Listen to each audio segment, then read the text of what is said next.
All right, Hansard Broadcasting, good morning. I declare open this hearing of the Rural and Regional Affairs and Transport Legislation Committee into the 2025-26 additional estimates. I begin by acknowledging the traditional custodians of the land on which we meet today, and I pay my respects to their elders past, present and emerging. I extend that to respect to Aboriginal and Torres Strait Islander peoples here today. The committee is due to report to the Senate on the Tuesday, the 31st of March 2026, and it has fixed Friday, the 10th of April of 2026 as the date for the return of answers to questions taken on notice.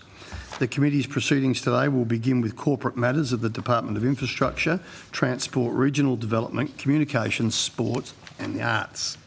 Under Standing Order 26 of the committee, under Standing Order 26, the committee must take all evidence in public session.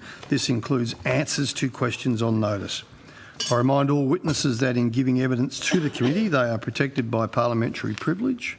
It is unlawful for anyone to threaten or disadvantage a witness on account of evidence given to a committee, and such action may be treated by the Senate as a contempt. It is also a contempt to give false or misleading evidence. The Senate has endorsed the following test of relevance of questions at estimates hearings. Any questions going to the operations or financial positions of the departments and agencies which are seeking funds in estimates are relevant questions for the purpose of estimates hearings. I remind officers that the Senate has resolved that there are no areas in connection with the expenditure of public funds where any person has a discretion to withhold details or explanations from the Parliament or its committees, unless the Parliament has expressly provided otherwise.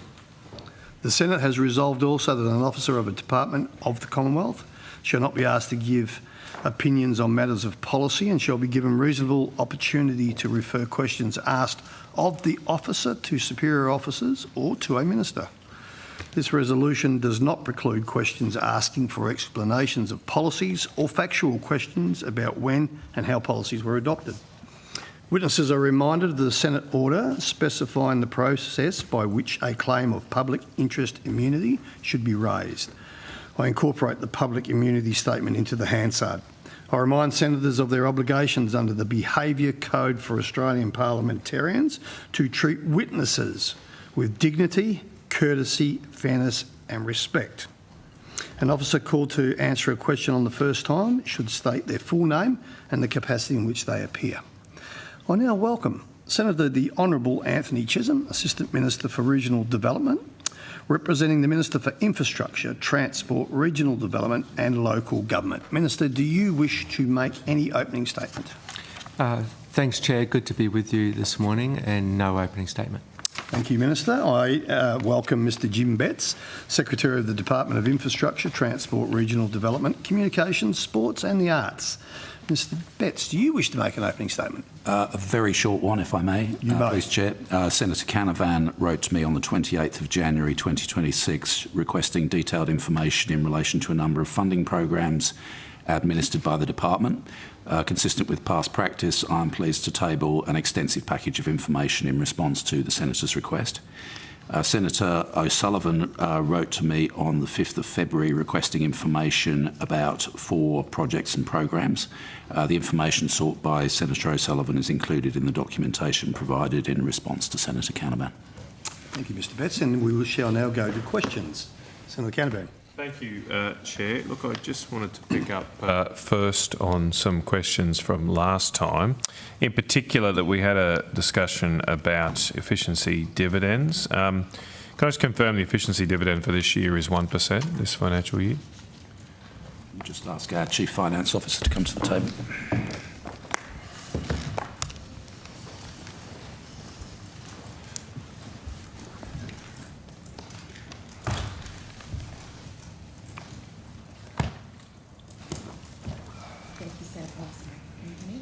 Thank you, Senator. Char-Jordanowski, First Assistant Secretary, Chief Financial Officer.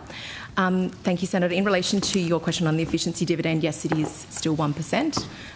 That's the baseline efficiency dividend applied to all government departments. Yep. Okay. And I think at the last estimates we heard that it was that amounted to something like $5.5 million, maybe 5.6 from memory. Yep. Are you on track this financial year to achieve that efficiency dividend? Thank you, Senator. Yes, we are on track because the efficiency dividend is removed from our appropriation. So the money that is appropriated to us from government is reduced already by the efficiency dividend. Right, okay. Have you had to make any staffing reductions because of that reduction in appropriated funding? So, Senator, we apply, because it's a consistent approach that we use in applying that efficiency dividend, so that's applied across all groups, and we base that into our forecasting, into the way we manage our internal budgets. So as a result of that, Senator, we haven't had to have any sort of widespread staffing reductions, but we are always looking at our priorities and ensuring that the organisation is running efficiently and effectively. But staff numbers have reduced, haven't they, this financial year? So for this financial year, Senator, let me just pull out that page. Staffing does move year on year. So I can confirm that at the portfolio additional estimate statement, so page 24, the department's average staffing, or the reportable average staffing level in the pays, is 2,354. So in relation to that, that is an additional staffing of 62 that came out of our, so there were some changes in our staffing. Apologies, let me rephrase that. So since the May budget or the March budget last year, our ASL number has increased by 76. That number includes an additional 62 from the administrative arrangement orders. So that's as a result of the MOG last year on the 13th of May. Okay. And we also did get 14 ASL as a result of the recent MyEFO, and that relates to supporting transport priorities. And that's also on page 278 of the MyEFO. So maybe Secretary Betts wants to add something here.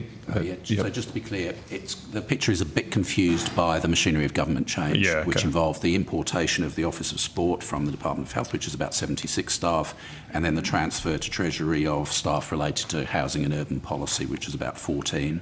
The assumption going from 24-25 into 25-26 was that our ASL would reduce by 47.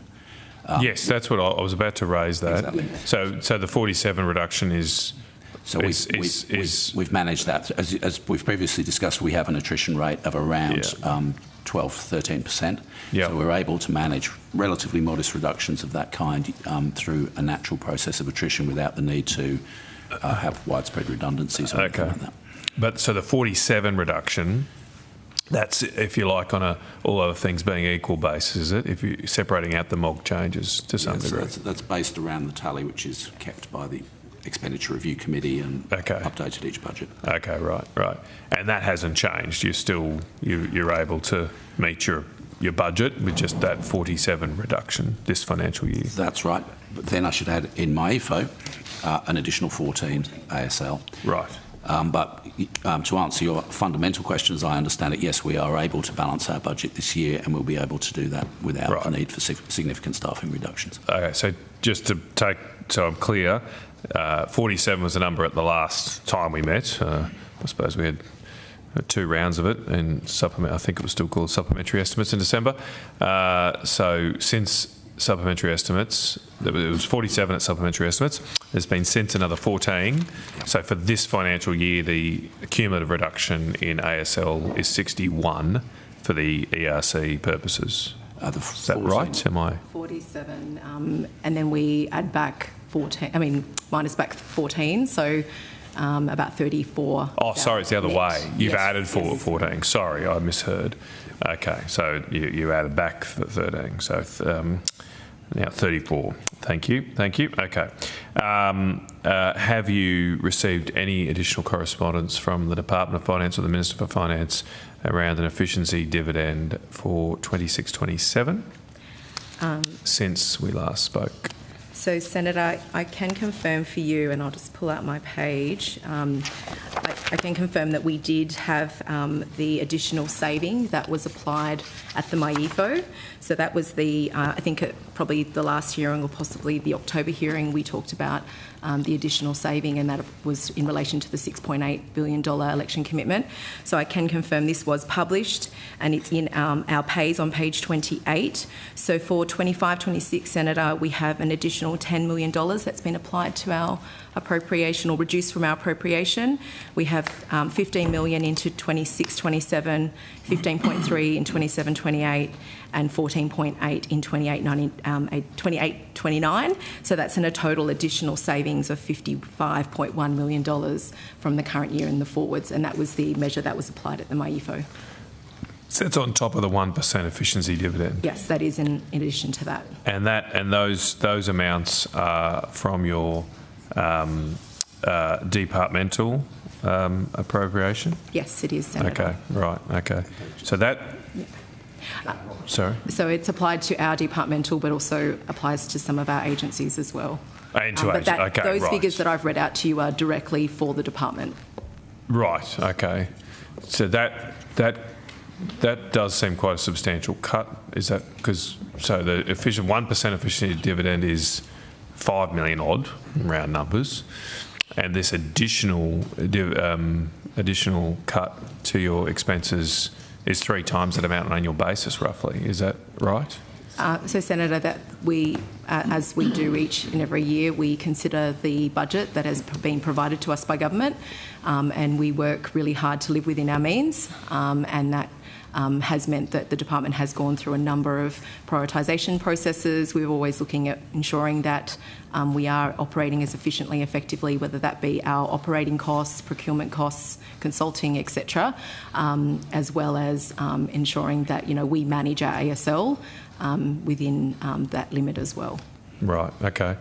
So I understand the evidence is that the efficiency dividend this year, the 5 million odd, was able to be met through natural attrition, the 34 reduction. Those higher numbers, the 15 million, presumably on top of already a 1% dividend as well, are they able to be managed with natural attrition? Yeah, they are. And it was announced during the election campaign. So as we planned our budget for the year, we were cognisant of the fact that we would be, in all likelihood, asked for further savings, which then crystallised at MyEFO. So we bake that into the financial disciplines that we put around our budget as we planned it at the beginning of the financial year. Right, okay. So you're saying you got a 10% odd attrition rate across 2,000 odd staff, so about roughly 200 to 300 staff a year? Recognising, yes, that's right. But recognising that staffing costs are not the only cost. They're about 60% of our cost base, but we are able to secure savings, as Ms Jordanowski has explained, through procurement, through tightening up travel, through holding vacancies, we had a staff recruitment freeze for a period of time, which enabled the attrition to deliver significant savings. But given those additional savings being quite significant, do you have a staffing freeze on now? Well, no, we don't, but we have quite a lot of discipline around making sure that when vacancies arise, that the first recourse is to see whether there are staff who may be coming off ceasing programs or terminating measures elsewhere in the department who'd be a priority for redeployment. So we are stringent in making sure that we only go to external recruitment where we need to. Okay. And what about the other 40% of your costs? Have you got specific measures in place at the moment to reduce costs there? So, Senator, we have, over the course of the last, I think I've been in this role now 3 years, Senator, been prudent and ensuring that our delegates are very conscious of their spending, and that includes, some strong disciplines around travel expenditure, ensuring there's appropriate oversight by appropriate levels for consultancy and contract expenditure, as well as, internally, when we are cutting up when we are applying our internal budgets, that kind of accountability that sits with the SES as well is really driving all of this too. So this has been an ongoing process for the department, and this work is, built into what we do, and also, very conscious that we have to live within our means and within the budget that government provide us. Can you give me some specific measures, say on travel? Yep. What have you done? So, Senator, since probably the last few years, we have an internal process that's guidance on internal budget management, and that particular guidance does go to ensuring only essential travel is undertaken, and you need to get oversight by your First Assistant Secretary for that travel. So then generally staff put forward a short business case to explain why the travel is necessary and essential. And I can say, Senator, over the last 12 months, we have reduced our travel expenditure by about 6% as a result of that. So a lot of this stuff really is ongoing, and it's really trying to instil that fiscal discipline into our delegates and managers. Another example would be our use of external contractors. So if you go back to mid-2022, we had 283 external contractors on our books. That's come down to 105. So we're now within the 8% range. We're at 4.5% of our ASL for contractors. So 50 of those contractors were translated into full-time public servants, which saves money, but the aggregate number of contractors is reduced very significantly. Okay. Last time, last estimates, we spoke a little about the proposal for a 5% efficiency dividend for 26-27, been well reported in the news. Have you received any further correspondence from the Department of Finance about efficiency dividends for 26-27? So the thing that we discussed last time, which was the subject of some commentary in the media, was around not a 5% efficiency dividend applied to departments, but an exercise where departments were asked to consider how they would go about reprioritising 5% of their expenditure. And as we explained last time, that is an input to the budget process. Obviously, the budget process is kicking off across government right now. I'm not aware of having received myself any specific correspondence in relation to that exercise. But as we explained last time, that is caught up in cabinet and budget processes, so we're unable to talk about the detail of that. Okay. But yeah, I'm not asking for the detail, but just to be clear, you haven't, or the department hasn't, I suppose, putting it a broader net, the department hasn't had correspondence from the Department of Finance about 26-27's efficiency dividend? No, Senator, we have not received any correspondence in relation to any changes to the efficiency dividend. Okay, all right. I suppose it's a question for Finance. I'm a little worried given the amount, the contribution of public spending to inflation and interest rates, but just to be clear, the Department of Finance has not contacted you to seek options to reduce government spending to tackle inflation. Well, we're in early February now. The budget process is about to kick off. We can't comment on that budget process, but obviously the Treasurer and the Finance Minister and other senior ministers are talking about the budget situation in aggregate. I realise a few years ago when inflation was out of the band, the 2 to 3% band, there was an explicit attempt from the government to defer infrastructure spending as one means to help reduce inflationary pressures in the economy. Has there been any consideration given to deferring infrastructure spending now that, again, inflation at 3.8%, well outside the band? If there were any consideration, it would be in budget processes which have yet to occur. Okay. All right. Well, we'll wait and see. I might move on to your leasing arrangements. How many leases are expiring in this year and next year for the department? Property leases. Property leases. In general, or are you specifically interested in Canberra? I suppose let's start in Canberra, because my next questions will be about Alinga Street and the like, but yep, let's start in Canberra. Okay, so we have 4 leases on foot in Canberra at the moment, and we can talk you through the timelines of those. Good morning, Senator. Marie Bridger, Chief Operating Officer. We currently have 2 leases that are expiring this financial year, our Alinga Street and our Northbourne buildings near the bus interchange. Okay. How many did you say? 4?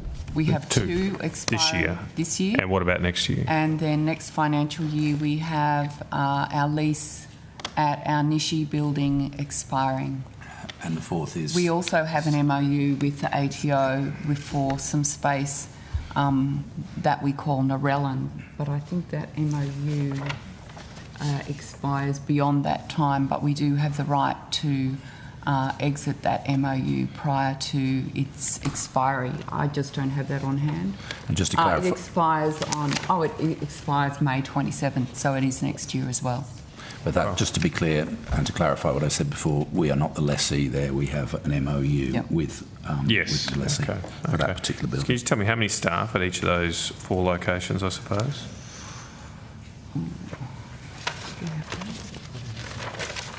We don't have that information on hand at the moment, but we'll get it for you through the course of this morning, Might Senator. not be too hard to chase up. Okay.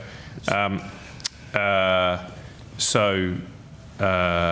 you give me the dates that the leases are expiring? Hi, Susan Charles, First Assistant Secretary for Enabling Services. I'll run through them. So the 111 Alinga Street lease expires on the 30th of June 2026. The Northbourne, 62 Northbourne expires on the 30th of June 2026. And the Nishi building expires, which is 2 Philip Law Street in Canberra, on the 14th of December 2027. Right. I can tell you we have 1,763 Canberra-based staff, but we'll break that down by the buildings. Okay. All right. Excuse me, Senator, we do actually have a couple of other leases. For example, warehouse space out at Mitchell, and we also lease some car parks as well. So for completeness, I just wanted to call those out. Yeah, I'm more interested in the office space here. So, and my understanding is you have run a process in recent years to find a new location. Is that correct? Yes, that's correct. What's the latest on that? So we have we've approached our new premises as a precinct model because we had leases across all of those 4 premises expiring at different times, and we've signed a lease to take up space at 7 London Circuit in a couple of months. We'll start the process of transitioning staff probably next month, and then we're currently in the process of settling the second building of that precinct model. We haven't signed a lease, and that is at 1 City Hill, and we're at the Public Works Committee for that on Friday. So, sorry, the first one is in London Circuit, is that right? Yep, 7 London Circuit. 7 London Circuit, and there's another building as well? Yes, in very close proximity, about 5 minutes walk away, at 1 City Hill. What was the name? 1 City Hill. City Hill. So that means then when we're expiring leases for Nishi and our MOU at Narellan, it all lines up. Okay. How many staff will be at those 2 locations, or plan to be? I can provide an indication. We're expecting in 7 London Circuit around 843 staff, and in 1 City Hill we're anticipating about 1,200 staff that will be located in those buildings. Okay. And you said you're at Public Works for City Hill? That's correct, last Friday. What about London Circuit? Has that already gone through, has it? That has completed and we've got approvals there. We are due to, we have started construction on 7 London Circuit with the fit out, and that started in December of last year, and we're on track for a completion around May, June of this year for us to move in. Okay. How much is the fit out costing? For 7 London Circuit, the estimated fit-out cost is $23.4 million. Right. Okay. How much is that per square metre? It's 2,413. Right. That seems higher than normal. Is that? I thought it was usually sub 2,000, but It is considered a premium grade building, and so it's meeting the requirements in relation to the Commonwealth Property Manual, size, acoustics, thank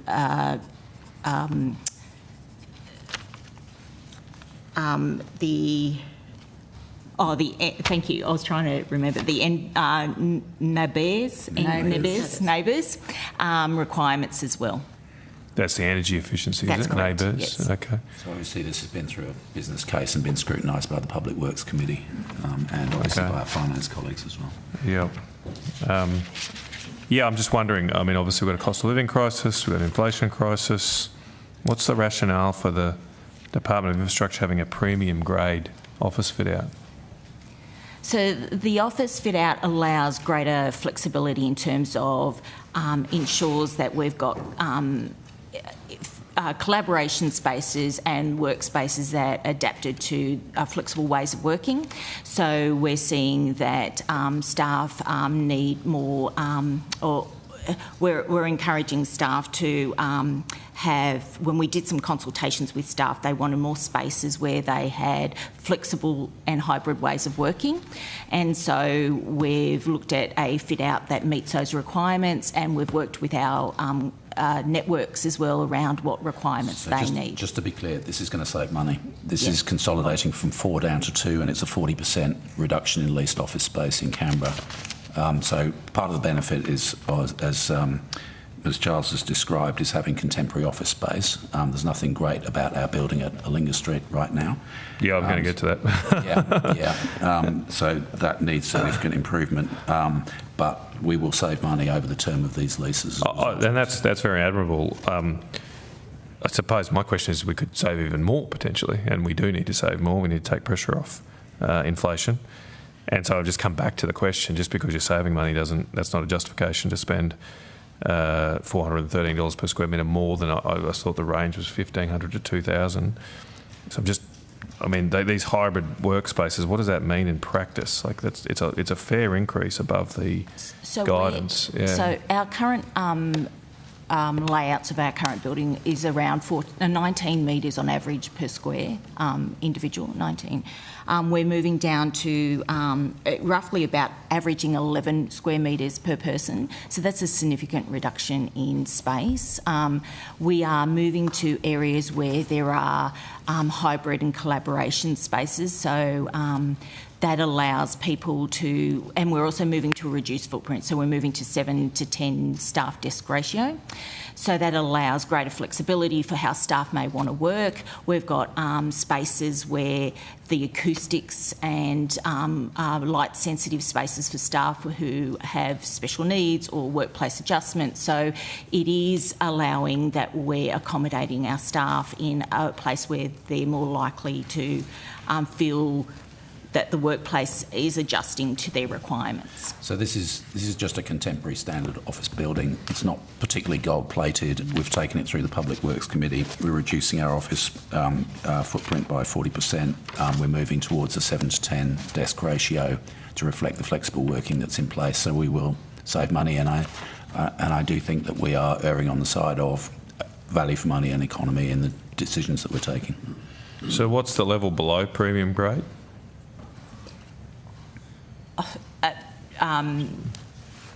have to take that on They notice. used to. It's been a while since I've been in public works, but there's different grades, isn't there? A fit out, office fit out. Yeah. Senator Sonia Bradley, Assistant Secretary. Just to clarify, it's a premium grade building, which means that it goes, it goes to the neighbours ratings that my colleagues were previously speaking to. So in the end, it's much more efficient. It saves money. In terms of the fit out, it's a standard fit out, but it speaks to the hybrid working areas, which allows for spaces for us to go to a 7 to 10 ratio rather than a 1 to 1 ratio. It's, as the Secretary said, it's a 40% reduction in space overall.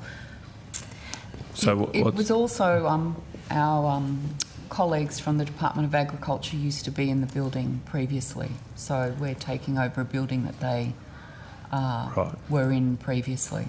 When did they last fit it out? We would need to take that on notice. They've been in their new building on Northbourne Avenue for some time. How old is this building? Ooh, it would be over 10 years old, but again, we'll take it on notice. So their fit out is less than 10 years old? I could not tell you. We'll have to take that on notice, Senator. Okay. I'm just wondering, why couldn't you, if the Department of Agriculture was there, why couldn't you just use what they'd already had? I mean, I haven't had my Senate office. It hasn't been changed in 12 years. I'm just trying to understand, because if they were already in there, wouldn't they have already had it fitted out for a department? No, what do you need currently to fit the out? floors, there's no fit out on the floors. Right. Oh, sorry. So I thought you said your department. Yeah. So yeah. Okay, sorry. Okay, well, I was going to say, Senator, Right. they left and they had to, they stripped it. So when we took the lease on, all the floors were vacant. Why did they strip it? We'd have to take that on notice. Did you ask them? Probably Hang on, so just okay, this to save money by moving equipment into the new building. We took their furniture. and again, my experience on public works commonplace is to not take your always furniture with a lot you of when you move communication back. between So, departments. Senator, we'll take on notice, one, we'll just clarify Okay. which department was in that building. We'll also clarify the fit out. But currently, when you walk into that building, it is Okay, I've got that now, so it's done. That's it's spilt milk, so to speak. Yeah. But okay, just let's take a step back. So when did the Department of Agriculture leave? So we will also confirm the department. I'm not. I just need to make sure that is correct, that it was the Department of Agriculture. I will also get on notice when the last tenant was in that building. There are currently 2 other tenants, government departments in that building, but we're going to occupy. But they're not. They're staying there, are they? They're staying. Yeah, We're not. occupying the bulk of that space. Yeah. Did you just talk to the Department of Agriculture before signing the lease? No, they had No. long since vacated the building and were in their new premise. So it was a long time ago. Yes. And we will Well, confirm I that. suppose that's just my concern, that if they're, Senator, I think we can get these yeah, details okay. this morning and bring them Yeah, back to you. We'll okay. provide what we can this morning, and Okay. then we'll take the others on notice. Yep. All right. Okay. But just coming back to that point, what's the different classes of fit out? There's different, you can... I don't think I'm there's sure. different classes Sorry, of fit out. Well, It's the, I remember it's that the when I building, had the my set premium grade office. I remember building. my set office being below the class that the Department of Finance got. I remember that very distinctly. So there isn't classifications anymore for different types of fit out? I thought it was like There's a classification of the building, premium grade No, building. I'm talking about the fit out. Not the fit out. There was definitely a classification of fit outs. Maybe it's changed. All right, I might come back to it. Just on, and after this next set, I'm happy to rotate the call, but there's just a bit related. So I might just ask on Alinga Street, I noticed there's on an FOI disclosure, there's a fair correspondence about some issues that seem to keep happening. It's FOI 26-69. So what's happened there? Have there been major problems with that building? Senator, on 11th of July 2025, on level 1 of 111 Alinga Street, there was an occurrence of concrete spalling. That means that there's spalling is when there's flakes and partial layers of the concrete within the ceiling fell onto the underside of the concrete slab, onto the top of the ceiling tiles. So not into the workspace, but onto the ceiling tiles. The landlord was responsible for all assessments and remediation works, while the department focused primarily on staff safety. So we were focused on ensuring work health and safety for our teams. The landlord engaged a structural engineer who inspected the entire building and identified areas on level 5 and 6 of 111 Alinga Street where concrete spalling was present. So we were communicating this to the staff. And we move staff out of those areas just for safety's sake, as a risk prevention preventative measure. And we've provided flexible workspace for those teams in different areas of the building. So how many staff were impacted? There were approximately 25 work points on level 1. That's correct. And there were around 2 on level 6, so around 25 work points. So this happened at 2 different levels as well, did it? The same issue, the concrete. spalling was on the first level. Oh, okay. And then when the landlord did the engineering assessment, they found that there was, there were signs of it in level 5 and 6. So as a precautionary measure, we moved staff from that area as well. That was only 2 in that area. So no one was injured? No. When you say concrete fell down, was it like onto the ceiling tiles, so it didn't come into the workspace. Didn't come into the actual workspaces at all. Okay. Yeah. All right. How was it found then? They heard a noise. They heard it. Okay. Yeah. Right. Okay. All right. And were there any costs associated to the department or the Not government? to the department, no. Apart from the disruption. Correct. Okay. All right. Chair, I'm happy to rotate the call. I think Senator Are Sullivan. there any further... Senator Sullivan? Thank you. I'd like to ask about the department's implementation of the AI plan for the Australian Public Service. Thank you. So we are in the early stages of implementing artificial intelligence functionality within our department.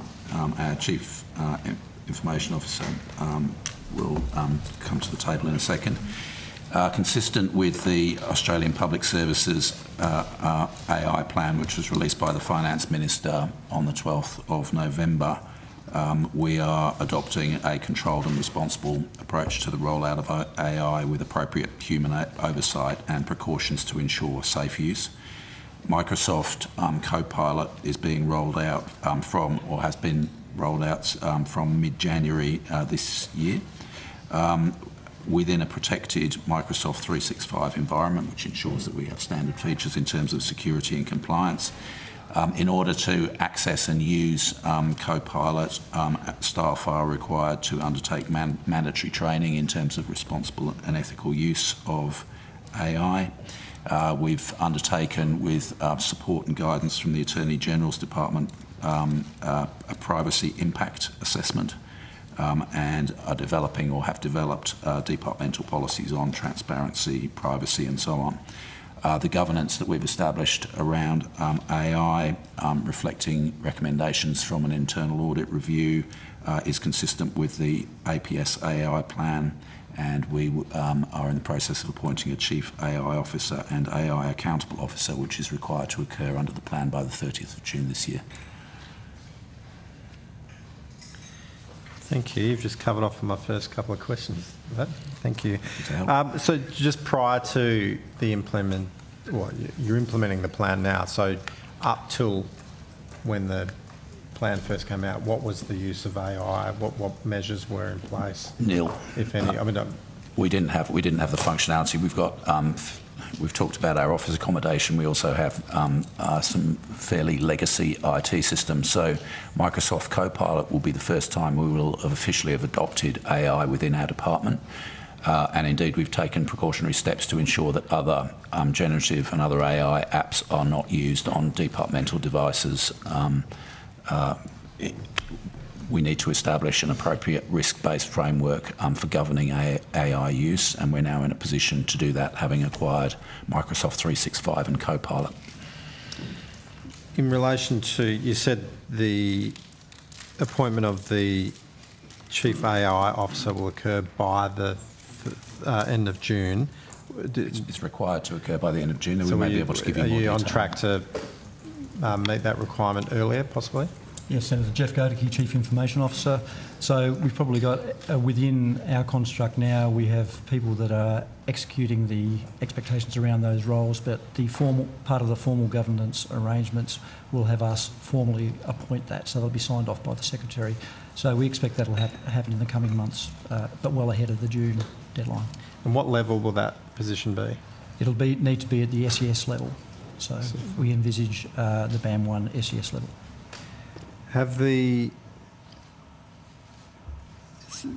So you've got training underway already, so it's a requirement to use Copilot. You have to have... Yes, individuals have to undertake the training before they can And that's already start. in place now? Okay. That's being rolled out as we speak.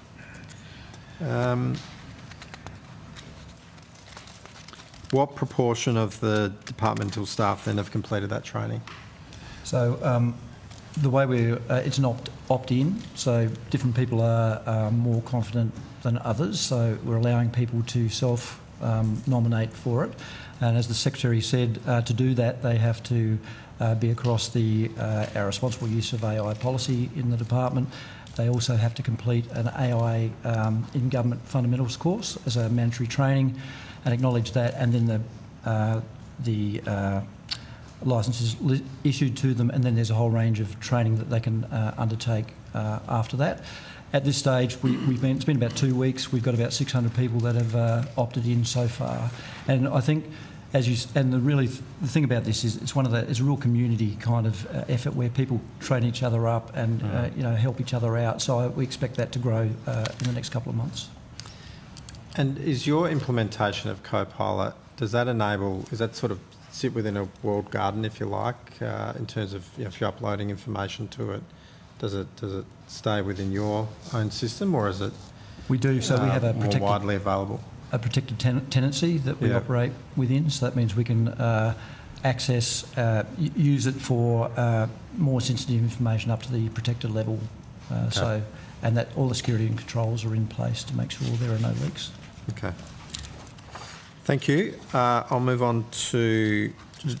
Sorry. Just on that, is it limited to just Microsoft product? At this point, it is, yes. So what about Adobe? Say some of their products like Lightroom.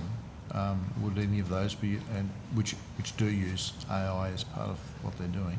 Yeah, that's right. There's a lot of probably most things that are pushed out now from a technology perspective have AI capabilities within their platforms. We individually assess all of those before we can push them out for use. So we have to go through a range of checks.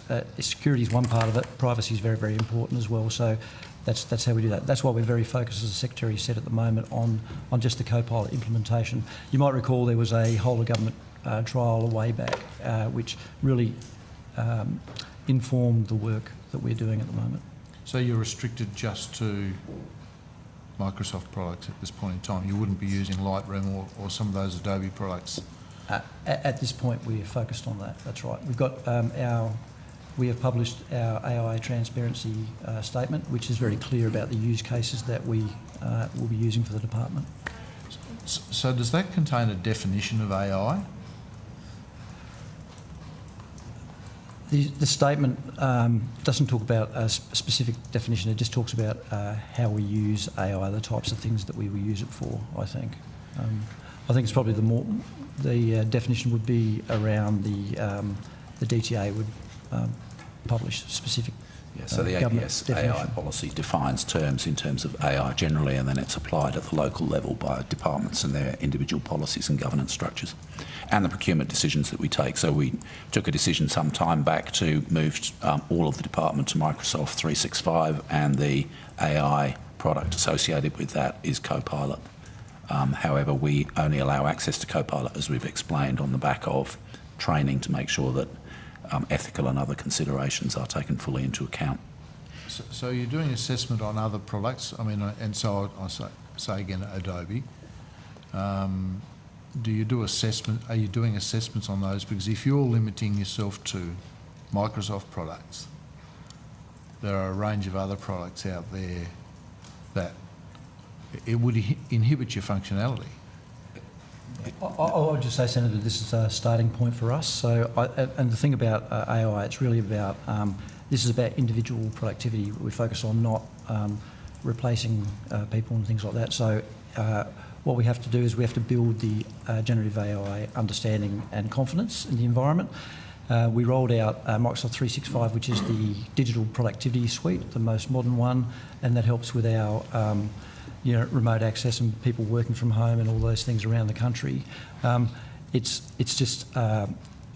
purpose built for that kind of capability. I guess the Copilot working with Microsoft. It doesn't mean that in the future we won't be going for other products outside of Microsoft. It's just that this is our starting point, I would say. And look, I get that, but it would have to be significantly inhibiting your capacity, given the functionality that exists on that platform, but not on others.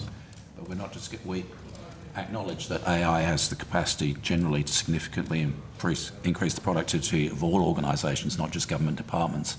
But we need to make sure that it is procured and rolled out in a way which is consistent with public expectations around privacy, around making sure that decision making is fair, that some of the potential pitfalls with AI having inbuilt biases and so on, it needs to be very carefully managed. And for us, we've had no AI functionality in the department prior to mid-January, so we're just starting on this journey now.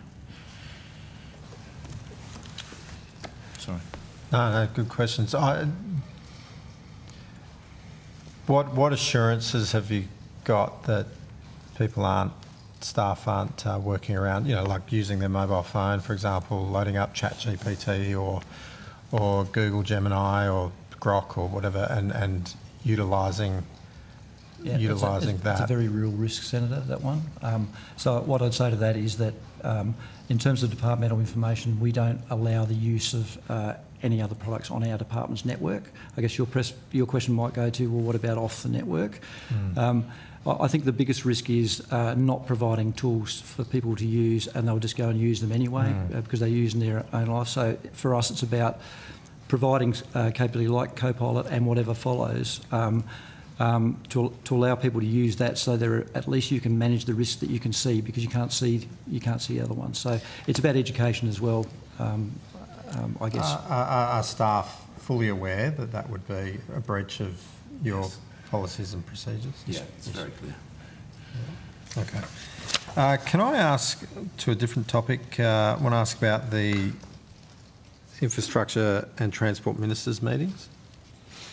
Sure.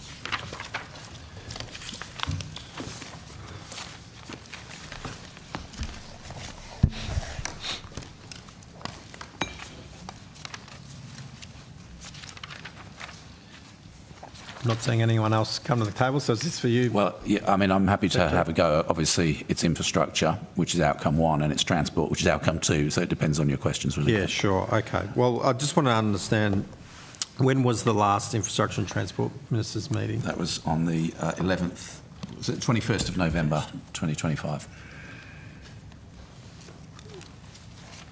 And some of this we might deal with later, and that's fine, but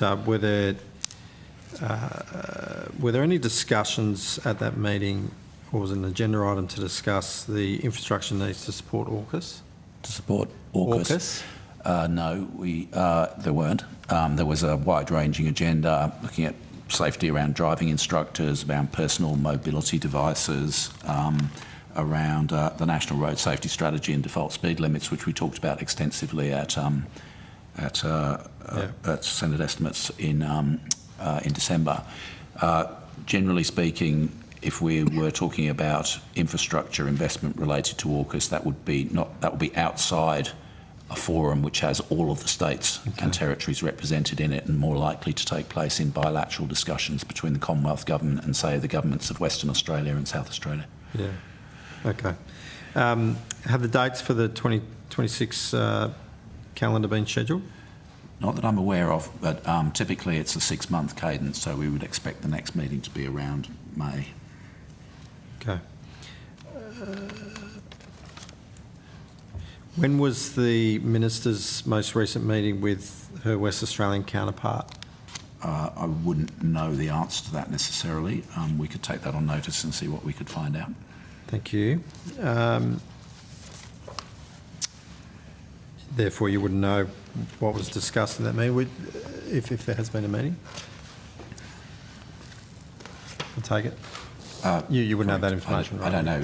Okay. Well, if you could then come back to me, I'm keen to understand if the road infrastructure requirements for AUKUS and the Henderson Defence Precinct were discussed at that meeting. So I think we would be in a better position to have that discussion when we've got the officials at the table under outcome one, recognising that a significant part of that will relate to conversations with the Defence Department. Yeah, no, I understand that. That's it for me for corporate. Matt? Did you recall? Call back. I was just having a look at a different FOI document that says FOI 2696. This one goes through in quite a amount of detail the costs of indoor plants. Now, I notice here, it looks like the costs of servicing indoor plants across your facilities has increased by roughly 10,000 odd per year.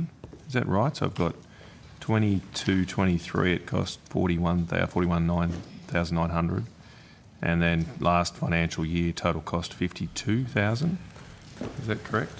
I don't have that information at my fingertips, so I will ask others to help me.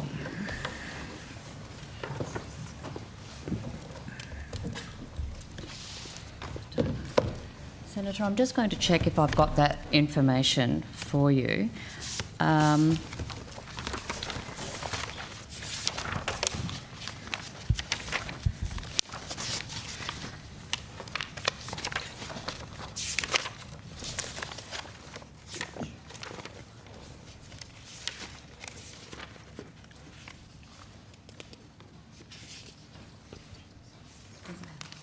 Senator, we may take this on notice if we can and come back to you. We'll just confirm the information that we have.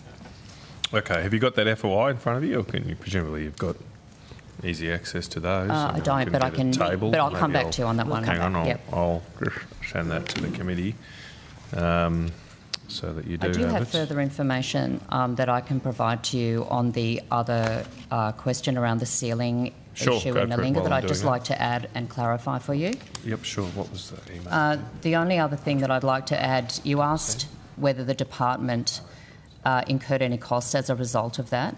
We did engage our own engineering consultant to do a structural check as well, just to assure ourselves that what the other engineer had told us was going to ensure our safety of our staff.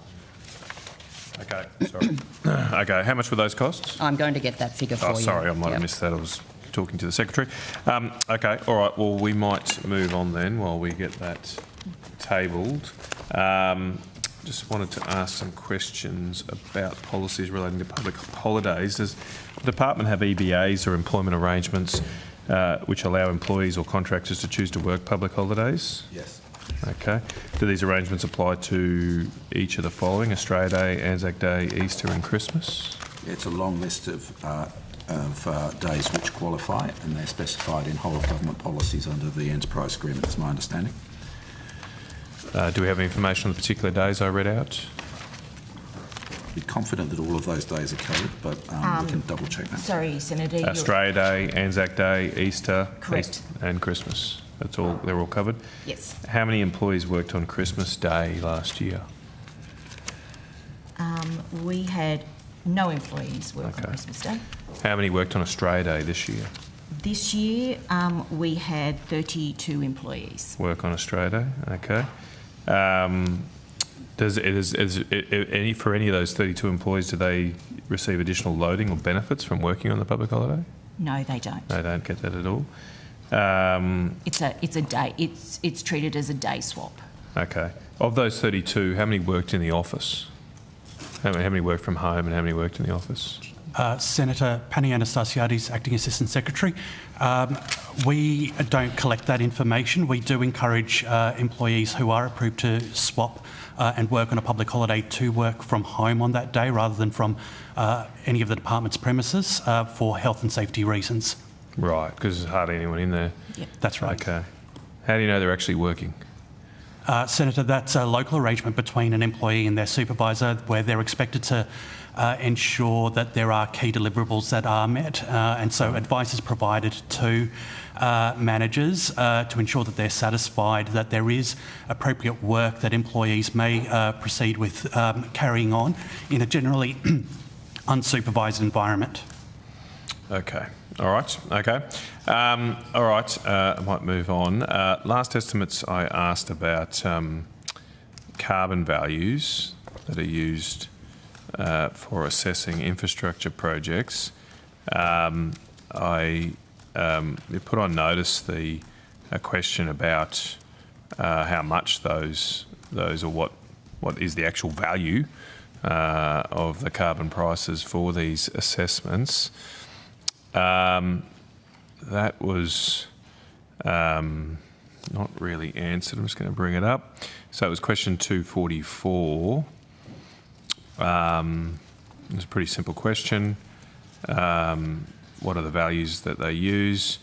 And the answer came back, Ministers approved a nationally consistent set of carbon values for use in transport infrastructure project decision making.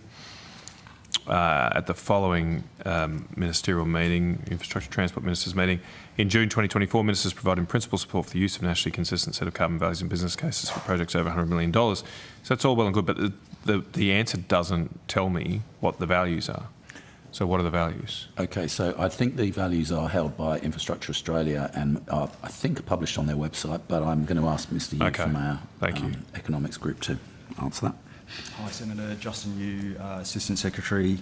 The Secretary is correct. Infrastructure Australia publishes a document called Value Emissions for Economic Analysis on their website, and they have the values included there. Yeah, so they are in the public domain. Sorry, I just missed that. Sorry, just trying to coordinate things here. What was that again? Sorry, can you? That's right. Sorry, Senator. The values are available on the Infrastructure Australia website. So why don't you just give me those? To the answer to the question. I'm not sure, sir. Mr. Yu necessarily answered that question, but it's in the public domain. Well, you didn't. No, you didn't even say that. Okay, can you give me the values? Do you have them? I do have them. Okay, well, give me the values. So happy to table these. All right, great. Let's have them. Yep. Can we have them now? Yes. Okay, fantastic. Thank you.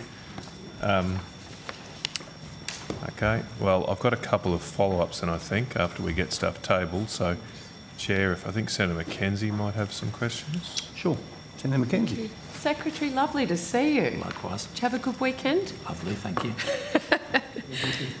Just had some questions about the cost of the department's Canberra relocation strategy. I'd like to understand what is the cost for each stage.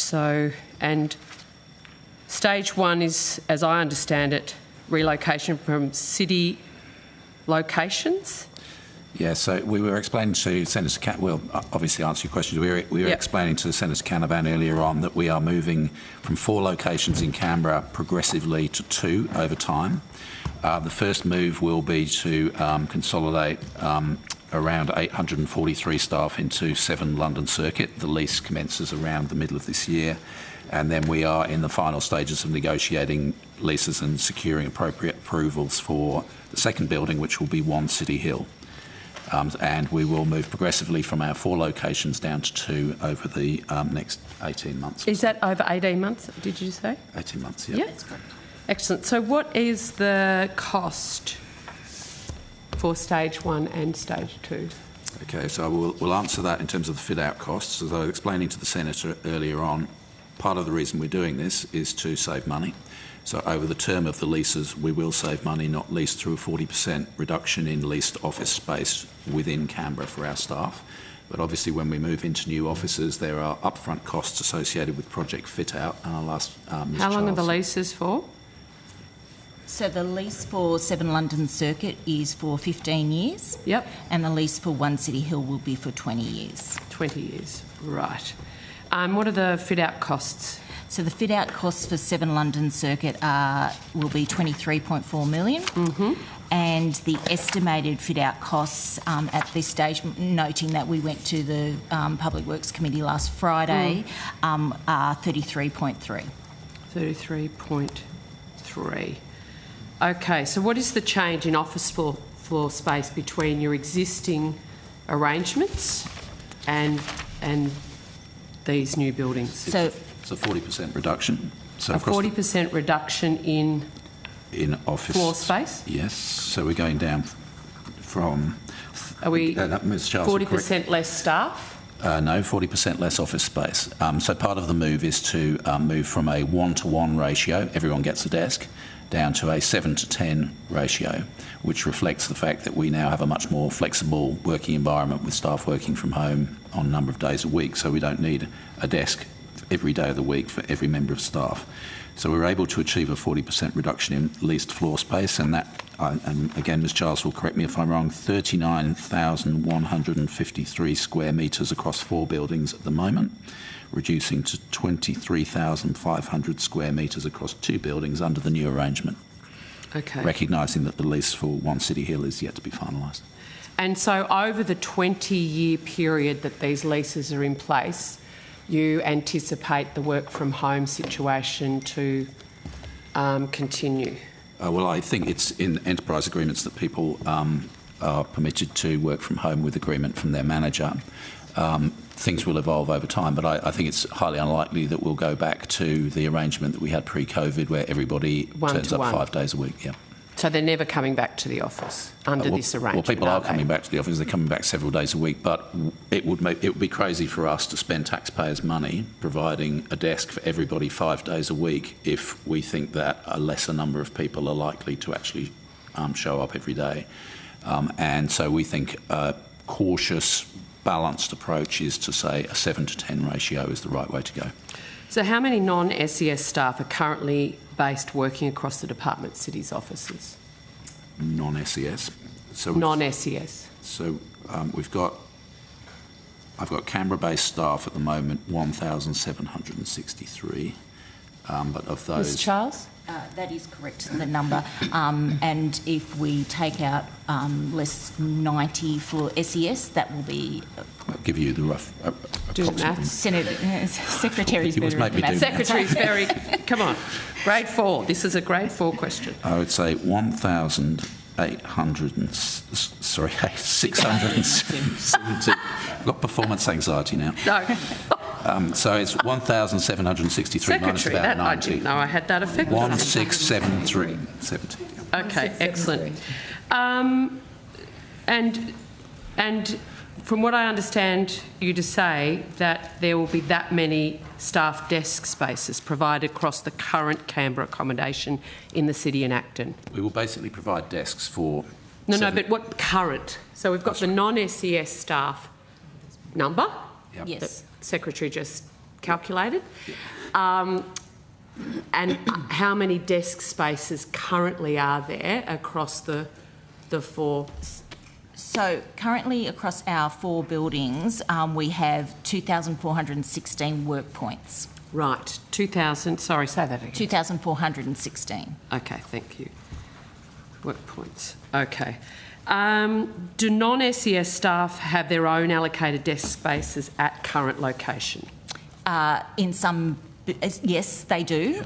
Some areas have already moved to a flexible work arrangement. So hot desking or something? Flexible working arrangements. Okay, flexible working arrangements. But yes, at the moment we are sitting at 1-to-1 desks. So how many staff are to be accommodated in the new building? So I can talk through work points in the new building. Yep. So in total there will be approximately 1,524 work points. At stage 1, which is our 7 London circuit, it breaks down to 629, and there's roughly 895 that will be in one city. In hill. stage 2, yeah. Right. So how many non-SES staff will be allocated set desk spaces in these new arrangements in the 629? So we are moving to flexible work arrangements where they'll be bookable desks. However, staff with WHS requirements or special needs will be allocated what we term anchored desks, so they'll be allocated permanent desks. Okay. And there are other staff, for example, maybe executive support staff and EAs that may have an anchored desk, but that will be at the discretion of the relevant SES officer about anchoring desks. Okay. So of the 629 for stage 1, how many of those 629 will be anchor desks? We haven't gone through that process as yet. We don't actually move in till June, May of this year. We're still working with our business line areas about the floor plans, and through that exercise we'll identify which desks will be anchored.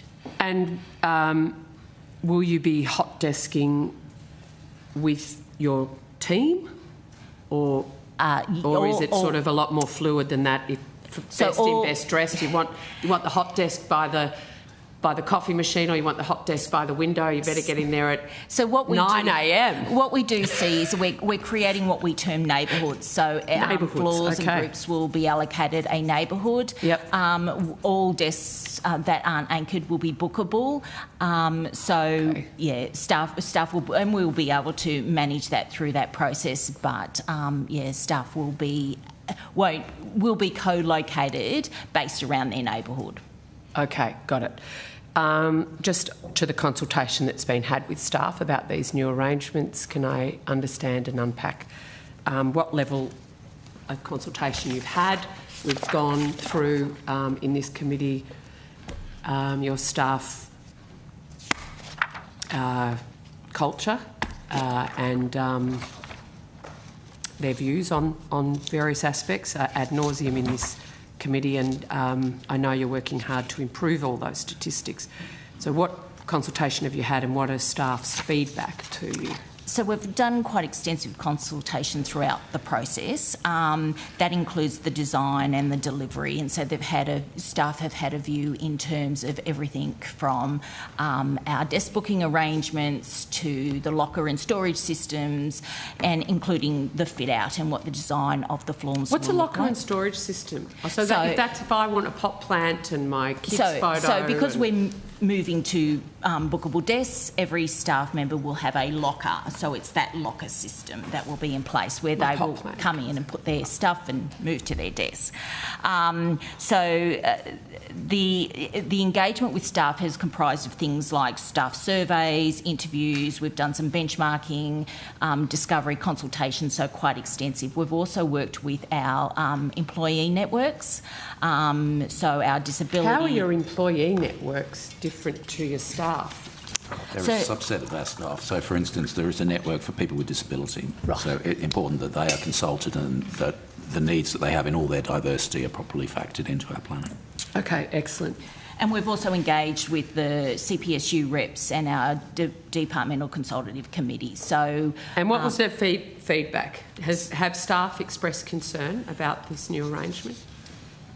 So the feedback has been around the ensuring that the new building is fit for their needs and their requirements. So there have been things like accessibility, that we've got gender neutral bathrooms, accessible workspaces, neurodiverse friendly workspaces, that the storage and the personal lockers are usable and fit their requirements. They've talked about the buildings, the facilities, end-of-trip facilities, and how they're going to manage that workspace in terms of bookable offices and bookable desks. So they've also looked at the health and safety aspects, ergonomical equipment, how we're going to manage the anchored desks. So it's more around those. They've had a say in terms of the fit out and the design. So we've shared information about the design, and in some ways it's sort of been co-designed in terms of taking into account their feedback. Okay. So with the booking system, if I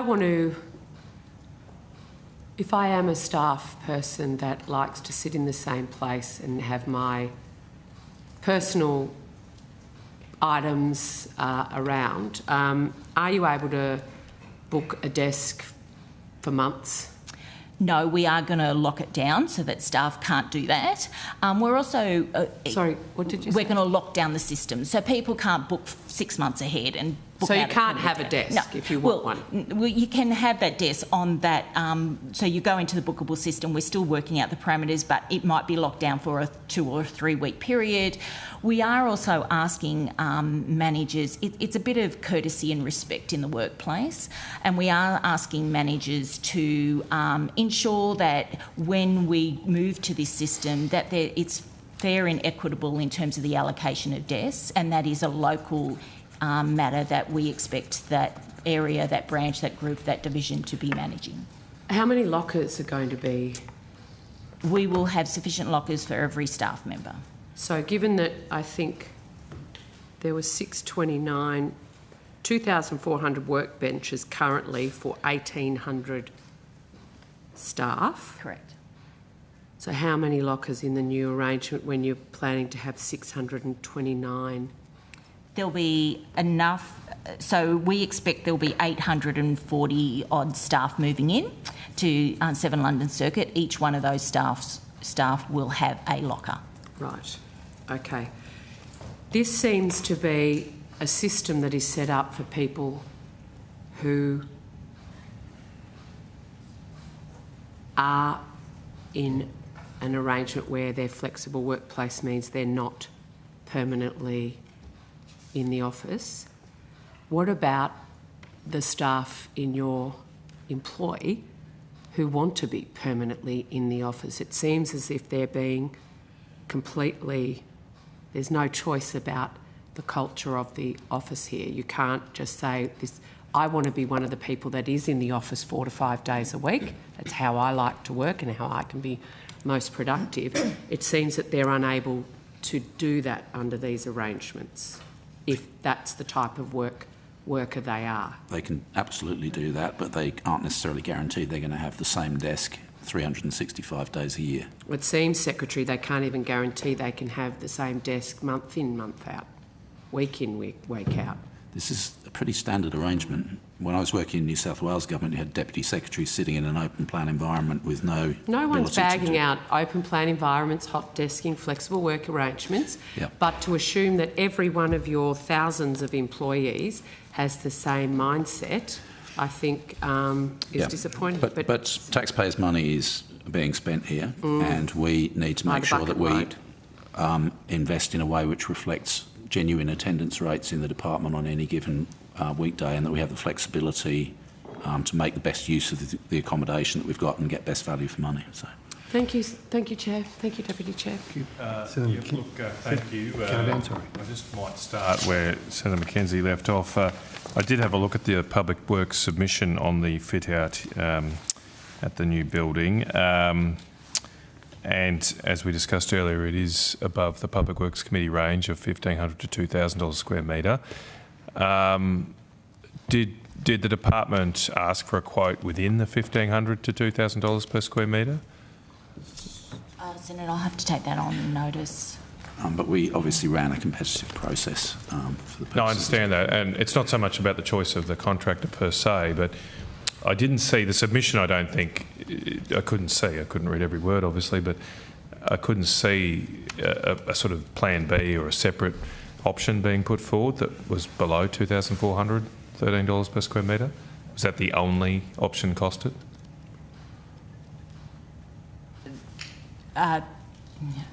Who provided the quote to you?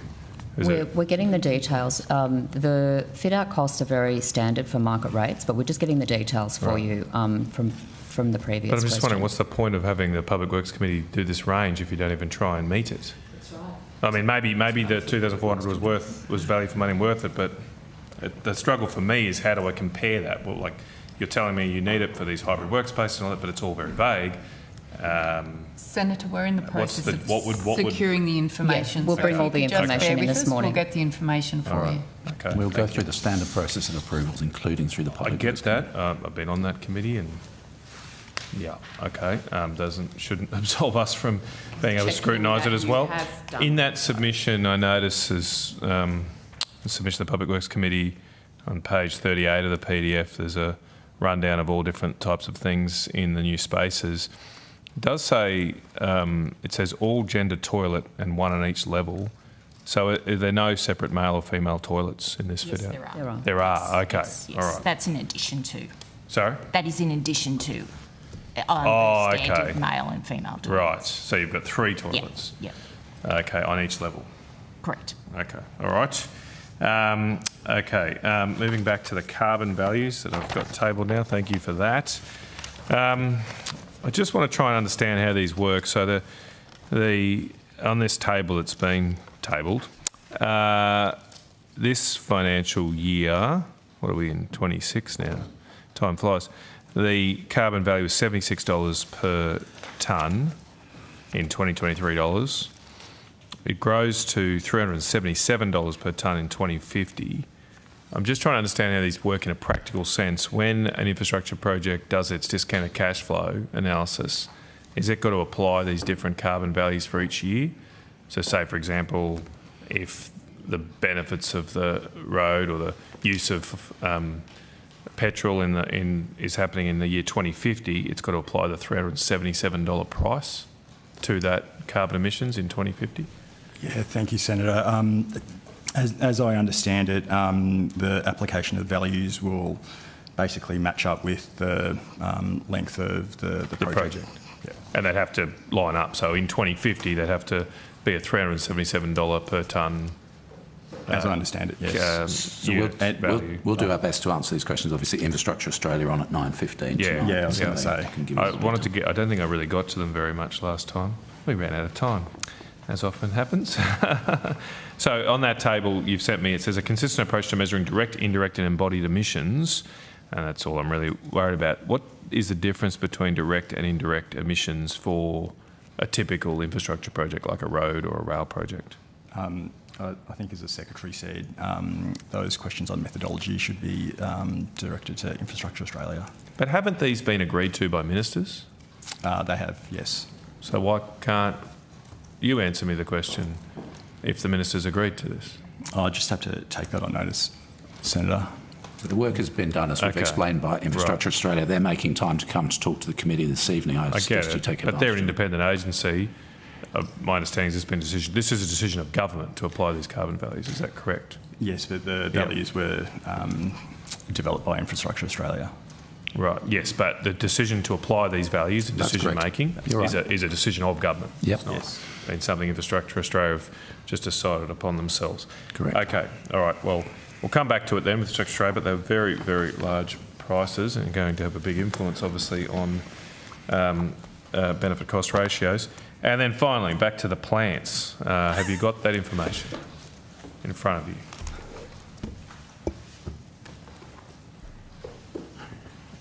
I haven't. Has it been tabled? Has it been tabled?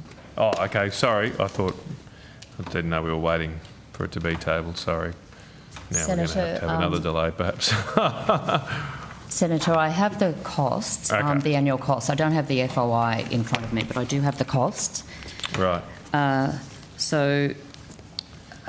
For financial year 24-25, the costs were $52,496.44, and then for July to November 2025, it was $12,194.89. Okay. If you go to that FOI that you should have now, it's on the last page, page 49, has that table that I was quoting earlier, and there seems to be a $11,000 odd, $10,500 increase in costs for indoor plants from 22-23 to 24-25. Some of that increase is due to plants in a new office that we have in Brisbane. So that was the increase. In terms of the costs in the Canberra offices, there's been a decline rather than an incline.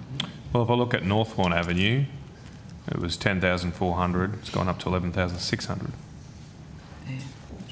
Alinga Street's gone from $13,000 to $17,000. I'm not sure if that's quite correct, what you just said. No. Phillip Street, is that in Canberra? Yeah, that's correct, yes. It's gone from 4,800 to 5,300. Yes. So do you want to just reflect on that evidence? Yes, I'll take that one back and I'll double check that. Thank you. All right, okay. So we got to the bottom of why we've seen that. I mean, Alinga Street's gone up $4,000 in 2 years. We'll take that one on notice, Senator. Okay. All right. Okay. All right. Well, that's me done for corporate. I think. Anyone else? Thanks, Senator Canavan. Okay, we'll thank the officers from corporate, and we'll now call officers for outcome one.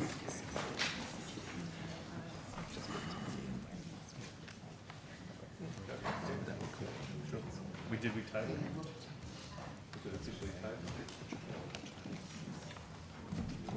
Maybe just officially table it. Is it okay if we... That was the document. Yeah, mate.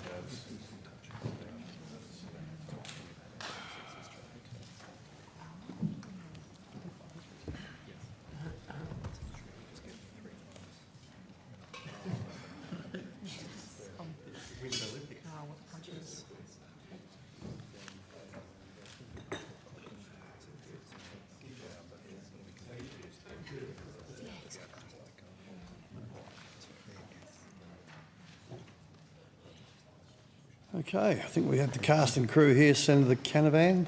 Yep. Okay.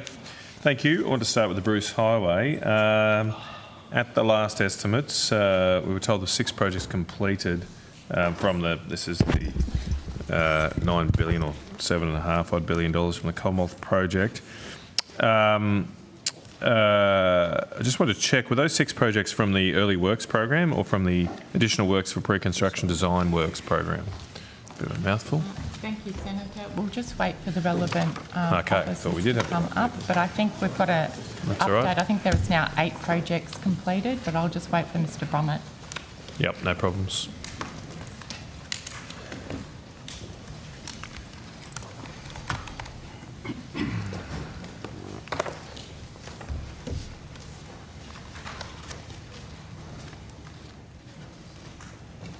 Did you get my question, Mr. Brummels? No, I didn't say. Okay, let's start again.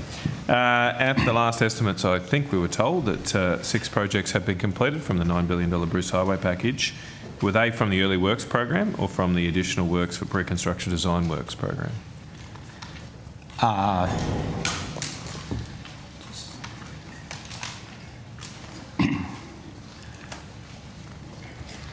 And I So the projects that have been completed from the the 200 million early works package. Okay. Is Bowen to Air, wide centre lines at Bootaloo Road, $7 million completed. Air to Townsville, pavement strengthening at the Alligator Creek service station, $1.5 million completed. Townsville to Ingham, pavement strengthening at the Tamula intersection, 1.5 million completed.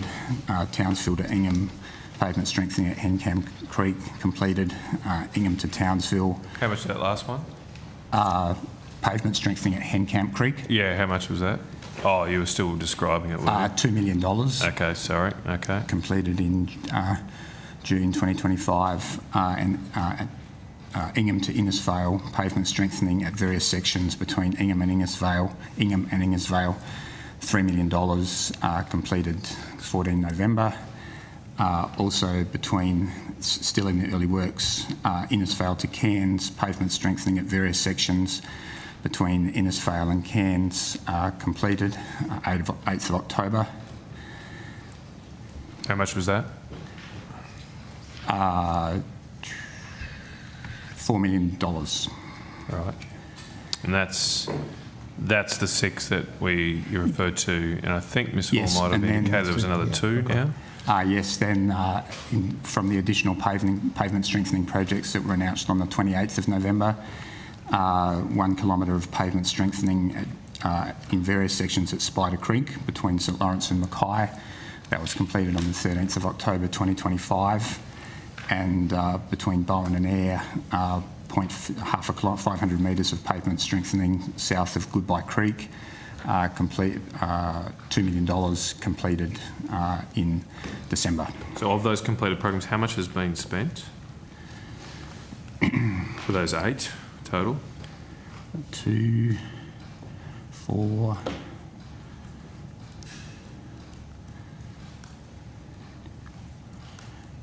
8,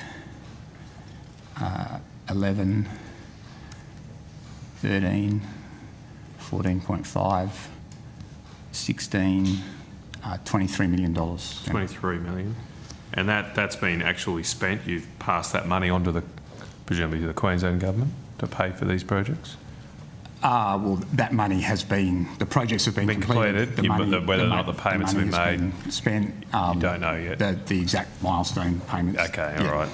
Well, maybe if you could take that on notice, how much has been actually spent on those?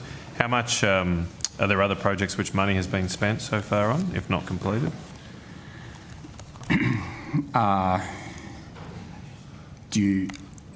I'd have to take on notice in terms of. Are you talking about Australian government funds? Yes, Australian government funding. How much Australian government funding has been transferred, spent, however you want to describe it? Okay. Well, I'm happy to take. Well, I'd like to know how much early works and how much overall as well.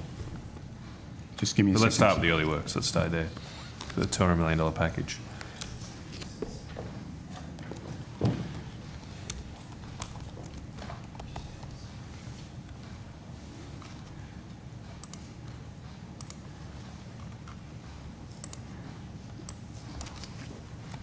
So it's driving the IT.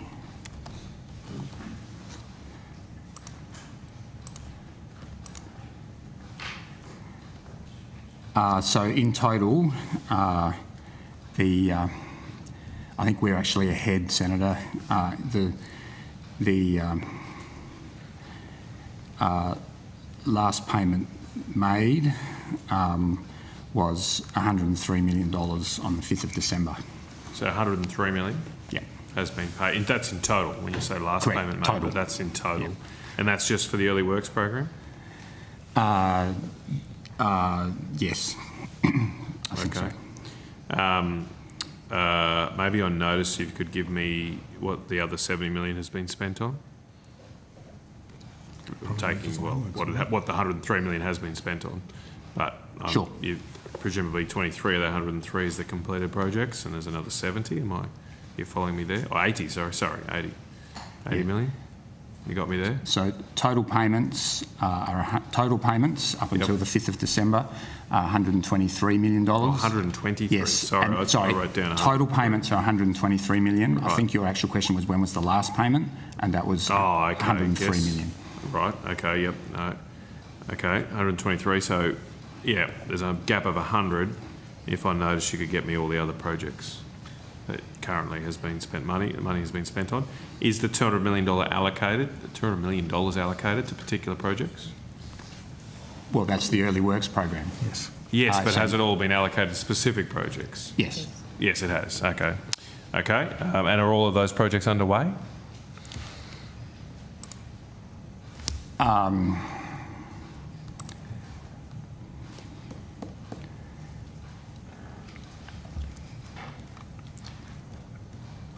So, Senator Andrew Bourne, First Assistant Secretary.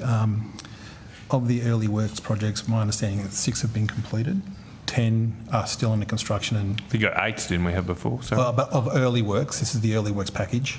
Two of those other ones are actually under the second tranche. Ah, right. Okay. Yep. Okay. Sorry. 10 are under construction, and 5 are still going through the design phase. Right. Okay. So not all are allocated yet, but all's been allocated, but not yet started. Yeah.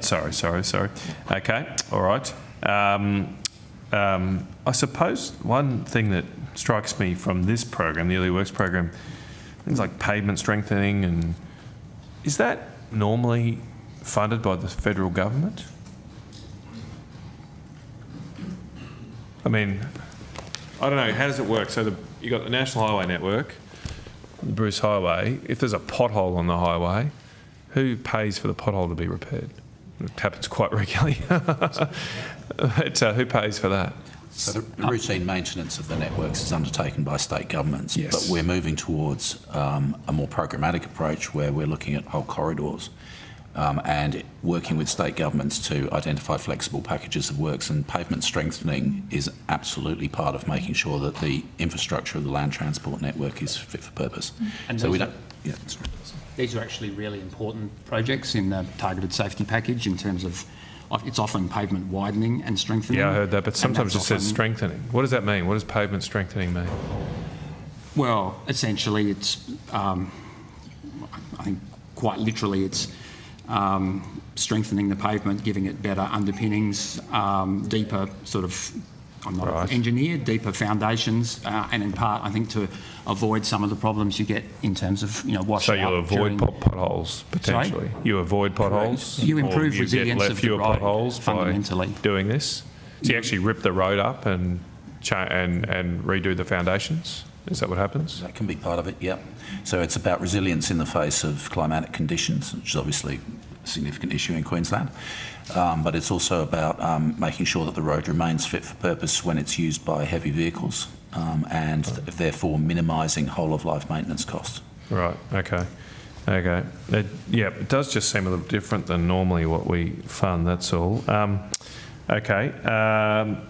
The $100 million additional works for pre-construction designs, has any funding been allocated from that?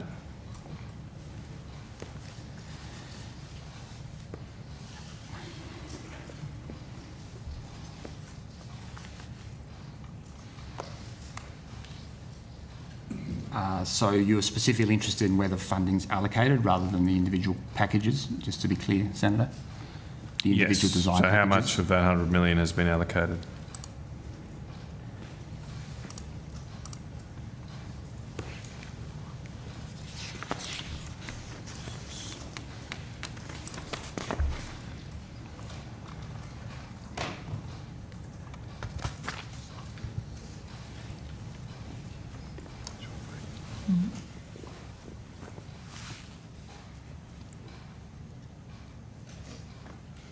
So I can't answer the specific questions. I'd have to take on notice how much specifically has been allocated from the design package, Senator. Okay, but not all of it has been allocated then? Can I take that? I know there's a lot of work going on with those design packages at present. I can't speak to exactly the allocation of funding. I can certainly speak to work going on under those packages. For example, the Maryborough to Gingin package, $25 million, that's 7 designs comprising approximately 17.3 kilometres of wide centre lines and pavement strengthening and construction of a heavy vehicle rest area at Gingin. Okay, all right. So there's a lot of work going on under the design packages. Right, okay. And one design contract has been awarded and is under pre-construction for that package, for example. Okay, all right. Moving on then, can we get some figures on how much has been allocated to the to widening centre line and line marking programs? Have you allocated money to that element of the package? Sure. I mean, as a... What might be more useful, Senator, is if we actually read out what section and the scope of the project and the estimated cost, so you can actually get a sense of what we've actually done. So if we go through, that will give you a better sense. Okay, go for it. Just go through this. Go through the green list. Brag about it, come on. Yeah. Yep, do it. Start from the top. So under the early works package, the Gympie to Maryborough north of Curra, a new rest area on the eastern side of the Curra interchange for $20 million. That project is under construction.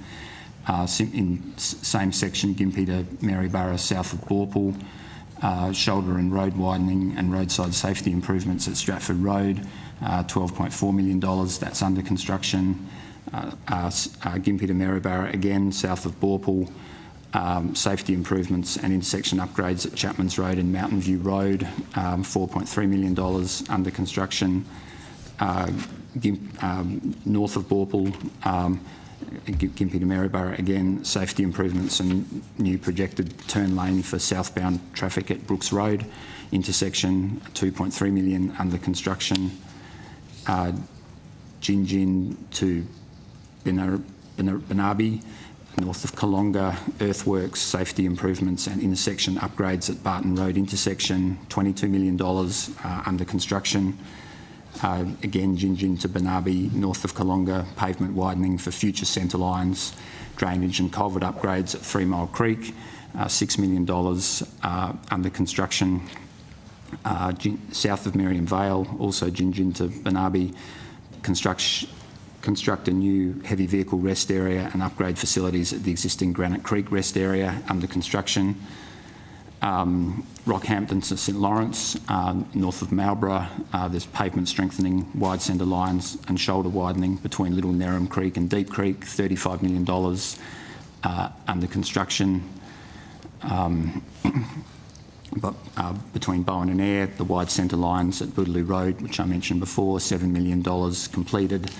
The pavement strengthening at Alligator Creek Service Station completed, which I mentioned before, south of Townsville. The pavement strengthening at Tumula intersection and Hencamp Creek, and between Ingham and Innisfail, all of which I mentioned before, all of those projects completed.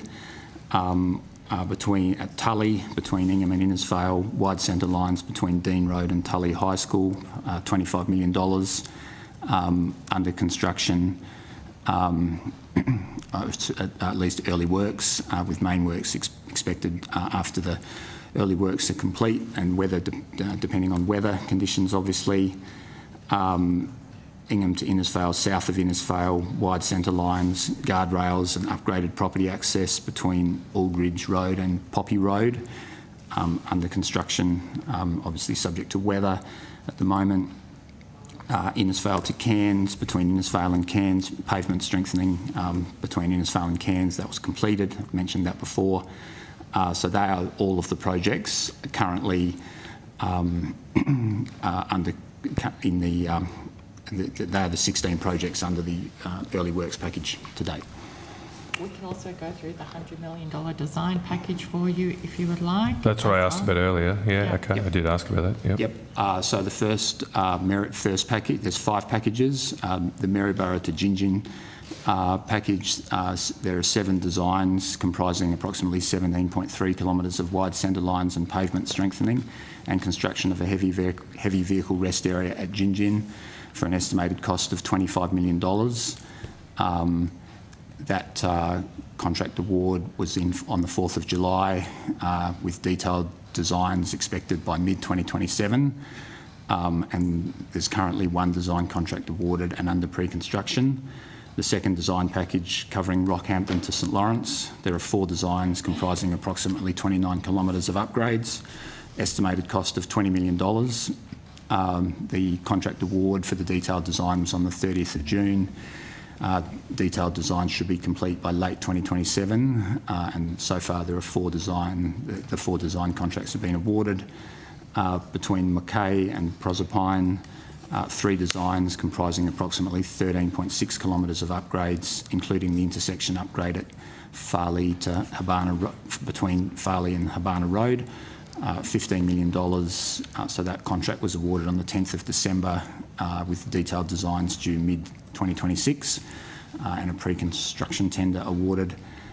Between the package D, between Ayr and Townsville, there are 6 designs comprising approximately 12 kilometres of wide centre lines and pavement strengthening upgrades, an upgraded Allendale Drive intersection and replacement of the bridge at Killymoon Creek with an estimated cost of $20 million. The detailed design contract award was the 13th of June, and those designs are complete, the detailed designs in mid-2026, with 5 design contracts awarded. And between Ingham and Innisfail, the final design package, there are 8 designs comprising approximately 25 kilometres of wide centre lines and pavement strengthening and intersection upgrades at Allingham Street and Malraya Street and Stitt Street and Ida Street, with an estimated cost of $20 million. That contract award was on the 23rd of June. Detailed design is due late 2028 with 4 design contracts awarded.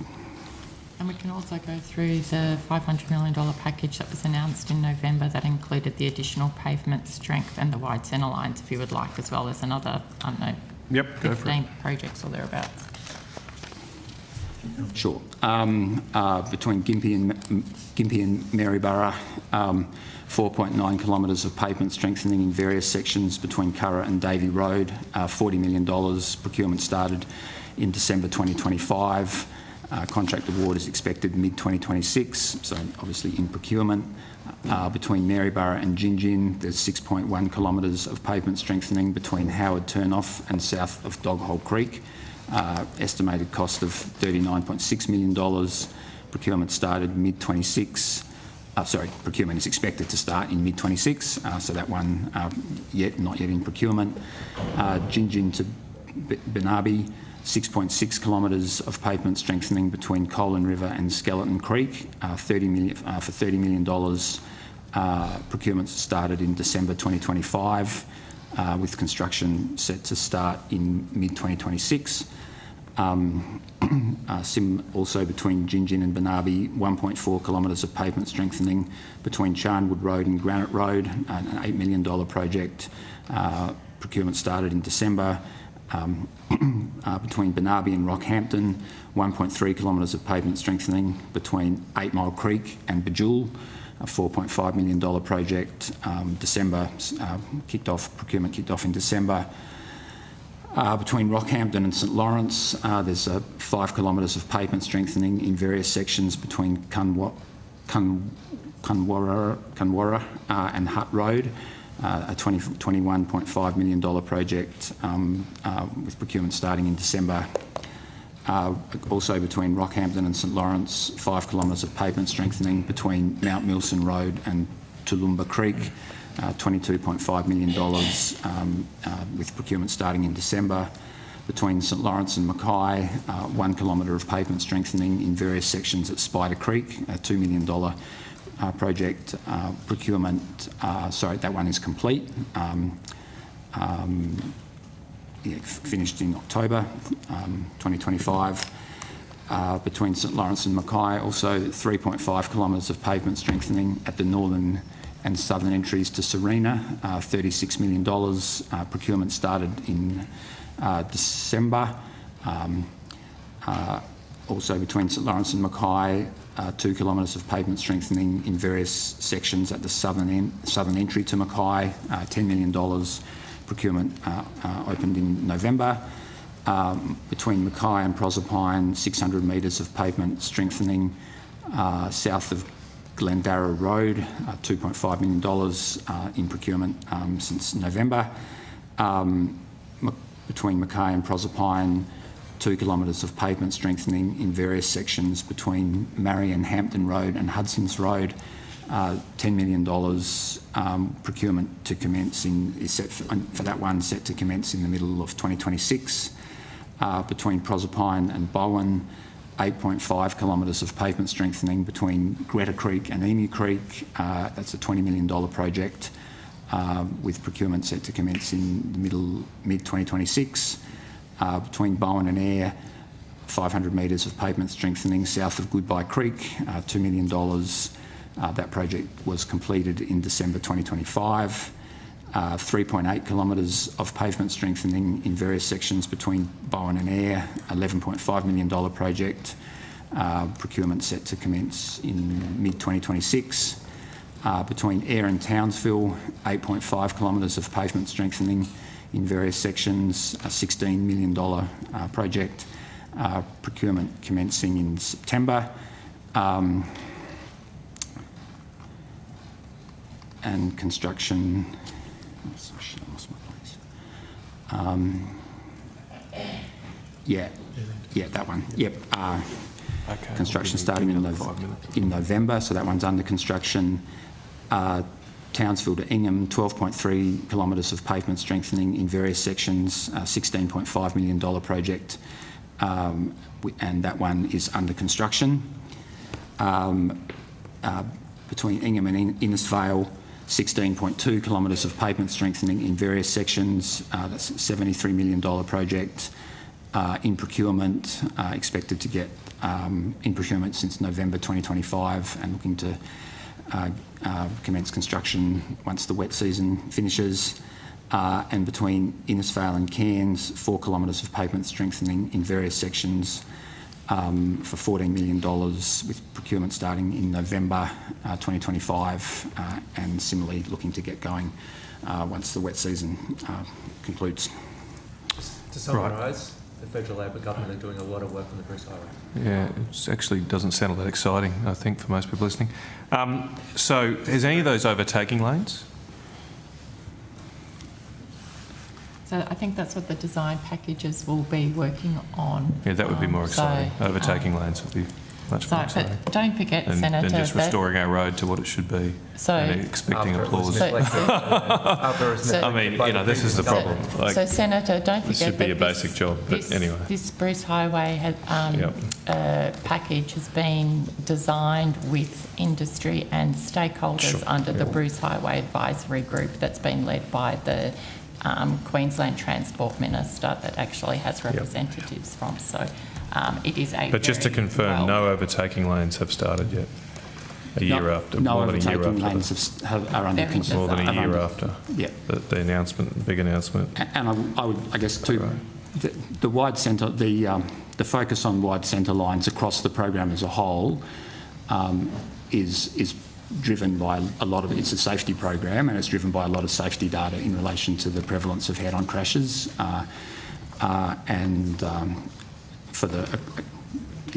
And we've already seen that from a safety perspective has reduced road safety issues significantly when we've rolled it out in other jurisdictions where we've had significant decreases in the road toll.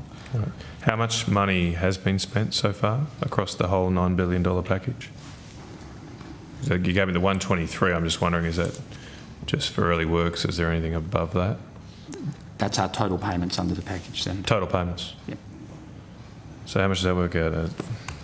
9 billion. What percentage has been spent so far? Like 1.3%? Percentage. We'll come back to you once we've done the I might calculation. go, only 1% has been spent. Why is it going so slow? I don't think it is going slow. We're paying in accordance with what the Queensland government is telling us to pay. Right. But it's your program. But it's on. You said you're a bit above budget, weren't you? That was your budget, right? That you set even before an agreement with the Queensland government. So why is it? Why is it just being drip fed out? Like you're trying to claim more credit for it before the minister was, but you spent 1%. We pay on milestones, Senator. Okay. It's your budget. Just to be clear, you set the budget.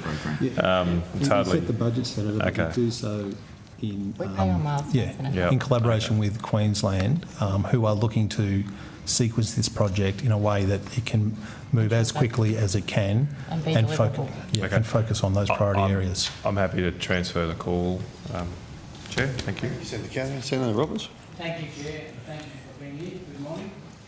I've got a question just updating on the infrastructure plan for the country.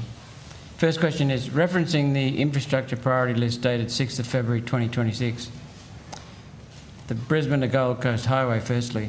This is on the infrastructure priority list and it says the next step is to, and I'll quote, proponent to develop potential investment options, stage 2 of Infrastructure Australia's assessment framework and complete business case development, stage 3 of the framework.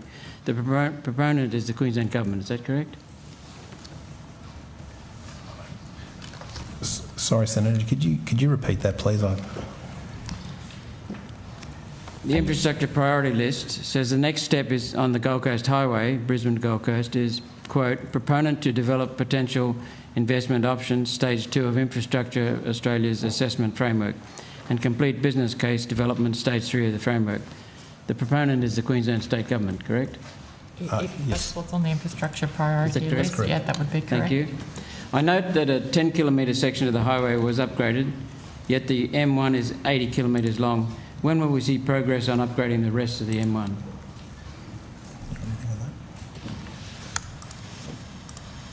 We can take you through what programs we have on the M1 currently, but any additional requests for funding would have to come from the Queensland Government. Would you like us to go through our projects along the M1, Senator? Yes, please. Okay. Or could you put it on notice maybe, because I've got a few other questions. They're all short answers. Sure. There's quite a bit to them. Yeah. We can take that on note if that's how you prefer to do it. The Centenary Highway, that's the next project.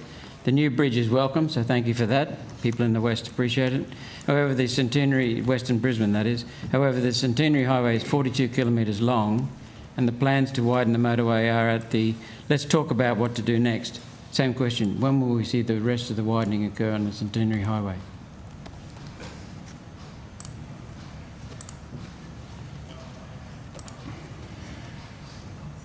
So Senator, currently we have a project called the Centenary Motorway Upgrade, and that is a business case that is currently underway. And I'm just checking here. I mean, that will be subject to the outcomes of that business case. Okay. So we're at business case stage. Yes, if we're referring to the Centenary Motorway Upgrade. Yeah. Thank you. Next one, Paradise Dam. Now, we don't disagree with the decision taken to rebuild the wall. Let me make that clear. My question, though, is straightforward. Construction on the replacement dam wall is listed at a cost of $4.1 billion. However, the project is still awaiting a business case. What stage is this project at? When is construction likely to start? And what's the level of cooperation from the Crucifili government to start the rebuild? That will be a matter for the Department of Climate Change, Energy, Environment and Water. Department of Climate Change? Yes. And Water, yeah. DQ. So it's under their purview, not yours? Correct. We're responsible for land transport infrastructure. Okay, this one we're excited about. The proposal, Queensland Inland Freight Route Capacity and Safety, is to bring inland rail over the border at Mungandai and then take it due north to Charters Towers.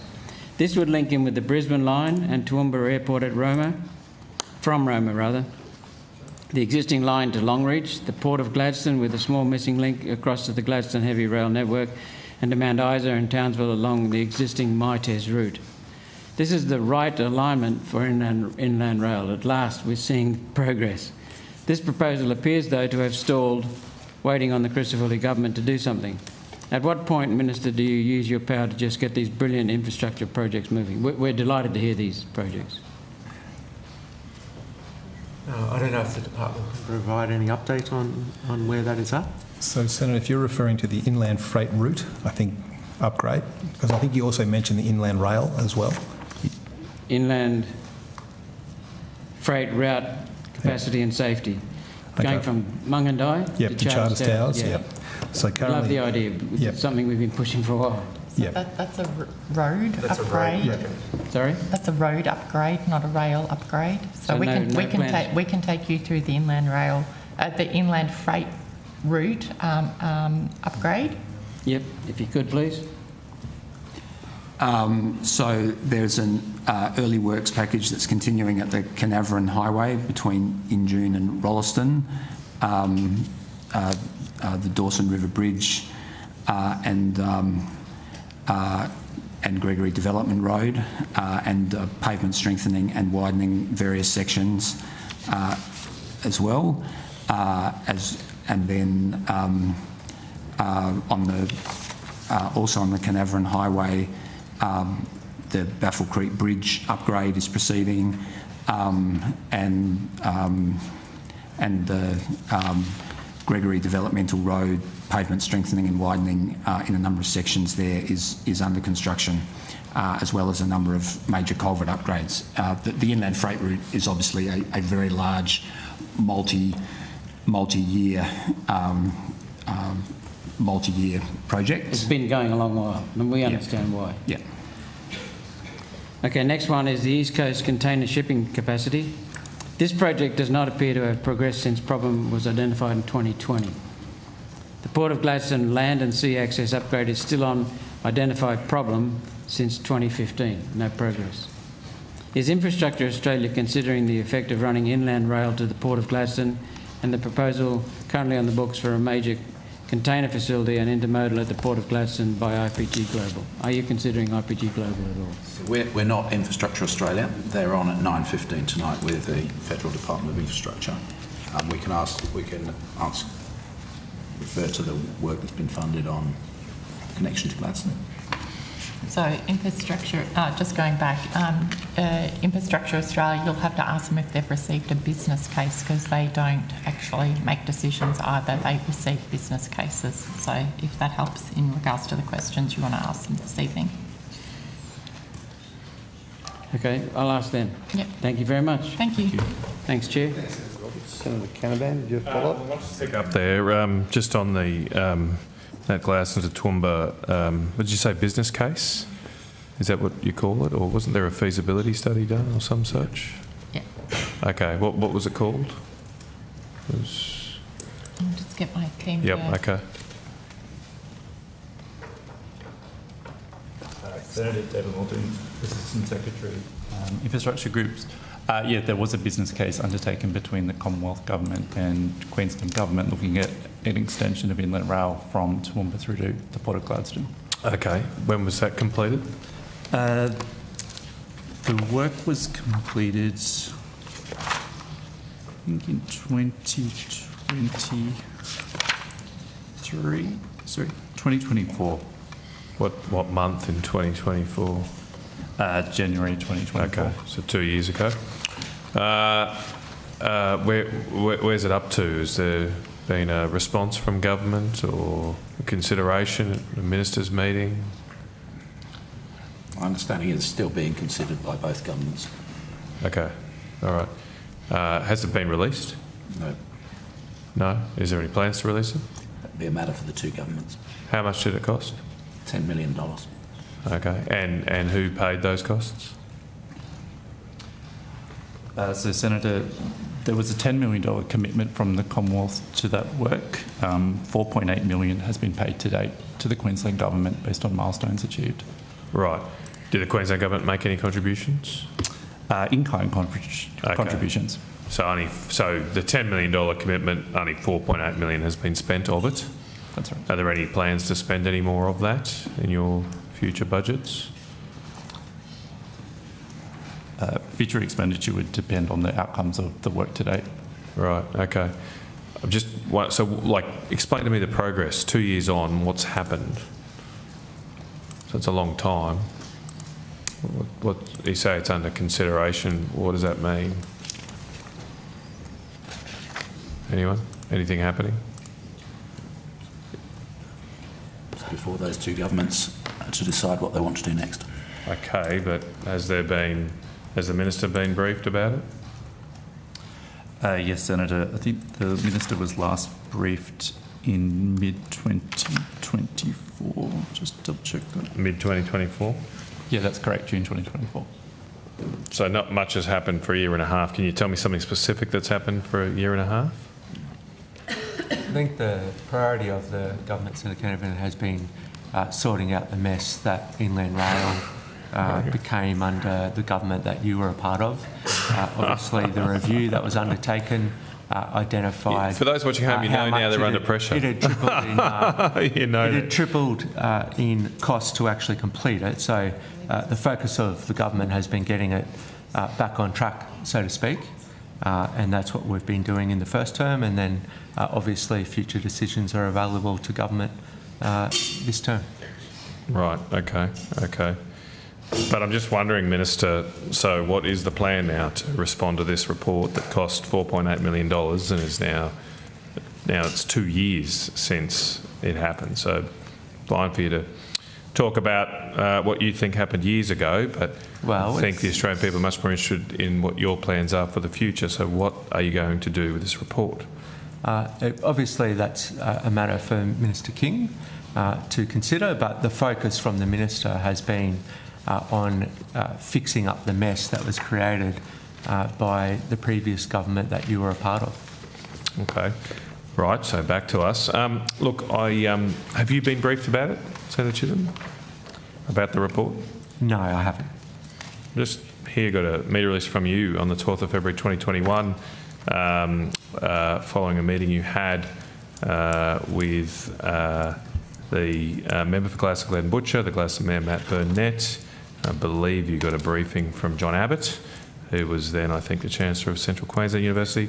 You're quoted in your media release saying, "It was great to be in Gladstone on Wednesday to be briefed by John Abbott, the CQ Chancellor, as well as Mayor Burnett, representatives from the Gladstone Port, member for the Gladstone Glen Butcher, and other local economic groups about the opportunities that could come from extending the Inland Rail to Gladstone rather than to Brisbane. The proposal to extend to Brisbane Gladstone is an interesting one, and it would bring many benefits.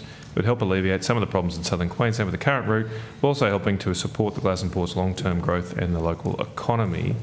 I'm just wondering, given you put that out to the people of Central Queensland 3 years ago, you tried to claim that you have a big interest in this. Why haven't you followed up that interest in finding out what's in this report 2 years after it's been finished? I think it was more than 3 years ago, Senator Canavan.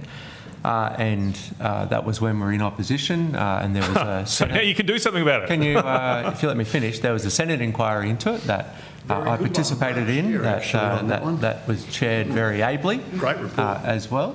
And the thing that is probably most disappointing is when we come to government and we lift the lid and see what a mess that you made of Inland Rail and how much work we've got to do to fix it up.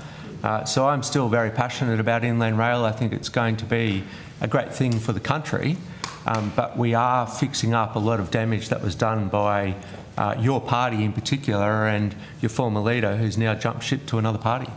So do you still believe that the extension of the Inland Rail to Gladstone presents, what did you say here? Is an interesting one. It would bring many benefits. Do you still think that? I think that Inland Rail is a tremendous opportunity. Obviously, there's a lot of work to do on the Queensland side of the border in terms of Inland Rail, and that's something that the government is going to have to turn its attention to this term. Have you read the report? I haven't seen it, no. Have you asked for the report? No. Why not? My responsibilities lay elsewhere, Senator Canavan, and I've been focused on What's them. your role again? I can't read it at the moment. Parliamentary Secretary, what does it say? Yeah, I do. Well, it's very small. He's got a lot of words in his title, but doesn't seem to do much. What does it say? Representing, oh, you're representing the Minister. What's your actual title? What's your ministerial title? Regional Development in this space. Right, your regional development. This is perhaps the most important regional development project in your state that you represent. Why haven't you? Why, just trying to, without throwing mud on the other side, I'm just trying to ask, why haven't you, as the Assistant Minister for Regional Development, asked to read a report that cost $4.8 million that you said was a huge opportunity? Why haven't you read that report? Because I've been focused on the areas that I've been responsible for, Senator Canavan. So you're not responsible for Central Queensland? Of course, that's part of my remit, but in terms of my portfolio responsibilities, that's what I've been focused on delivering on. I think Gladstone is regional, Senator O'Sullivan, and I think the people of Central Queensland understand that, like always, the Labor Party likes to turn up in the place and talk a big game, but don't deliver. They don't do the work. They don't do the work. You could just at least read the report, Senator Chisholm. That would help matters. Thank you. Well, I'd back our record of delivery versus yours, Senator Canavan. I hate to break the row minutes up, but let's have a smoko break and come back at 11:15. Thank you. You want to have a crack?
I was going to ask some questions to follow on from question on notice 233 from the last estimates. You've been through, obviously, in detail, lots of the projects. But I did want to drill down in the answer to that question on notice. You said that the $200 million early works package is expected to deliver 5 intersection upgrades. Just want to check, what are those intersection upgrades and have they started now? They may have been covered in what you said before. I didn't really hear intersection upgrades, but it may have been covered by some of those projects. But have you got a list of those 5 and have they started? Sorry? We did go through those intersections. They were included. Well, can you just split them out? Because I might have, Through them again for it you. might have been a bit hard to understand what were what.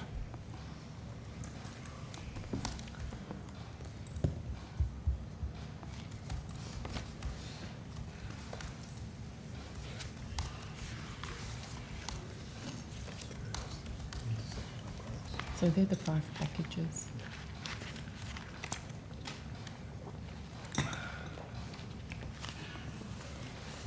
They're the ones that I was referring to before that will include they're all in design at the moment.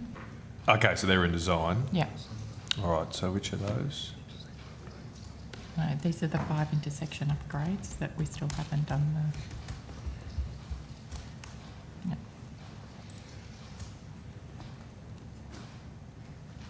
So if you just go through and read the 5. Those 5 again. Mm-hmm. Yeah, it's fine.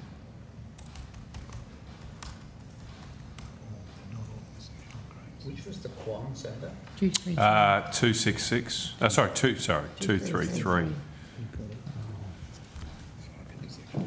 Right. Have you got that in front of you? Yeah. So there's some that are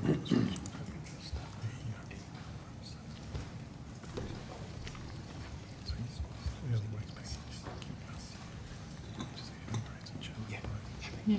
So we'll go through. So, okay. yeah. So starting, sorry, Senator, I'll kick off while my colleague also has a look. At Gympie to Maryborough, south of Borpal, safety improvements and intersection upgrades at Chapman's Road and Mountain View Road. Right. That was for $4.3 million. That project is under construction. Okay. And then go.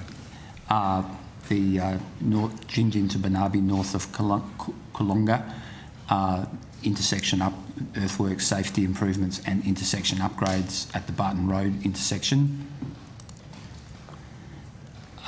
which is under construction.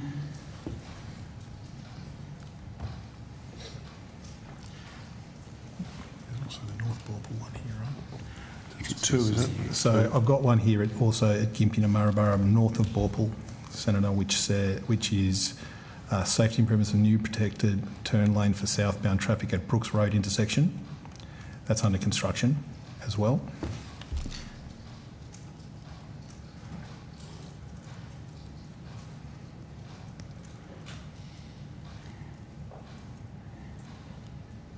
There's pavement strengthening at the Toowoomba intersection.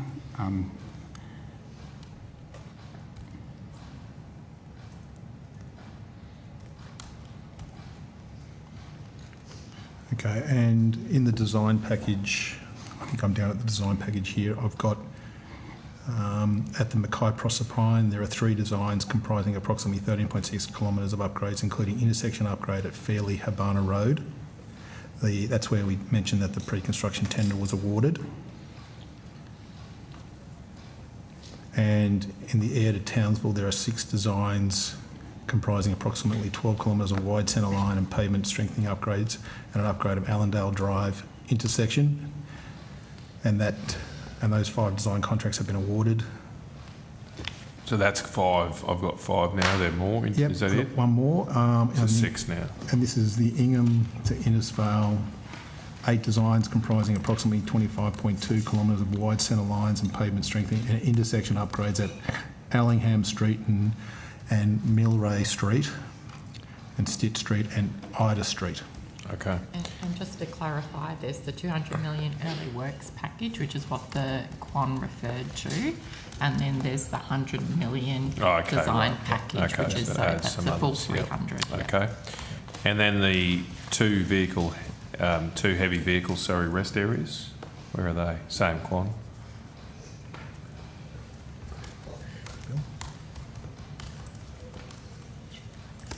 Sorry?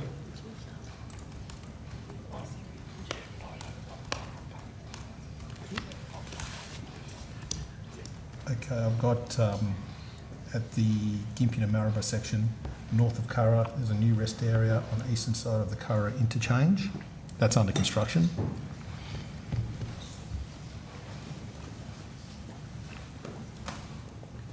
Ginginda Benarabi, sorry, south of Miriam Vale, construction of new heavy vehicle rest area. That's under construction. Right. And that's it? That's it. Okay. Just to confirm too, the money that's been spent so far, is that only from the early works package and the early design package?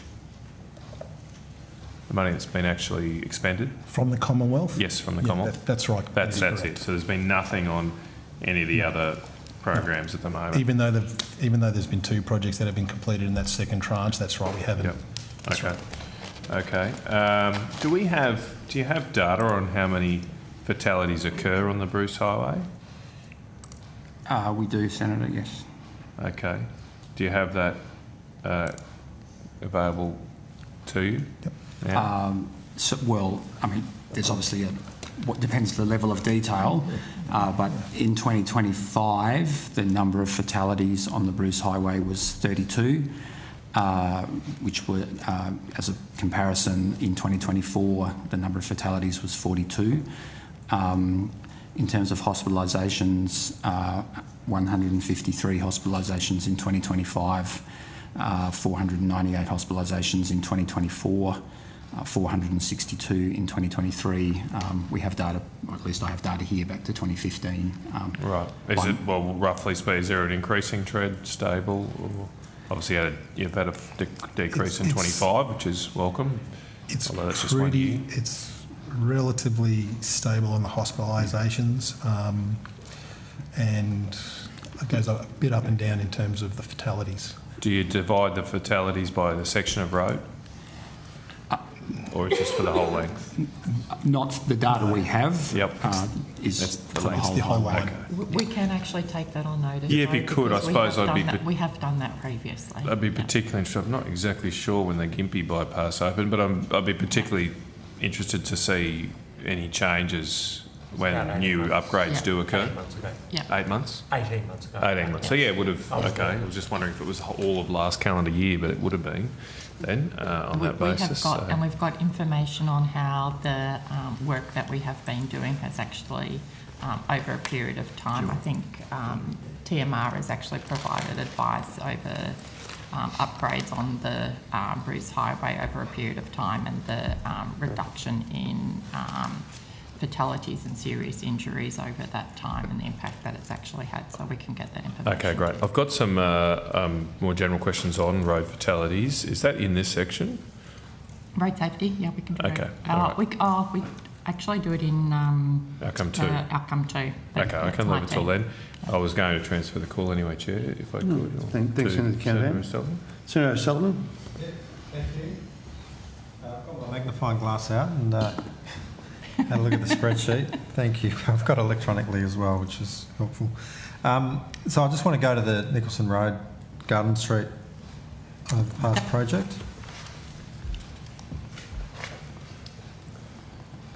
Do I need someone else at the table? You've got us for today. Yep.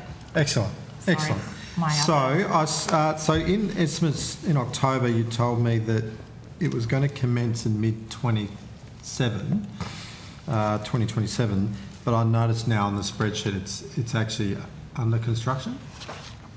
Let me just, I can clarify that for you, Senator. So in relation to what's under construction, there's some early works to do with, I think, the overpass. Just give me a moment to get that up.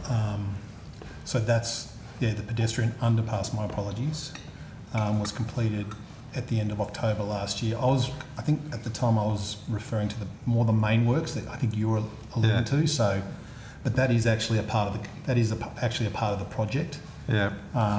But I can tell you, since our last conversation, there has been some movement in particular. As you're aware, obviously it's quite a complex site in relation to utilities, and Western Power have made some progress in relation to its design works.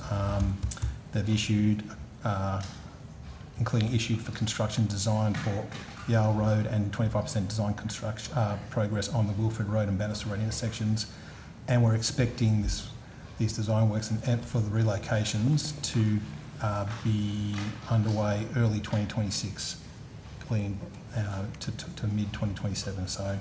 So that there is progress in that space. And that was Western Power? Yes, it was. What about ATCO with the gas? My notes seem to suggest that that seems to be ongoing. I might have to check. It was ongoing last time. It was ongoing, but I don't think that's progressing well. Is how I understand it from my conversations with WA. But by finalising this electricity piece, obviously, then the main construction works will start. Are you anticipating, given that the project was first announced, about 5 years ago, because it hadn't commenced, costs have gone up, and then the budget has increased for it. Are you anticipating that if there are continued delays, that there would be an increase in the cost of delivery of this project? I think that we'll have to wait and find out in regards to that. What WA has indicated to us as part of this is that they have been working very, very closely with Western Power, because they're very conscious as to a range of other conflicting priorities that Western Power has, that they can do as much as possible at the same time to keep everything moving, so that as soon as the Western Power issues are resolved, that they can go out to construction straight away. So, and that's for the power. What about the gas with ATCO? Is it the same status? Exactly. So we haven't had any indication that the gas is as concerning as the electricity issues. So do I take it then that WA hasn't come forward with any representation for an increase in costs? Not at this stage, no. And we're still aiming for construction to start. I think it's mid-2026. Mr. Bourne, in October 25, the estimates indicated that they're looking. It is Mr. Bourne. Yes. The water jugs covering your name.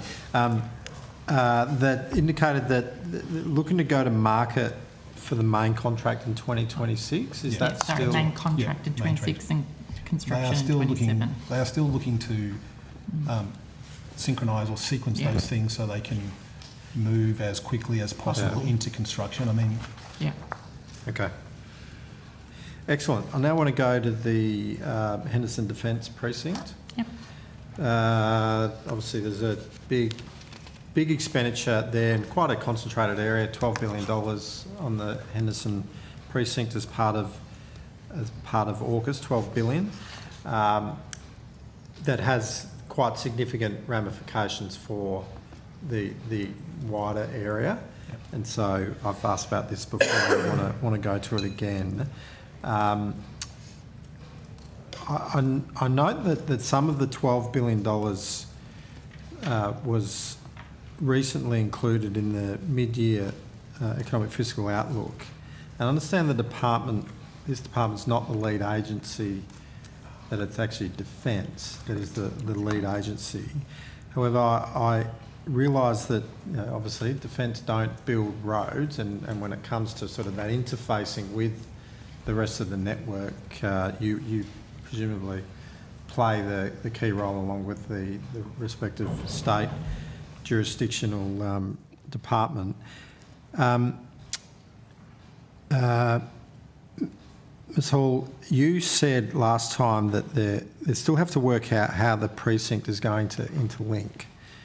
So since December, has the department had any level of discussion with Defence on the kind of service delivery, the road infrastructure that's necessary that supports the Defence precincts that will need to be upgraded in around that interfacing with the rest of the network? Has any further discussion occurred yet?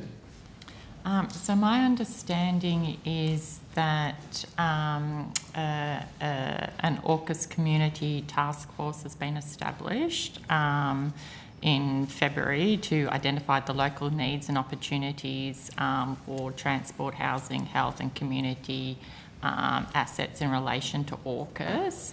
The department itself is not a member of that, though I do sit on the broader IDC with Defence and central agencies in regards to the consolidation of the Henderson Defence Precinct.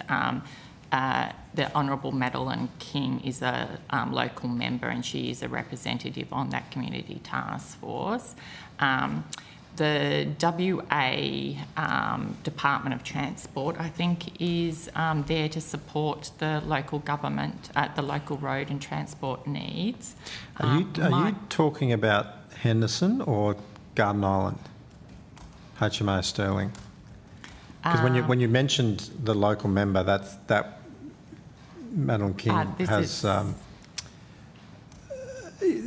Rockingham's in her electorate, whereas Henderson's in Fremantle electorate. Yeah, so this is in regards to Stirling, HMAS Stirling.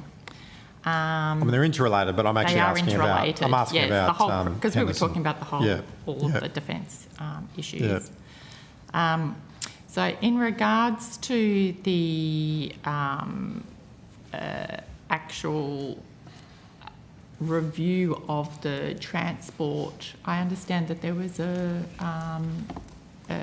WA undertook a transport plan for Defence. Yeah, there are a number of studies, as you're probably well aware of, Senator, in relation to the Garden Island area. And I'll come to that. In our space, obviously, it is a broader network piece. You've got potentially Westport there as well. And so we are doing work. We've got some investments in the area, as you're aware, on the Kwinana upgrades, but we've also got a business case that we're looking at in relation to further enabling infrastructure for key roads in that area. And obviously we work with the WA government to work through those priorities in relation to that broader network piece. So there's lots of pieces to it. So the task force that's been established, who leads that then? Defence. Defence lead that, but you're not on it. I just find that really interesting. So given the interfacing that's required with the broader network, why would you not be part of that? I can appreciate, I suppose, that within the precinct, Defence has primacy, but once you get out of that and you're connecting onto roads 5-6 kilometres away, and the need to provide those interlinks, how do you not have a key role? I'm sure we have a really good relationship with Defence, and as I said, we're on the IDC for Henderson as well. So if there are issues that need to come our way, I'm sure that they will bring it to our attention. I'm not concerned by not being on that task force. But in regards to do you have the membership of the task force?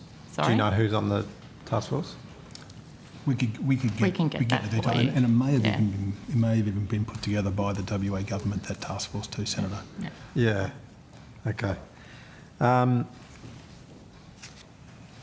That's okay. So and your understanding is, or just sorry, help me understand. The task force is looking at both Henderson and HMAS Stirling. Is that one task force covering both? My understanding is that it's looking at HMAS Stirling in particular, but I'll come back to you on that. And then we're looking at, then there is other work going on around Henderson. Yeah. So I'm sure you can appreciate that they're quite separate. Yeah, that's exactly right. I mean, they're just across the water from each other, but they're... Yeah. So what I was trying to by say land, is that there is quite a task distance. force to deal with HMAS Stirling, and then I'm on the IDC for Henderson. That's what I was trying to explain. But I'm not on the task force. Okay. And my understanding is Western Australia established that AUKUS Community Task Force Centre. Yeah. Okay. And in terms of just that broader, you mentioned, West Connects and Westports and... Westport, sorry. Westport, sorry. Misspoke. You are involved with those discussions, though, as it relates to the need to connect the freeway through and all of that sort of thing. Okay. Have you seen a copy of the feasibility study that was developed that Main Roads WA undertook in relation to the precincts? Is this for Westport? No, sorry, but still on Garden Island. No, we have not seen that, Senator. Right.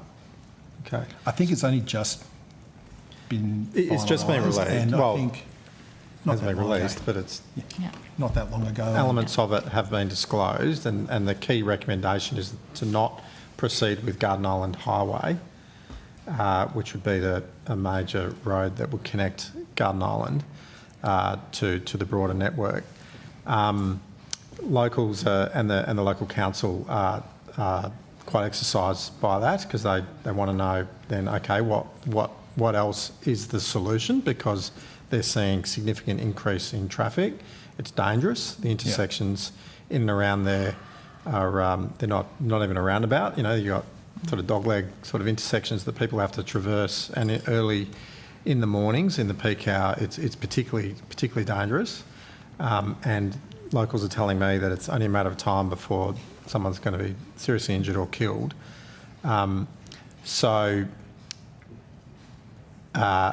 Again, it's not on defence land, it's within the City of Rockingham's jurisdiction. So my understanding on that is I don't think it was a do-nothing sort of response. I think that they do high level, because I take it, just have regard that I haven't seen it, but my understanding is they are looking at some targeted works and some around the network to try and improve those sorts of things that you're talking about. It may not be a full delivery of a highway, but there is some options. And I mean, we'll obviously work with the WA government in terms of any sort of future investment that they think is necessary there, but we'll be guided by what comes out of that.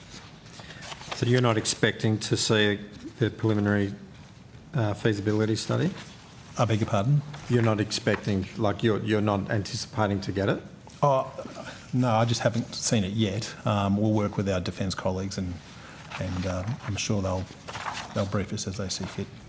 Okay. All right, let's change gears. I want to ask about the... so MyInfo notes infrastructure investment is expected to moderate. So I want to go to sort of more broader macro level questions in relation to that. So expected to moderate as major projects are completed by states. Can you just explain what factors are contributing to the moderation over the forward estimates? That's a broader Treasury question, I would have thought. I think there's probably a range of answers to that question. One is, from our perspective, is that a number of the projects that are actually in our pipeline are actually coming to construction completion. Yes. So obviously MetroNet would be an example of that in WA, plus a number of other projects. We obviously have projects that are coming into the pipeline, but they're very much at early stage at this particular point of time. So you're planning for deliberately for that infrastructure delivery to moderate? And by moderate, does that mean contract or reduce the scope, or what? Can you explain what that means? Yeah. So the government has maintained or increased aggregate infrastructure spending on land transport over the last few years. when Treasury make commentary on these things in documents around things like MyEFO, they look at land transport, but they also look at housing infrastructure, housing construction, defence infrastructure, energy transition, and so on. From our point of view, we are maintaining a consistent level of infrastructure spend, but within individual jurisdictions, as Ms Hall has explained, there are peaks and troughs. We are keen to make sure that the forward programs are as carefully planned as they can be, so that industry is not surprised as to the content of future infrastructure programs. So we, under the new federal funding agreements that have been put in place, are working with the states and territories for each of them to develop a 10-year infrastructure plan which will enable us to have a forward look. And that means that as projects come off, say, in New South Wales or in Victoria, we are already planning the next generation of investments that will support housing supply and population growth, the resilience of our networks, connecting our primary producers to port. So we don't anticipate at this stage that there will be any material reductions in the infrastructure program. It will vary from state to state, but importantly, that is always a matter for government to consider, and as we go into budgets, government has all its options available to it. Can you provide, I'm happy to just get this on notice, if it'd probably be better if it's presented as a table, unless you point to me it in the MyEFO papers. Can you confirm the total Commonwealth infrastructure payments for each year of the forward estimates as updated in MyEFO? Yep. We can update it for you now. Yeah. So there will be funding which is tied to particular projects, and there will be funding which is held in general reserves to be allocated as projects come through to be construction ready. So you'd like to know state by state? Yeah. Yeah. We can do that.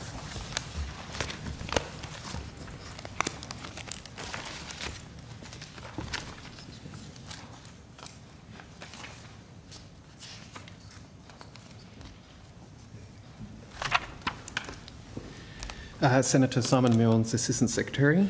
So MyEFO has the payments of the States for Infrastructure Services in the Annex A. So for 2025-26, the total IRP funding is 13.3 billion. That's total, nationally? That's total, unit by state? Yes. Yeah. By state.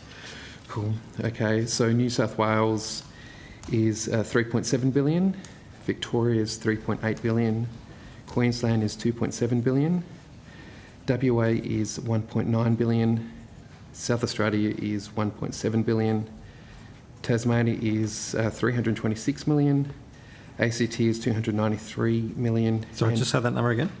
So for ACT or Tasmania? That's ACT. 293 million, and NT is 410 million. That's for 25-26. Yeah. And 26-27. Yeah, just give us next year's as well, please. Okay, so the total is 13.5 billion. So New South Wales is 3.2 billion, Victoria is 4.7 billion, Queensland is 3.0 billion, WA is 1.5 billion, South Australia is 1.7 billion, Tasmania is 403 million, ACT is 246 million, and NT is 372 million. Might as well keep going. Keep going? Forward. Yeah. Okay, 2027-28, the total is 13.3 billion. New South Wales is 3.3 billion, Victoria 3.4 billion, Queensland 3.5 billion, WA 1 billion, South Australia 1.7 billion, Tasmania 337 million, ACT 119 million, NT 408 million, and the final year of the forwards at MyEFO is 2028-29. So a total of 13.4 billion, New South Wales 3.1 billion, Victoria 2.4 billion, Queensland 4 billion, WA 648 million, South Australia 1.5 billion, Tasmania 266 million, ACT 54 million, and NT 517 million.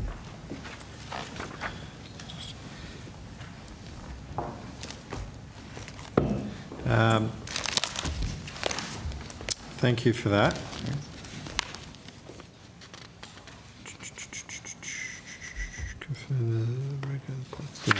Great, thanks for that. Can I go back to a project in WA, the Tonkin Highway extension, Thomas Road through to Southwest Highway, I think it is. So when I saw an update in December on the Tonkin Highway project, I was told that the first steering committee meeting for that project was occurring later that week. So I think we're meeting earlier in the week, and there was a meeting on Friday the 4th of December. Just check that meeting went ahead. Yes, I think it did, Senator. Yep. It did. And can you outline the outcomes of that meeting, please? I don't have that level of detail from that particular meeting. I can look to see if I can get some points for you and come back to you shortly, if that's okay. That'd be helpful. Thank you. Because one of the questions I asked in December was what stages of the project are planned to be completed before the end of 2026, and so I'm keen to understand if there's an update on that, and did the steering committee shed any colour on this at all? It did. We do have an update on that, Senator. So I think we mentioned that over the next 12 to 18 months, from the question or notice we provided you, there's a fair bit of work going on across both of those projects. But in terms of works that have happened recently, there have been recent traffic switches and early works on the Southwestern Highway, and they've enabled construction to advance across multiple fronts, including drainage, pavement works and major earthworks throughout December and January. So there are works happening there. Yes, and thank you for the answer to the question on notice 2458, where you do outline some of those expected works, but what I don't have in there is the time frame. I still think they're looking at the late 2028 for completion, or are you looking for the over the year, the time frames? Yeah. Well, what's going to be done? What's staged over that time frame? Yeah. I did not receive that level of detail from my colleagues in WA. I can certainly follow that up. Thank you. That's fine. I want to ask about the Fremantle Traffic Bridge. Quite a major project in WA. They've just recently closed the old wooden bridge just only about a week or so ago. Is the Swan River Bridge you're talking about, Senator? Swan River Bridge, correct. Right there and connecting Fremantle and North Fremantle. So far it seems the traffic's handling the major disruption, which is, I guess, good news and good planning involved in communicating those changes to locals. But I just want to understand in relation to the funding, the Australian government committed to that project in early 2019, and the commitment was finalised with the state government as a 50-50 funding split for a $230 million project. That was increased to $430 million, with $215 million coming from each government. So can you confirm that Commonwealth has made a 50% contribution to the new Fremantle Traffic Bridge? Yes, Senator, I can confirm that. How does the Commonwealth's percentage contribution to the Fremantle Traffic Bridge compare with the average contribution to bridges nationally? I don't know if I can give you an answer to that, because they can all be quite different depending on the structure, the span, the engineering where they're located. decision. They're located. In terms of the split, the 50-50, 80-20, they can vary. I don't have that level of detail with me, but depends if sometimes if they're regional, they could be 80-20, 50-50. I don't have an answer for you about whether that's a similar comparison across the board. I would say that in major cities that aren't Hobart or Darwin, but in Adelaide or Melbourne or Sydney and Brisbane, I would say that the bridge would probably be 50-50. We'll take it on notice, but that's usually the case. Thank you. And I appreciate, obviously, in regional areas where it's a major transport route, you might pick up a bigger share. Yeah. But yes, just in terms of projects in that sort of precinct, major metropolitan area, that would be good. So on bridges, in each Commonwealth budget since 2019-20, what new bridge projects in Western Australia has the Commonwealth committed funding to? And can the department table a schedule showing each of the projects? We'll take that one on notice, Senator, if you want to go back to 1920. Yes. So if you can come back to me with the project name, location, the total estimated project costs and the time of budget approval, the total Commonwealth funding committed in that budget, and the Commonwealth funding as a percentage of the total project cost for all bridges across Western Australia. I'm presuming you're meaning major projects. You don't mean projects under our bridges renewal or anything like that, because thank you. Yeah. That would just be. Can I keep going, Chair? Yes, mate. That's all yours. Thank you. Oh, sorry. Yes, Senator. Thanks, mate. We are mates, actually. It's absolutely. I mean, the line of questioning. But we're in estimates. So can I go to the Great Central Road, Outback Way project? In October, estimates, you indicated that 2 out of 3 Indigenous land agreements had been agreed to in principle. Has there been any progress with those agreements since then? I think the next stage for those, Senator, is having them pass through Parliament. The state Parliament? Yeah, the state Parliament. But in terms of, I can give you a bit of an update. So they have to. So it'd have to be, because it's Lands Trust land.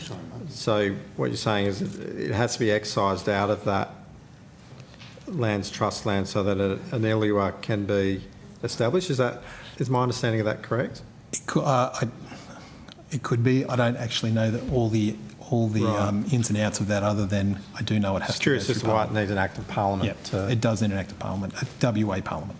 Yep. Yeah. Okay. We can speculate about what that might be, but okay. So is there any progress on that? So that they are moving through the processes in WA, and I understand later in this year, possibly around October, there could be some of those could be. I'll use the term registered. I'm not sure if I'm quite right with the terminology, but going through that process. But notwithstanding that, there's been a lot of work going on across the sections similar to, I guess, Nicholson, in terms of trying to sequence and get things, all the approvals done as much as possible to hit the ground running with construction when those LURs are actually approved. So if you'd like me to run you through some of the things that have been happening. So across the corridor, heritage surveys I'll break it up if I could. Are we just talking the West Australian side at the moment? Yeah. Yes, this is all Western Australia. Yeah. The Yilka lands, which is about 153 kilometres, the heritage surveys have been complete. There's a review underway for additional identified heritage impacts. Baseline botanical surveys complete. Cultural heritage management plan's been prepared and under negotiation. Clearing permit approval has been received. Road design's completed. It's subject to a final review, but they've done a lot of work to get ready. In the Nanganyaku section, heritage survey has been complete. Ethnographic surveys have been undertaken, as well as archaeological surveys have been planned for March. Baseline botanical surveys have been complete, and road design has been complete. Again, subject to a final review, but and in relation to the final section, then the Nanyajara, hopefully I pronounced that correctly. It's a tricky name. The ethnographic Nanyajaraku, I think, is how you say it. But I probably balled it up. I mean, messed it up too. So the ethnographic surveys have been complete. Archaeology surveys are scheduled again in March. Baseline botanical surveys have been carried out from the west to the east will be carried out, in June this year, and the road design is complete. So there's been a substantial amount of work that's been done to be in preparation to hit the ground running once the ILUA registrations have taken place. We're still looking to have this work complete by 2032. Okay. So 2 out of 3 were agreed to in principle. Where's the third at? I think I mentioned that is still part of that could be under negotiation still, Senator. But I can probably get a little bit more detail. Have you had any representations to you from WA that this might result in an increase in funding required from the Commonwealth? Not at this point, Senator.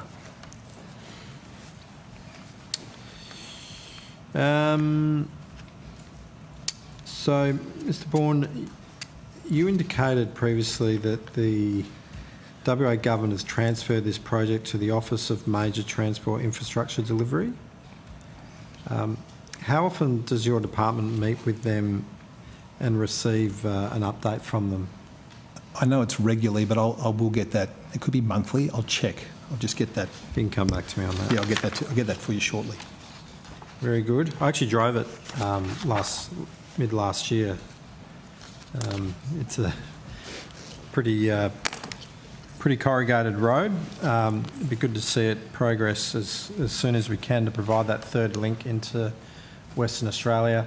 We've only got 2 sealed routes, as you know, into WA, and with weather and other events, fires and other things, it can be cut off, and so that third link will be essential. Not only for that, the significant economic and tourism opportunities that it will open up will be great. So, Senator, I can give you an answer to that question.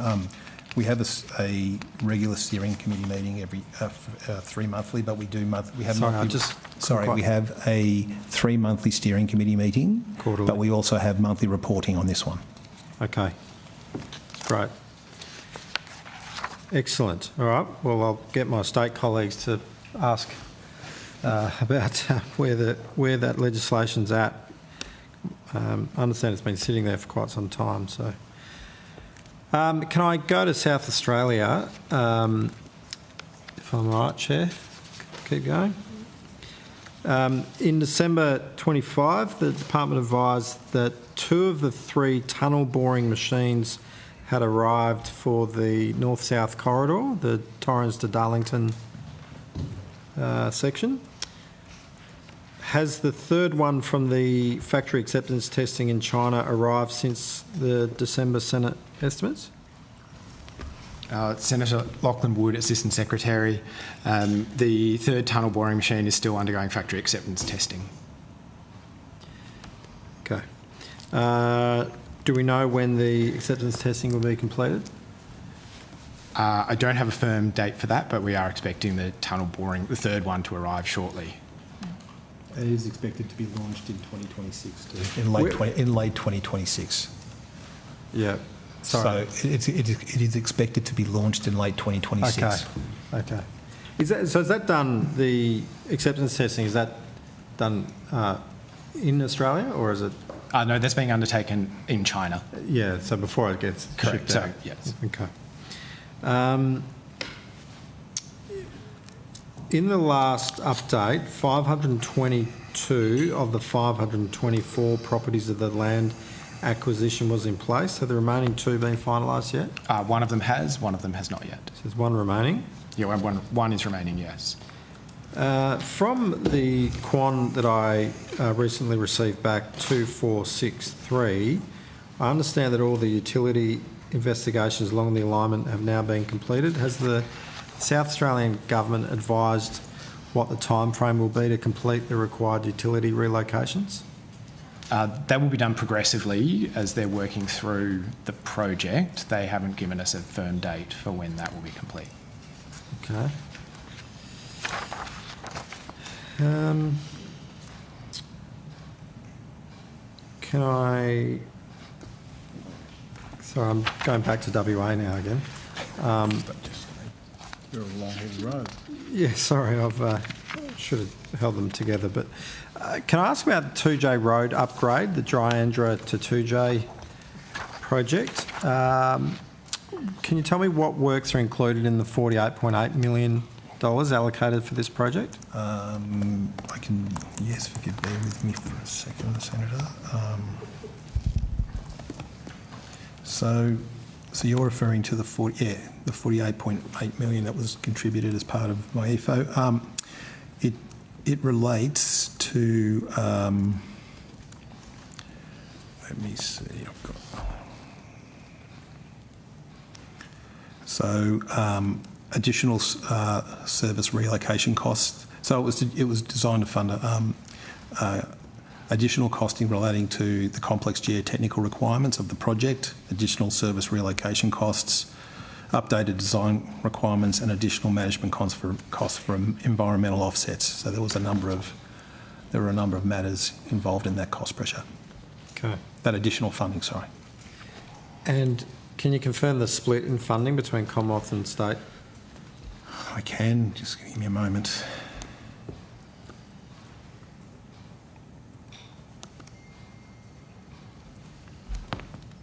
It's an 80-20 project, Senator. 80 Commonwealth? 80-20. And yeah, 80 Commonwealth. Yeah. Australia, that's right.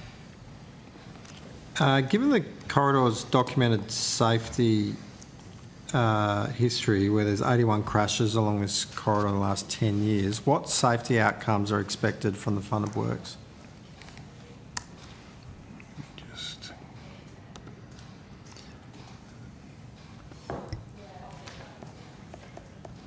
I think it's designed to get rid of some of the more dangerous curves in the road, as well as some intersection improvements to make them a little bit safer, and create some provision of passing lanes and some widening.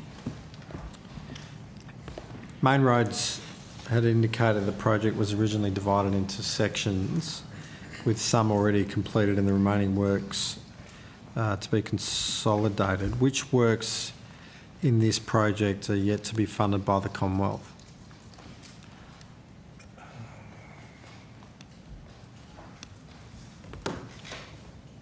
I might have to come back to you on that for that level of detail, Senator.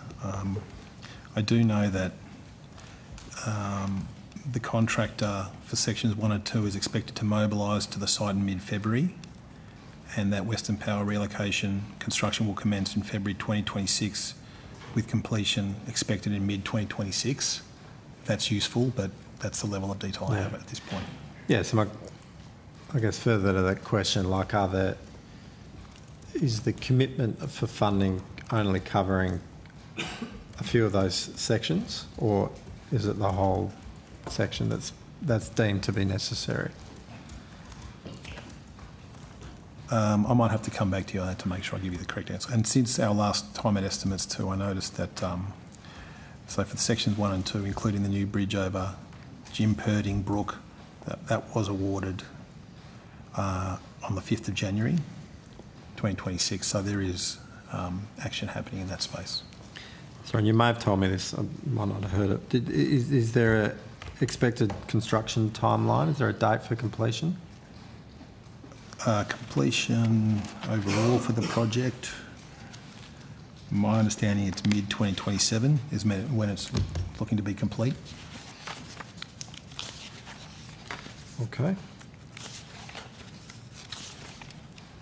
Thank you. Can I go to the West Australian Rail Track Corporation feasibility study?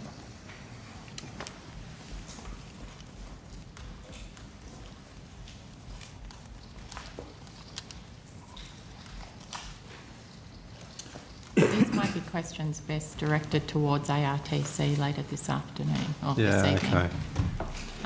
So there's not much to report on this. It's an agreement still to be worked through between the WA government and the proponent, and ARTC is waiting to do its due diligence. Okay. So then, can I just ask though, so there's $2.5 million allocated. I believe there might have been an election commitment that was made. So they will have full jurisdiction of it, will they, in terms of ARTC, doing the... yeah. Okay. So the study's tied to the idea of bringing parts of the WA freight network back into public hands and looking at integration with ARTC's interstate network. So can you just explain what role the Commonwealth and the West Australian Government and ARTC will have, and how all that interplay will work? I think it will depend on what arrangement the WA government has with the proponent. So until that's actually sorted, I'm not sure we can actually comment, because it will depend on what that arrangement is, and that's a commercial arrangement. Okay. All right. Yeah, well, it's probably appropriate I ask the rest of those to ARTC. Happy to share the call. Sorry, Senator. Senator, can I just touch on the mentioning on the Nicholson Road, the ATCO gas and telecommunications pieces? They are now complete in that space. Good. Yep. Good. So that means it can progress to the next stage. That's right. So hopefully when Western Power relocations are... I can hear the cheers. Sorry. I'm hearing some cheers going on from all the way over there. The locals are very happy. Good. All right, good. Senator Colbeck, you got the call? I'll go to Tassie, some projects in Tassie. First one, the Tasman Bridge upgrade, there's 130 million that was allocated there. There's a story today in the Hobart Mercury about conversations in relation to a future crossing. Is any of the resource that's allocated to, or that 130, is that any of that going to those conversations? I notice on the document that you tabled this morning, it's still all in planning. What's the status from your perspective with respect to those conversations? So the 130 million is principally for the upgrade of the Tasman Bridge. So that's widening the pathways and strengthening and creating better connections at either end. We are aware that the Tasmanian government is starting to consider about what the long-term options are for that crossing. So that 130 is already all allocated towards those upgrade projects, processes? That scope has changed since it initially began, as they did the works around the design, and so they did have to adjust the design works on that due to some engineering constraints, which is why they've changed that over time. But there's not a separate project at this point in time for any future upgrade. That would be a future decision of government. So is it anticipated that all of that 130 will be required for the new scope of the existing planned works? They're just still finalising design works to really lock in that number, but they haven't advised differently at this point in time.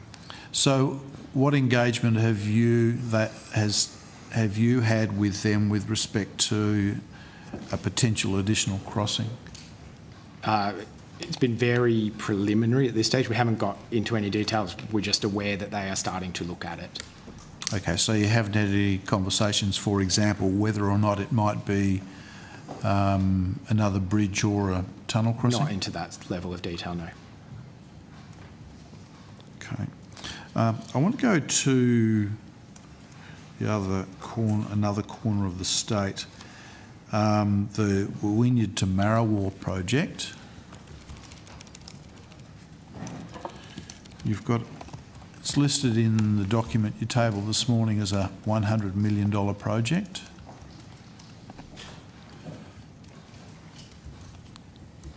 That's correct. At the moment, you've only got $12.5 million allocated for expenditure in the next 4 years. What's the story with the rest of it, the other 47.5? And that's of our 60% of the project. That's correct. So 47.5 million has already been paid on that project by the Australian government. What for? So That is, under stage 2, there are 10 priority upgrades that have been completed, including Site 3 at Port Road, Blackaby's Road and Boat Harbour, which reached practical completion in November. The preliminary designs and RFT documentation for the 6 remaining sites are underway, which is at Stennings Road, Wynyard Junction, Brickmakers Bay to Black River, Little Pigs Beach, Backline Road and Myrtle Grove Road, Wiltshire Road, Britton's Road and Bacon Factory Road, Smithton Junction, east of Shearings Road, Christmas Hills, and Christmas Hills Road and Duns Road at Christmas Hills Junction. So my specific interest is Smithton to Marrawar. So Britton's Road would be one of those, I would have thought. Is there anything else in the Smithton to Marrawar? I might have to come back to you on that level of detail, Senator. I'll see what I can get for you and come back. Because that's where the natives are very interested. Sure, we will come back to you on that. So, of the 100 on the project, most of it's already been done, but most of that would be Wynyard through to Smithton, I would have thought. In terms of that particular section, I'll just have to double check where those projects fit. So can you just go through the 6 remaining again, please? Sure. Stennings Road, Wynyard Junction. Yeah, that's Brickmakers Bay to Black River, Little Pigs Beach. Backline Road and Myrtle Grove Road at Wiltshire Road. Britton's Road and Bacon Factory Road at Smithton Junction. East of Shearings Road, Christmas Hills. And Christmas Hills Road and Duns Road at Christmas Hills Junction. Yeah. So Backline and... Backline and Myrtle Grove Road.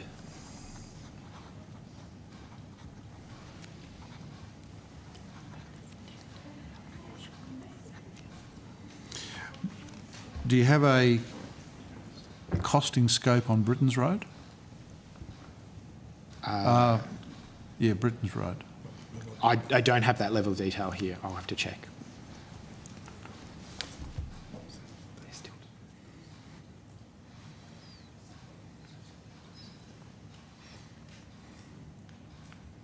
Okay.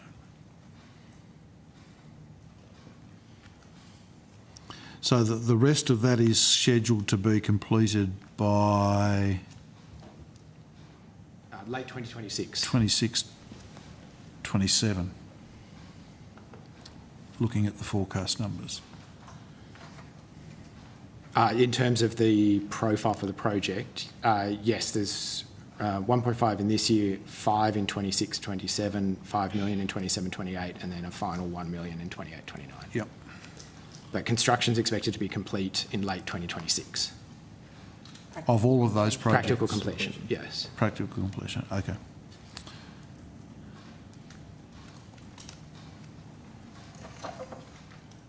Have you had any conversations with respect to Jeffreys Track with the Tasmanian government? Not that I'm aware of. Is that a part of an existing project or...? No, it's another project, well, it's another road that's received some publicity again today in the southern papers. It's let's say an unofficial road around the back of Mount Wellington. It connects Huon to the Derwent Valley. It runs behind Mount Wellington. It's about 13 k's. It gets a reasonable amount of traffic for an unofficial road, but it's been discussed, let's say variously, as one that would provide some productivity improvements it's not around the back of the mountain with respect to product coming out of the Huon into the state infrastructure network. It's not one that I recall being raised with me. It's possible it's part of a package of works, but it's not one that I recall having conversations with. That Tasmania have specifically discussed with you? Not to my knowledge.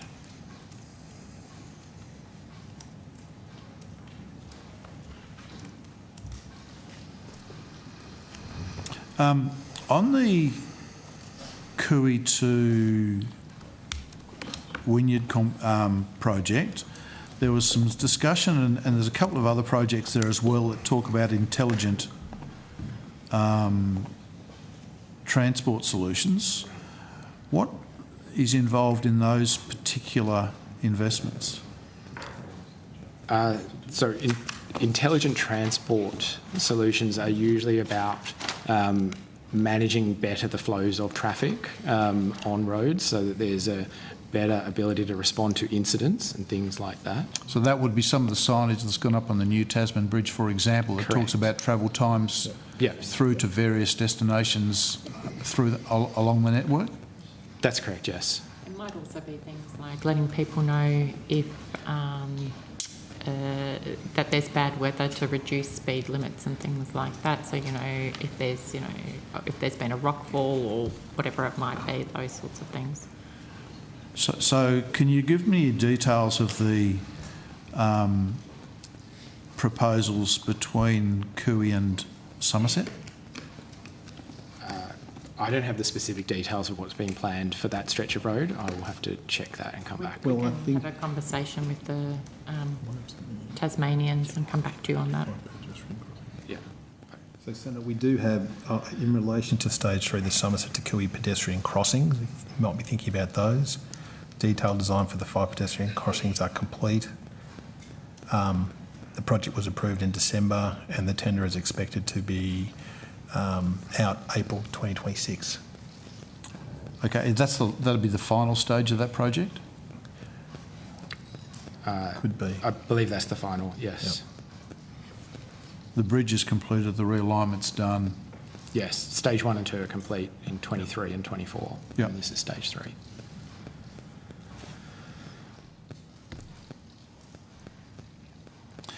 I'll just go back to the Maroowa to Wynyard. Is there anything else that's being proposed between Maroowa and Smithton other than, I think, Britain's Swamp Road?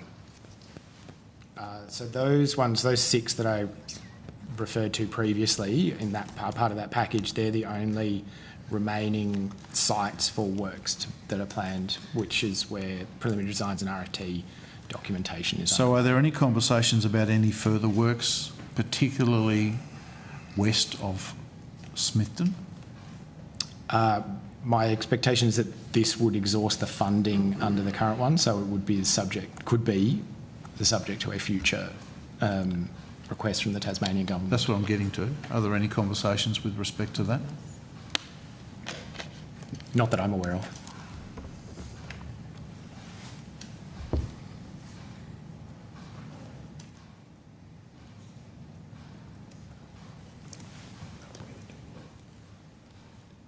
Okay. Thanks, Chair. Thank you. Senator Canavan or Senator McGrath, any more questions in this area? Yes, there are, but Senator McGrath, did you want the call? I've got just a couple of questions about the Regional Precincts and Partnerships Program. Is that for later this afternoon? Yeah. Cool. That's outcome 3. Excellent, thank you. Okay. Back to me. All right, thank you. Keeping on the Bruce Highway theme, I might go to the Tyro bypass. Can I just get, and it probably isn't the detail that you've given us, just haven't been able to find it, but have you got the funding profile for the Tyro bypass project? Thank you.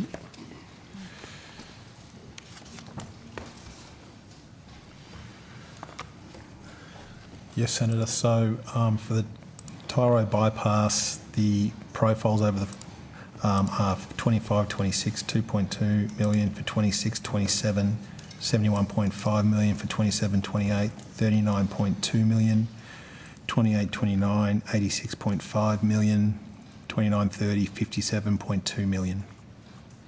In 31-32 or, no, sorry? Nothing further. The 29-30 is the final. 29-30 is, okay, sorry, you had it the other way around. Okay, all right, how much is that in total? The Commonwealth AG funding is 268.8 million, of which I think we've spent 12.2 of it, so 200 and let's say it's 256-ish million. Okay. But it's expected to be complete in 2030? Mid-2029 is the is what we've got right the now. milestone payment in that year. Yeah, that's practical completion with the cleanup. Okay. Yep. All right. Is it still in design stage? Senator Bill Brummett, Assistant Secretary. TMR has completed all of the work in relation to scope, detailed design and delivery options that represent best value for money. Okay. So the business case. Is there an expected construction start date? I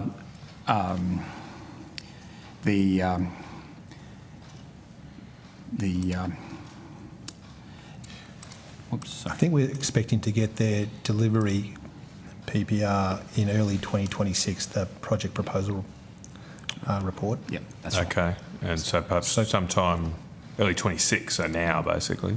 Yep, Yeah, around this time frame. Presumably another year or so you'll be putting out to tender or some such, hopefully? I mean, those details will be in the PPR, but okay. That's what you can expect. All right. It certainly needs it. I know there's a bit of contention at the time of pushing for it, but the last few times I've driven the road, there's actually traffic jams in Tyro now, believe it or not. And I'm told there are actually 11,000 vehicle movements on that section of the highway. I presume it's per day. Has there been any discussions with the Queensland Government about actually extending this 4-lane section through to Maryborough perhaps, or somewhere closer along the road? Senator, nothing that I'm aware of. The focus very much is on getting the Tyro bypass itself into construction. Okay. How do you have sort of a range from which vehicles per day would trigger consideration of a 4-lane upgrade? Is there a benchmark ballpark figure? I don't think we necessarily have one, but that's part of the planning work and prioritisation that the Queensland Government would do, Senator, to determine whether it to give a bit of a sense of when that project might become a priority for them. Right. Okay. Okay. All right. Do you know? I mean, do you keep stats on how many vehicle movements there are per day on other parts of the National Highway network?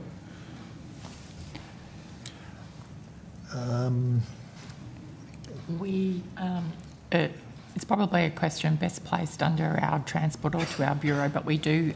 Sorry, what was that? The transport? Under our transport group or with our bureau when we do outcome number 2, we can come back in regards to that.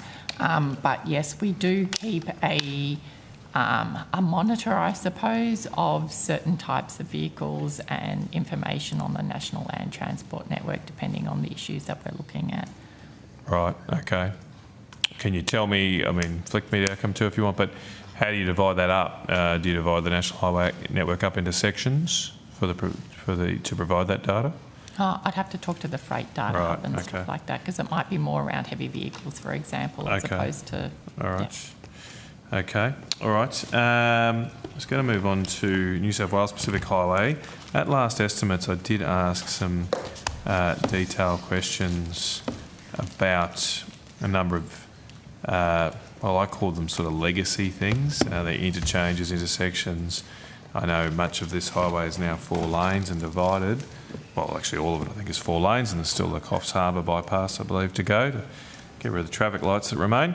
But there are still some interchanges that are a little dangerous at times. I didn't really get an answer. I asked about particularly 5 different interchanges, and there was a pretty generic sort of response in return. Can I just ask again? I did ask. So the ones I was interested in were Houston Mitchell Drive, Lakes Way, Mile Road, Falford Road and Wootton Road. Has there been any investigation of these into what's happening on those particular parts of the Pacific Highway? Locke Potter Carey, Assistant Secretary, New South Wales and ACT Infrastructure. The 3 interchanges that the Commonwealth has committed funding for to look at, which we talked about last update, Senator, Buckets Way, Medowie Road and Italia Road. Yep. So the other ones you mentioned, there's no funding at the moment for them. Correct. Okay. Those 3 then, we'll start there. When are they expected to be up, or how long are they expected to take to be upgraded? So this is a planning project. We talked about another one that is for delivery, which is the Coopanook and Harrington Road. I can provide you an update on that if you like. That planning work is due to commence later this year. There's been some early consideration of the Italia Road intersection because there's a quarry along that road, but expecting the planning work to start later this year. Okay, all right. But you don't have end dates, do you, for when they'll be upgraded Senator, no. at this stage? All right. Okay. All right. Well, we've highlighted those, and I'm told that, and they do. Some of them I do know from driving it. They are a bit of an issue. Moving on to beef roads. This was one I also had a question on notice back. This one was 243 from the committee question number. And this is a very useful actually for a change. So I don't know if I'll get the people who wrote this in trouble, but actually gave me some good information for everybody too. So in this answer I asked about beef roads, and you mentioned there's still 60 kilometres of the Claremont Alpha Road that is unsealed. And that the beef road strategy plans to seal approximately 40 kilometres. So can I just confirm that 20 kilometres remain unsealed after the completion, or roughly speaking, after the completion of the beef roads program? On the Claremont Alpha Road? Yes, yes. So it's 178.5 kilometres long, 118 sealed already, 60 kilometres unsealed. As the Quan notes, there's 5.7 kilometres being sealed through that particular project, and then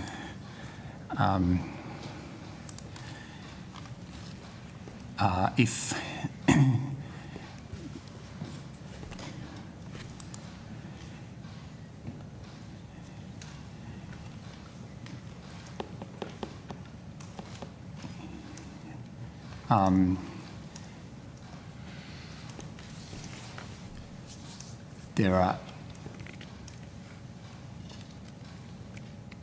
there will be 5, 17,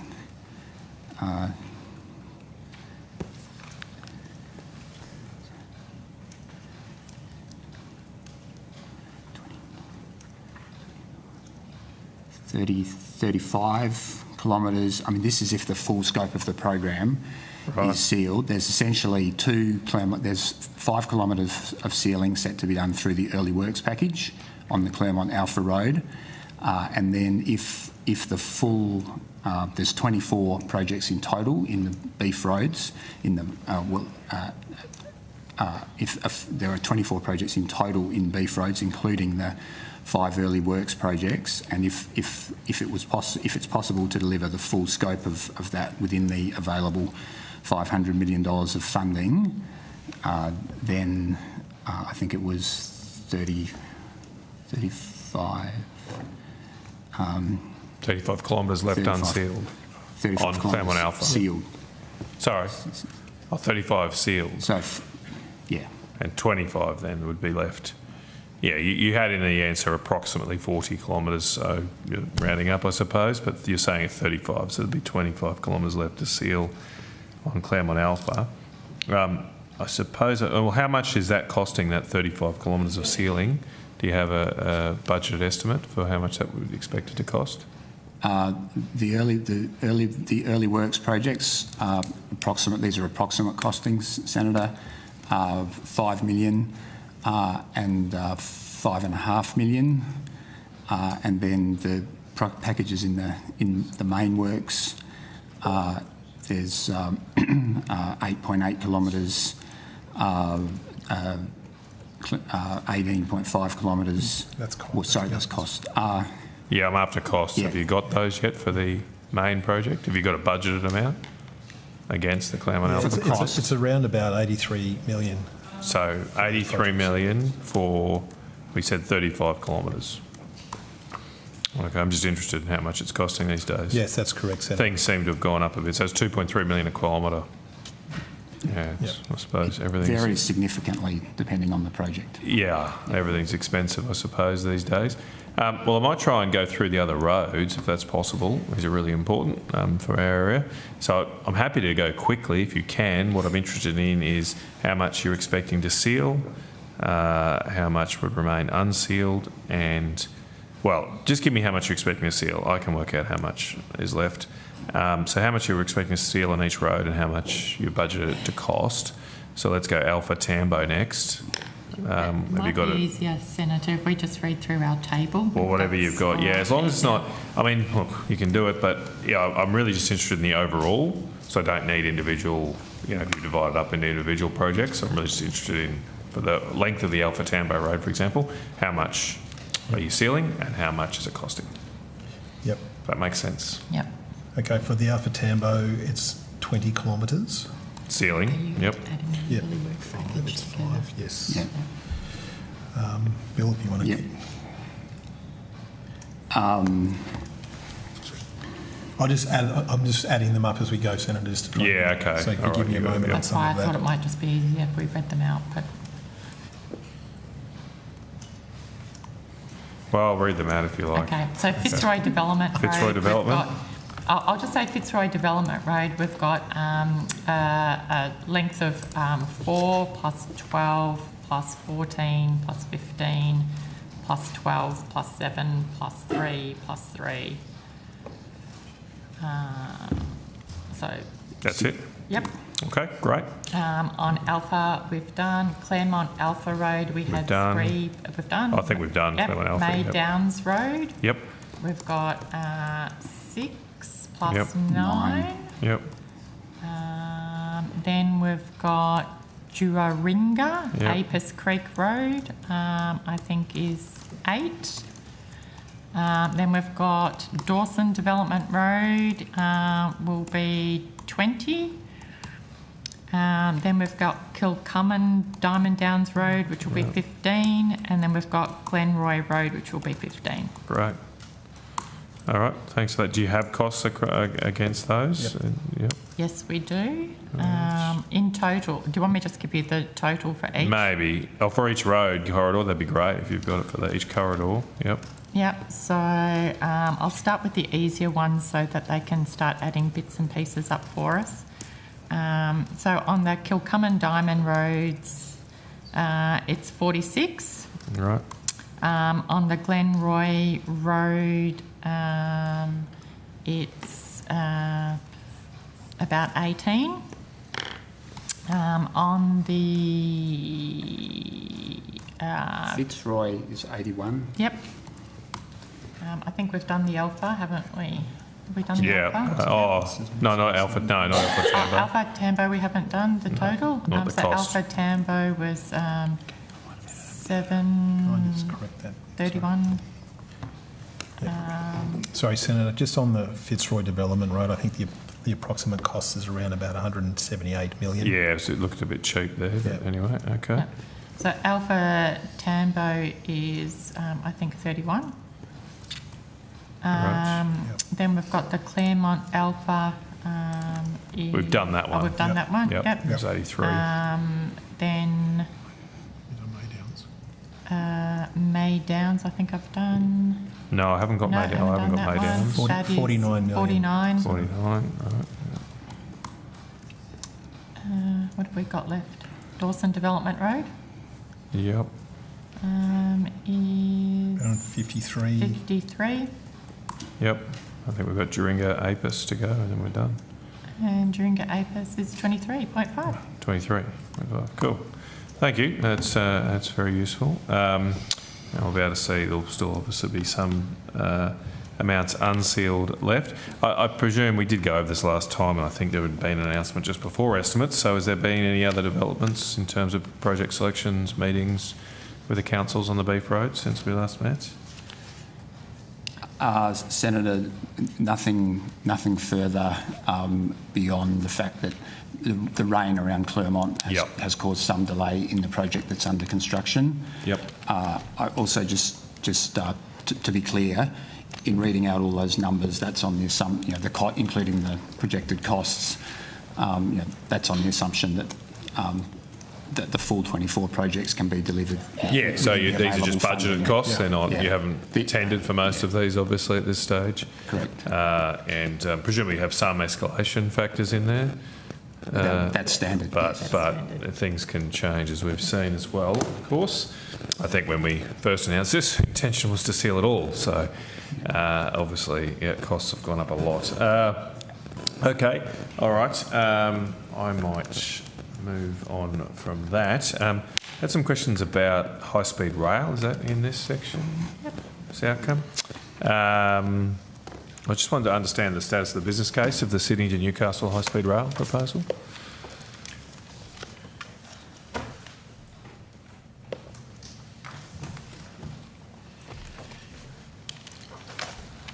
Senator James Savage, Assistant Secretary, High Speed Rail and Infrastructure Advisory.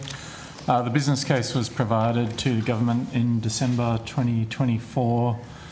Infrastructure Australia completed its evaluation, which was published in November 2025, and government's to make an announcement about their expectations and next steps. Okay. So Infrastructure Australia have assessed it. And yes. They've published something. What did they? So I haven't looked at myself. So what did they find? So they have assessed the business case among the many components that it includes, and noted that there is a development phase proposed in the business case for further planning, design, market soundings and planning and environmental approvals to be undertaken, and Infrastructure Australia supports that approach. Okay. Did it publish a benefit cost ratio for the project? Published ratios, yes. Okay, what did they come out at? Just 1 second, Senator.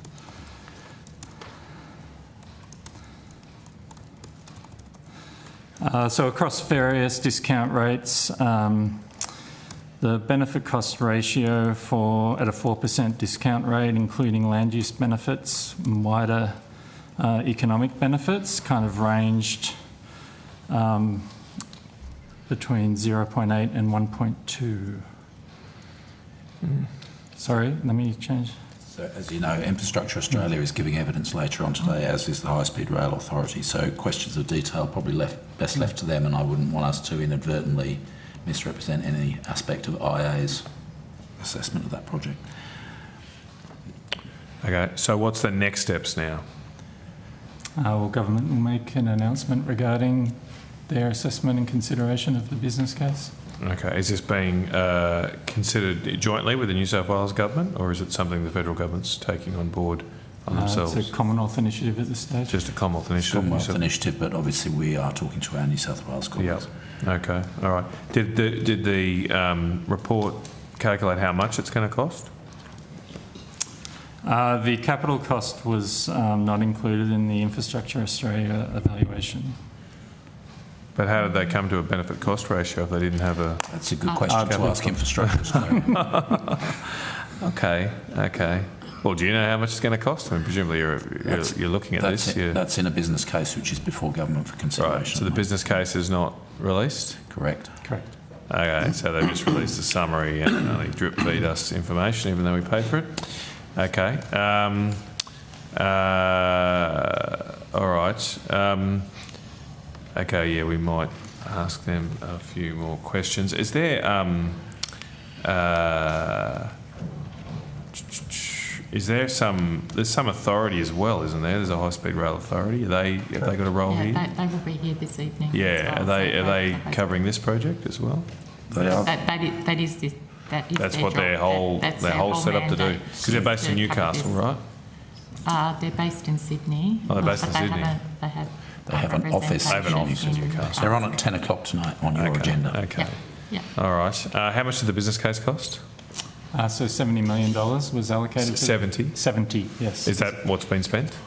Yes, there was the actual business case. That will be a question, I think, if it's asked the High Speed Rail Authority. But you'd be across it though, wouldn't you? You'd be given You've invited them to give evidence. You might as well ask them questions about their own expenditure. It's in your outcome, right? There's got to be some oversight from the department, hasn't there, of what agencies are spending? It's not a secret. It's $70 million was allocated, as Mr Savage has explained. If you want more detail on how that money has been spent and the extent to which that money has been spent, I'm just asking, Secretary, do you know how much they spent? If you do, give it I would hope you'd be across the spending of that much money. Jane? Yep. So 70 million was allocated for the business case.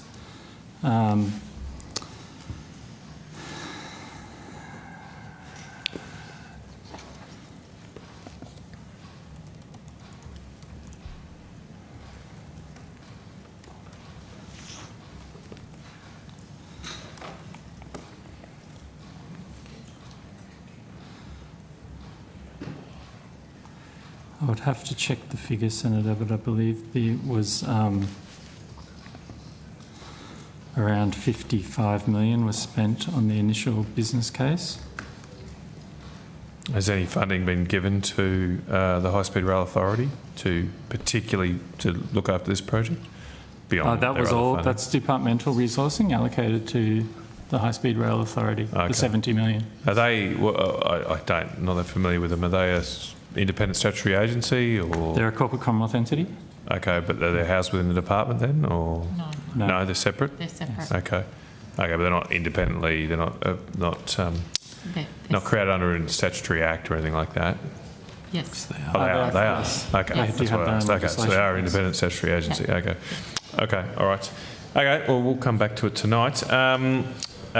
Just staying on rail though, also had some questions about the Toowoomba to Brisbane passenger rail business case. He did answer a question here on notice. I believe so. This business case has not been released. Is that right? No, it hasn't, Senator. But we should know that we don't either. Successive governments, we don't release business cases. We release summaries of business cases. That's been standard practice for a considerable amount of time, usually because of the commercial and confidence issues. So on any business case for any government. And that was released, the summary of that one was released in September 2024. Yep. The summary was released in 2024? Yep. Okay. How much did that cost? I think you've got here, it's 2.33 million, is that right? David Muldoon, Assistant Secretary. Yes, that's correct. The final cost was 2.33 million. Apparently, it says in the question that 15 million was allocated. How come only that much was spent? Senator, so that Toowoomba to Brisbane passenger rail business case went through the first two stages of Queensland's assessment, which is the strategic assessment of requirements and the preliminary evaluation, and at the end of the preliminary evaluation it was decided not to proceed to a detailed business case. Right, okay, so only made that preliminary stage. Okay, so that's finished now, there's no more work going on with that? That's correct, that's closed and the unspent funds have been returned to the IIP. All right, okay, thank you. Moving on to, I just had some questions from the fiscal, economic and fiscal outlook, particularly the new programs in this outcome. There's a line in my info about building a better future through considered infrastructure investment. Can I just confirm, some of these are existing projects and some of them are new, is that right? That's correct, Senator. Are all of them election commitments, or is there a mix? The new projects are, yes. The new projects are election commitments. So there were six new projects which were election commitments. And Right. There were 20 additional, 20 existing projects that got additional funding. Got additional funding, and there's 1, 2, 3, 4.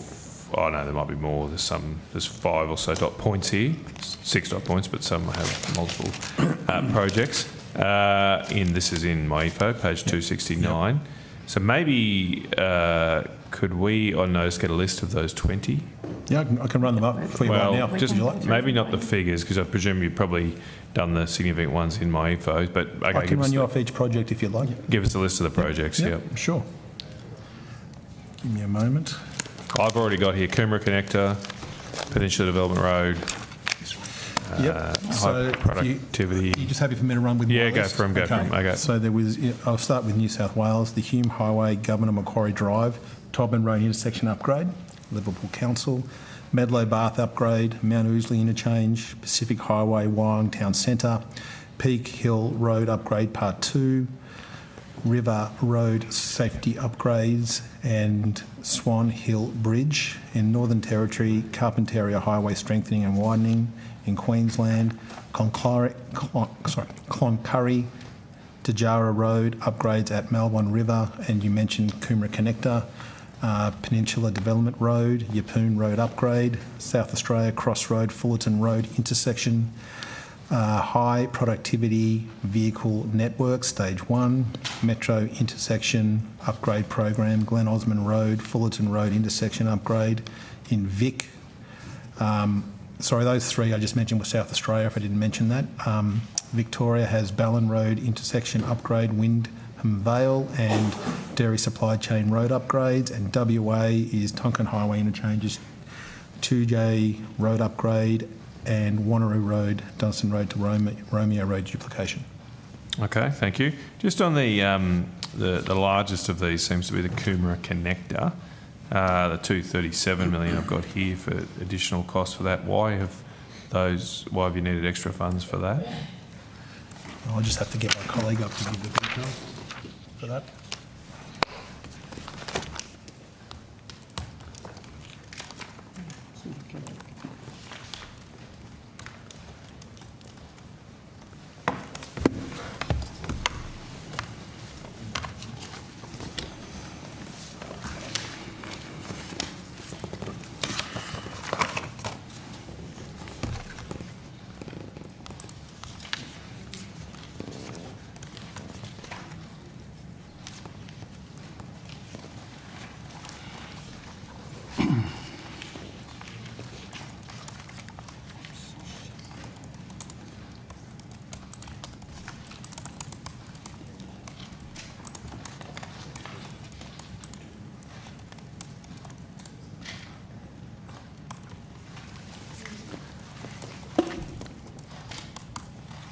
So essentially, Senator, that was reflective of sort of the challenging construction environment and some specific cost pressures on that in relation to that part of the construction project. Okay. What's the total cost of the project?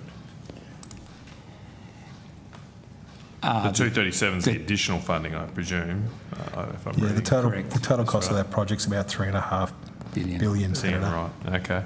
All right. When does that start? Is it started? So yes, it's well underway. Early works started in 2022, and the main construction started in March 2023, with expected completion of Stage 1 in late 2028. So Stage 1 North, which is Shipper Drive to Helensvale Road, that construction is now completed, with progressively open to traffic since September. The Stage 1 Central, which was from Helensvale Road to Smith Street motorway, the early works contract was awarded in February 2023, and the main construction award in September 24. Construction started in September 2024, completion expected in late 2028. And then the final part of Stage 1 South, which is Smith Street motorway to Nerang Broadbeach Road. The early works contract was awarded in May 24, with construction commencing in July 2024, and the main construction contract was awarded in April 2025, with main construction starting in June of 2025, with completion set for expected to be in late 2028. Okay. All right, just moving to the Peninsula Development Road. What is that for, the $37 million there? Sorry, I didn't capture that. The Peninsula Development Road, that's from Mareeba to Weipa? Sure.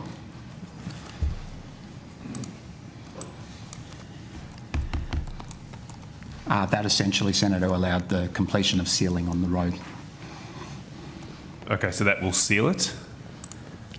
We're definitely sure it'll seal it? Because the idea is it will seal what that project was intended to seal, yes, Senator. All right, how much is left unsealed of the PDR? 11 weeks, is it? The total PDR, or just this project? Yeah, the PDR, yeah. How much is left unsealed? So is that going to seal all of it? No. So this project will seal 46 kilometres of the Peninsula Development Road linking Lakeland to Weipa. Right. And is it still some unsealed? Is there after that? Yes, Senator. Yeah, it's crazy. We should have a sealed road to Weipa. All right. Okay. Is it going to deal? Is it doing any bridges? That 37 million doesn't sound. No, it's pretty cheap. The key bridge that was a part of that project was the Archer River Bridge, which is complete. Okay, is that included? That's already covered in the 37, is it? It's covered in the total project price. Okay. Cost, sorry. How much are we spending on the PDR at the moment? In relation to this project, it is. The total project cost is $351 million with Australian government funding of $258 million. How much has been spent so far? $152 million. Okay. All right. Well, at least it's making progress. I think around 66% of that road is sealed too, Senator. Around 66, okay. in my understanding. That's now, is it? But not. So there'll be more after the project's done. There'll be more after the project's done. Okay. All right. We'll get there one day. Okay. All right. Just to follow up from another estimates question from last time. My colleague Senator Mackenzie asked about, I probably won't pronounce this right, but Murunda Highway and Killera road upgrades. She asked when that will commence. The answer was on notice that construction commencement was delayed while project design and development were finalised. So just seeking an update, is there a time for commencement of this project yet? If you give us a moment, please, Senator.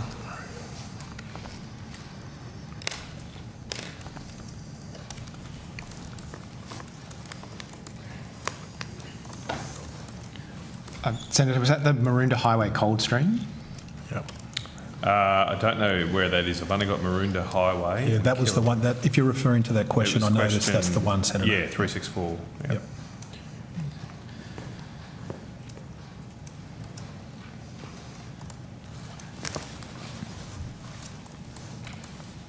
You go, mate.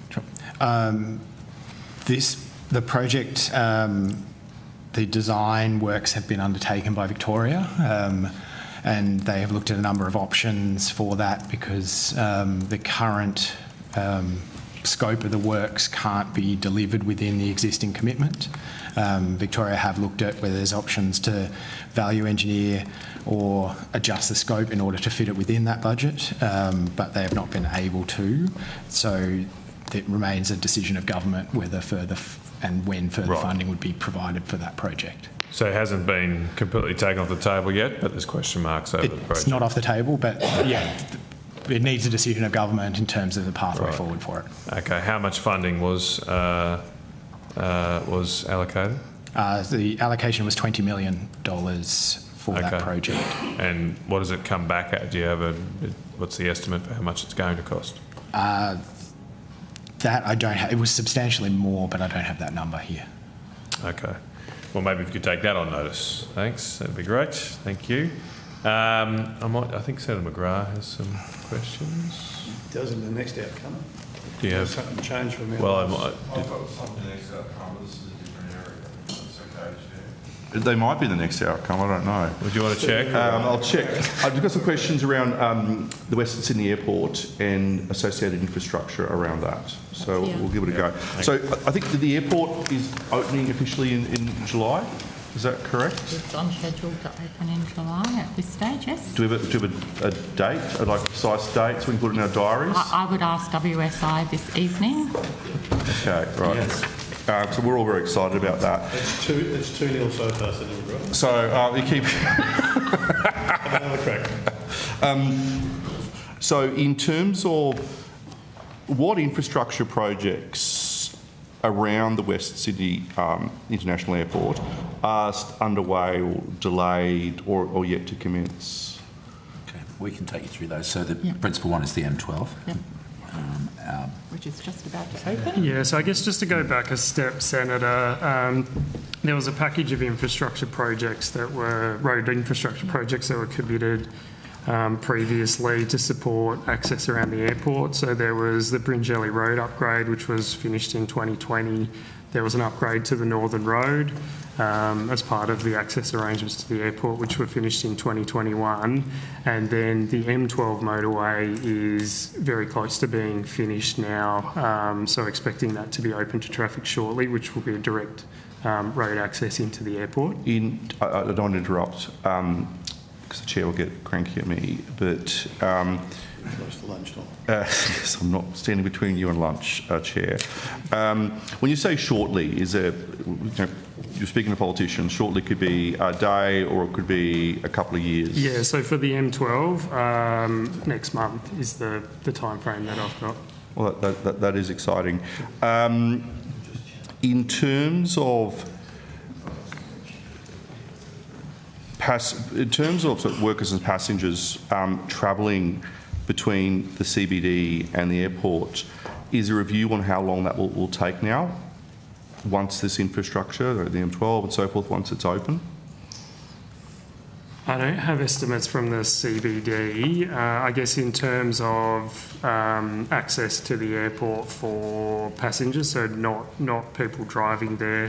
The New South Wales government has announced that they'll be running a shuttle between St Mary's and the airport, so the St Mary's railway station and the airport.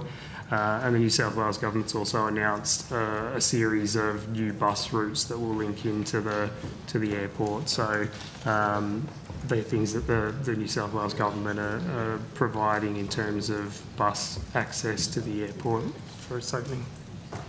Is the Commonwealth Government satisfied that the transport links to and from the airport are on par with other similar airports overseas? Yes, the amount of traffic that will be there on day one, absolutely. So you're satisfied with the that? The M12 will be an excellent road when it is open, plus the works that have been done on the Northern and Bringelly. They will be fabulous. The buses that New South Wales have offered to be put on will be great, and I think where you're going is what's happening with the metro and the delays to the metro, given that we anticipate that will open in the foreseeable future, having a rail connection to an airport that is brand new, but is will be, it's not going to be a KSA on day one. It is going to be a much smaller airport, comparable to a Newcastle airport. To have a rail connection of that size to an airport like that is going to be absolutely brilliant. So there's a lot of opinions in that, but I think they're right. Western Sydney Airport giving some evidence tonight, so you should ask them about their level of satisfaction. We meet with them, we have met with them on a regular basis all the way through this project. They have been very assiduous in holding both the New South Wales and Commonwealth Government to account for surface transport infrastructure to be in place as early as possible and to a very high standard. And without wishing to speak for them, I think they're pretty satisfied with where we're at, but they continue to hold us to account. I think it's called leading the witness from the witness box, Mr Secretary, so that I'm sure they'll probably back up your evidence. We'll see. No. I look at the time, I do have some further questions, but I'll put them on notice in relation to infrastructure around the airport. I'll get back to you. Thanks, Senator McGrath. What I will do, Mr. to the officers, there's an agreement between the committee. There's probably about another 10 minutes in this area, roughly. So we'll keep working through to lunch, then we can let your officers go and not come back. All right, so thank you. Senator McDonald. Thanks very much, Chair, and good morning. I wanted to ask, what is the Department of Infrastructure's role in the government's election commitment to return the Port of Darwin to Australian ownership? That's under outcome 3, but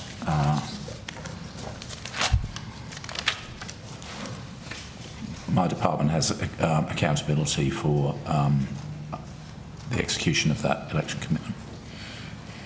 So do you have a time frame for that execution? No. So this is obviously a matter of considerable sensitivity in terms of the commercial negotiations being underway, and also obviously it's a matter of diplomatic sensitivity, so we're very limited in our ability to answer any questions, but I'm happy to take any questions you ask on notice, Senator. Thank you. So is this agency taking the lead on the initiative as opposed to Home Affairs, Defence, Foreign Affairs? Correct. Obviously, our department talks to other parts of government, but yeah. Okay. Do you have a team identified to work on this? And if so, how many ASL are involved in that? To be honest, I'd rather, if I may, I'll take that on notice. It's being led out of our regional area within the department, which is outcome 3. But you're not, okay, would you rather that I wait and I'll... to be honest, I'm not going to be able to give you much more information regardless of who's at the table. This is a highly sensitive matter and not one in which we are proposing to comment publicly. Okay, I guess given that the Prime Minister made a surprise announcement on it, he dialed into a radio station to announce it. Is the Prime Minister being regularly briefed on the matter? All the key players within government that you'd expect to be briefed are being briefed, yeah. So that's the Prime Minister, the Minister for Infrastructure. Could you provide the dates that he's been briefed, both the Minister and the Prime Minister have been briefed, please? I'll take that on notice. Thank you. Has the Minister met with any prospective buyers or consortia of buyers? I'm not going to comment on that. I'll take it on notice. Okay. And has the Minister made any public statements since the election supporting the need to return it to Australian ownership? Only that the Australian Government is committed to returning the Port of Darwin to Australian ownership. All right. Thank you, Chair. Thanks, Senator Donaldson. I did want to raise an article in the Australian on the 16th of January this year titled Gender Studies, Pot Plants and Desks, SRL, Chiefs Blow Taxpayer Fund. So this is Suburban Rail Loop, and I believe this is a Victorian government body, but we are providing a lot of funding from the federal government to the Suburban Rail Loop project. In that article, there is reports that the SRL Authority has engaged a $196,000 contract for indoor plant hire and maintenance. We went through earlier that there has been some increased costs here, but admittedly your department's paying just $50,000 for a very large organisation. This seems like a lot of money for just a SRL Authority. There's a $100,000 contract for the provision of gender impact assessments. We don't fund the SRL. I get this, but I'll let me get to my question. There has been $1,500 was charged on a taxpayer funded credit card for 10-pin bowling and arcade game nights. That had to be repaid. $8,000 has been spent at 2 coffee shops on corporate credit cards, and another $1,000 bill was racked up for a team building exercise at a Melbourne bar where patrons can drink and eat while playing arcade, computer games and board games. Now, I realise that's what you're going to say. This is not a federal government authority, but the federal government is providing $2 billion towards a Suburban Rail Loop Authority. Have you asked any questions of the Victorian government about this seemingly excessive use of taxpayer money from the authority overseeing a major project? So the current Commonwealth contribution to that project is $2.2 billion, but that is tied to specific construction and property acquisition activities. We have made an initial payment of $800 million, but as is standard practice under federal funding agreements, it is tied to particular defined milestones, and we require evidence from the Victorian government that those milestones have been acquitted, so that we can talk you through the detail of what we've paid for, but we do not pay for the running costs of the Strategic Rail Link Authority, Suburban Rail Loop Authority, or any of the expenses that you've just mentioned. Okay, but going back to my question, have you made any inquiries of the Victorian government about this conduct and whether or not there's some kind of review or oversight? Because, well, have you done that? That's all I want to know. No, because we have. It's none of our business. We are focused on the delivery of the actual construction project, and that's where our money is going. Well, I think, yeah, with respect, I think it is our business because they are in charge of running the project, and I realise you do your best to accredit and audit milestone payments, but if a culture of an organisation is going as rotten as that and having to repay taxpayer-funded 10-pin bowling nights, perhaps there should be a little bit more oversight over what the hell is going on in the Victorian government. That is a matter for the Victorian government. We pay for the construction of the suburban rail loop, full stop. All right. Thank you for that, Chair. Thanks for indulgence. That's it for Outcome 1. Thanks, Senator Canavan. Okay, we will now take an hour break and we will come back with officers from Outcome 2, and I'll go to Senator Mulholland to start. Okay. Deliga. Sorry? No, Senator Glee. Okay. Senator Deliga. All right, thank you.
Hansard Broadcasting. Thanks. Senator Delegar. Thanks very much, Chair. I just have a question in relation to, or a couple of questions in relation to Rex Airlines.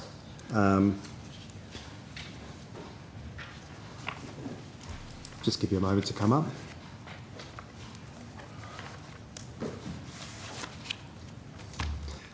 So I'd like to start by asking if the department can outline the steps taken by the Commonwealth that led to the successful sale of Rex Airlines, and tell us about the support and how necessary it is given the critical nature of regional aviation and connectivity.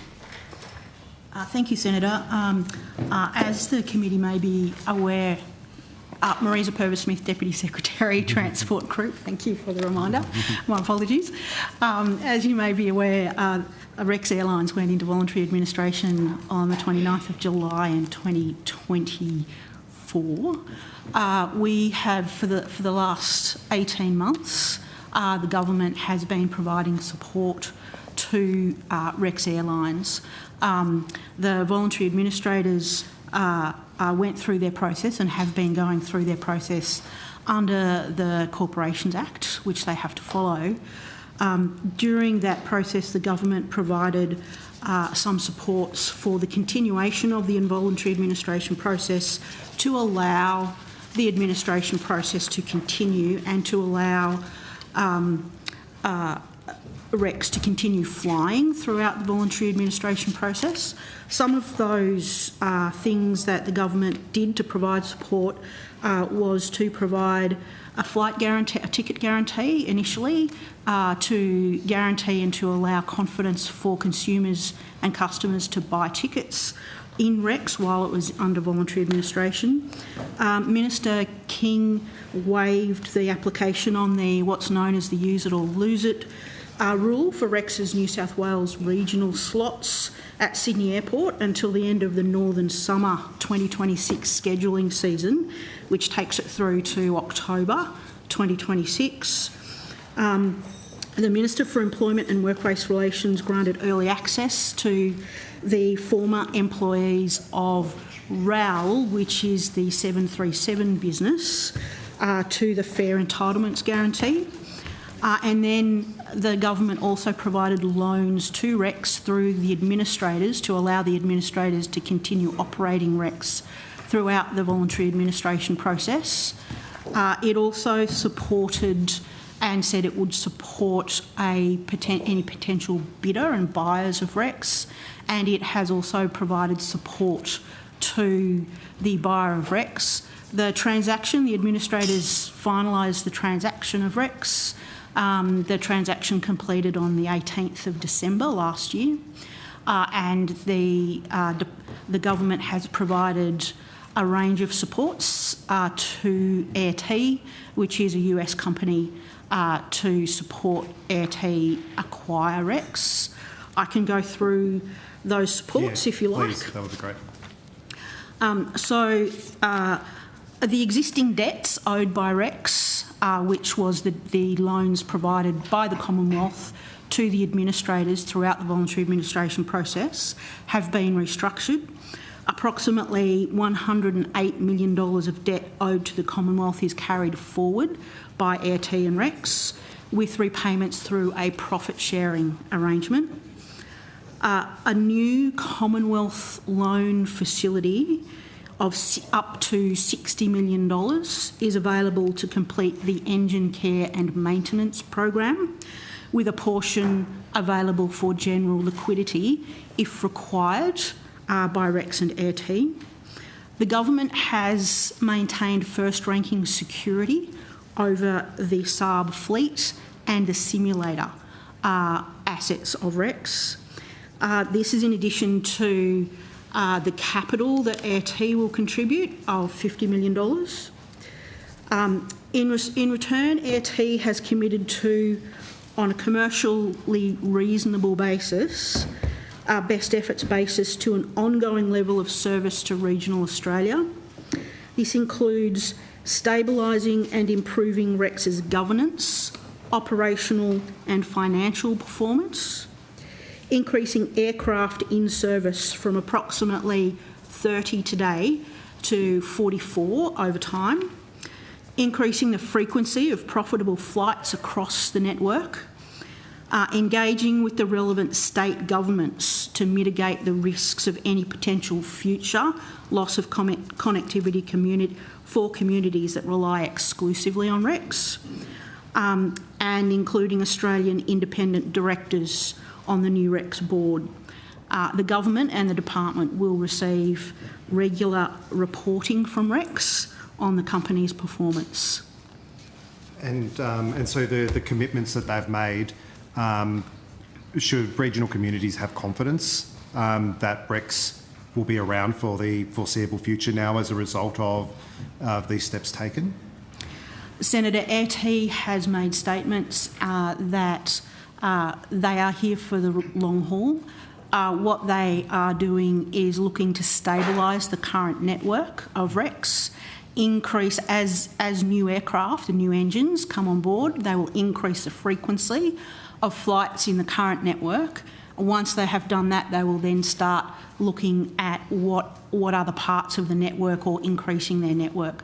But at the moment, they are focusing on stabilising the network, increasing the reliability of the current network, increasing the frequency of the current flights.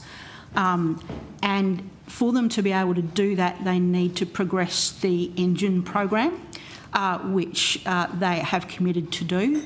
AirT is a company in the US, has about 16 avionics businesses. They acquire businesses and run them for the long term. And that is something they have said that they will be doing with REX. Excellent. And what about the support of the recently announced support packages for regional councils and airports that service REX? Can you tell us about this and the fund? Yes, I can. So as the government announced the opening of the scheme, that they have provided a program and a fund to assist those regional airports and councils in particular who are owed debts by the REX regional business and won't be recovering any of those debts going forward, to provide them with some funds. It will, and I might ask Ms Sash to go through, we can take you through, the program is opened and we take you through some of the requirements and the criteria for the program, if that's helpful. Yes, please. Yeah, and also if you've got an idea of how many regional councils that are expected to benefit as well, that would be fantastic. Belinda Sash, Acting Assistant Secretary, Domestic Policy and Programs Branch. As Ms Purvis-Smith said, the program was launched on the 4th of February. The program will be providing a total of $5 million in relief payments to operators of regional and remote airports that were owed money by the REX Airlines business when it entered voluntary administration. Applications for support have to include evidence of the debt, a statement limited to 1 page describing how the local community has been disadvantaged as a result of that debt, and a declaration made by their Chief Financial Officer, Chief Operating Officer or equivalent declaring that they operate the remote and regional airport, that they have an unsecured debt, that the grant relief payment claim is legitimate and eligible, and that they have received no funds or compensation from any other source for the purposes of covering the debt owed by the REX Airlines regional business. Applications for that program will close at 5 p.m. on the 17th of March. Excellent. And how many councils do you expect will benefit? We don't have an expected number. We do have, so you need to be a remote and regional airport. There we are using a list of those as defined in a ACCC report from August 2025, but we don't have, like, I guess... We can see if we can get an approximate number for you. We have an idea of the councils. It will depend in particular as to whether they have a debt to the regional business versus the company called RAL, which was the 737 business. So yes, that will be a critical part of the criteria. We'll see if we can get an approximate number for you. Thank you very much. And I might just move to road safety, if I may now, particularly for First Nations communities. Oh, sorry. I don't mind. Yep. Yeah, of course. Yeah, no, of course. yeah. While we're on Rex, let's save the hot seat, then I'll come back to Senator DeLega, then back to Senator Canavan. Do you want to ask questions? Okay. Thanks, Chair. Just so the $5 million is that what proportion of debts is that proposed to cover? So I'm thinking of got a remote one that Senator DeLega and I both know. King Island, 30% of their turnover is running the airport, so they would be significantly impacted by that. Is there going to be a different rate of payment, or is it to cover the debt, or and they certainly wouldn't have had jets flying into King Island Airport. Not that I've seen. The payment will be proportionate to how much debt they're owed. It won't be. We anticipate that councils will get a significant part of their debt repaid, but it hasn't been designed to provide completely every debt and up to 100%. So it will depend on how many applications and the level of applications. But it has been designed. $5 million will give we think a significant portion of their debt to councils. So you hadn't had any. You hadn't sort of gone out and said to get a sense from those airports where Rex was flying to get some sort of understanding of the quantum that you might require to deal with it. Will there be a differential, say, Burnie Airport, 49% owned by, or 51% by the Burnie City Council, 49% by a corporate entity, another airport, I think, versus King Island Airport, 100% King Island? Will there be a difference depending on the ownership structure of the airports? It's not. I can hand over to Ms. Sash, but it hasn't been designed by ownership of council or on ownership. It's based on remote and regional airports that will have a debt owed to them by Rex, not based on the ownership of that airport.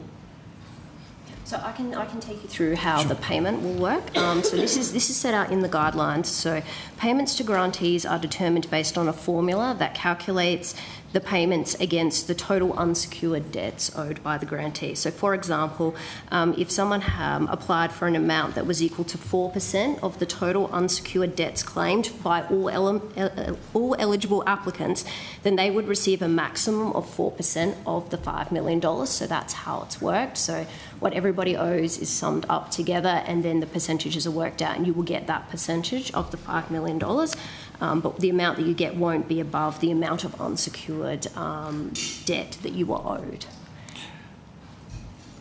So you'll get a proportion based on your share of the overall debt of Rex to all of the airports combined, and then applied to the $5 million? Yes, correct. So of all the eligible airports.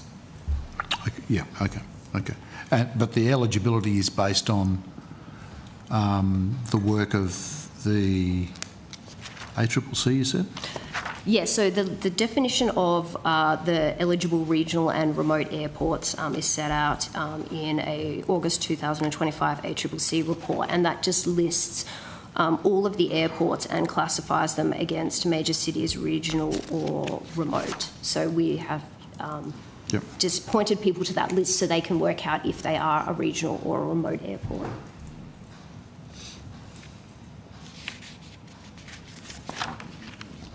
Wouldn't they already understand that? Yes, we would like to hope so, but for the avoidance of doubt, we've put that in there. Okay, all right. Thanks. Thanks, Senator Corr. Chair. Senator DeLega. Thank you. Just now back to road safety, if that's okay. Yeah. Yep. All right. Just wondering, as far as closing the gap outcomes, can you give us an update on some of the investments that the government is making to improve the road safety in First Nations communities around Australia?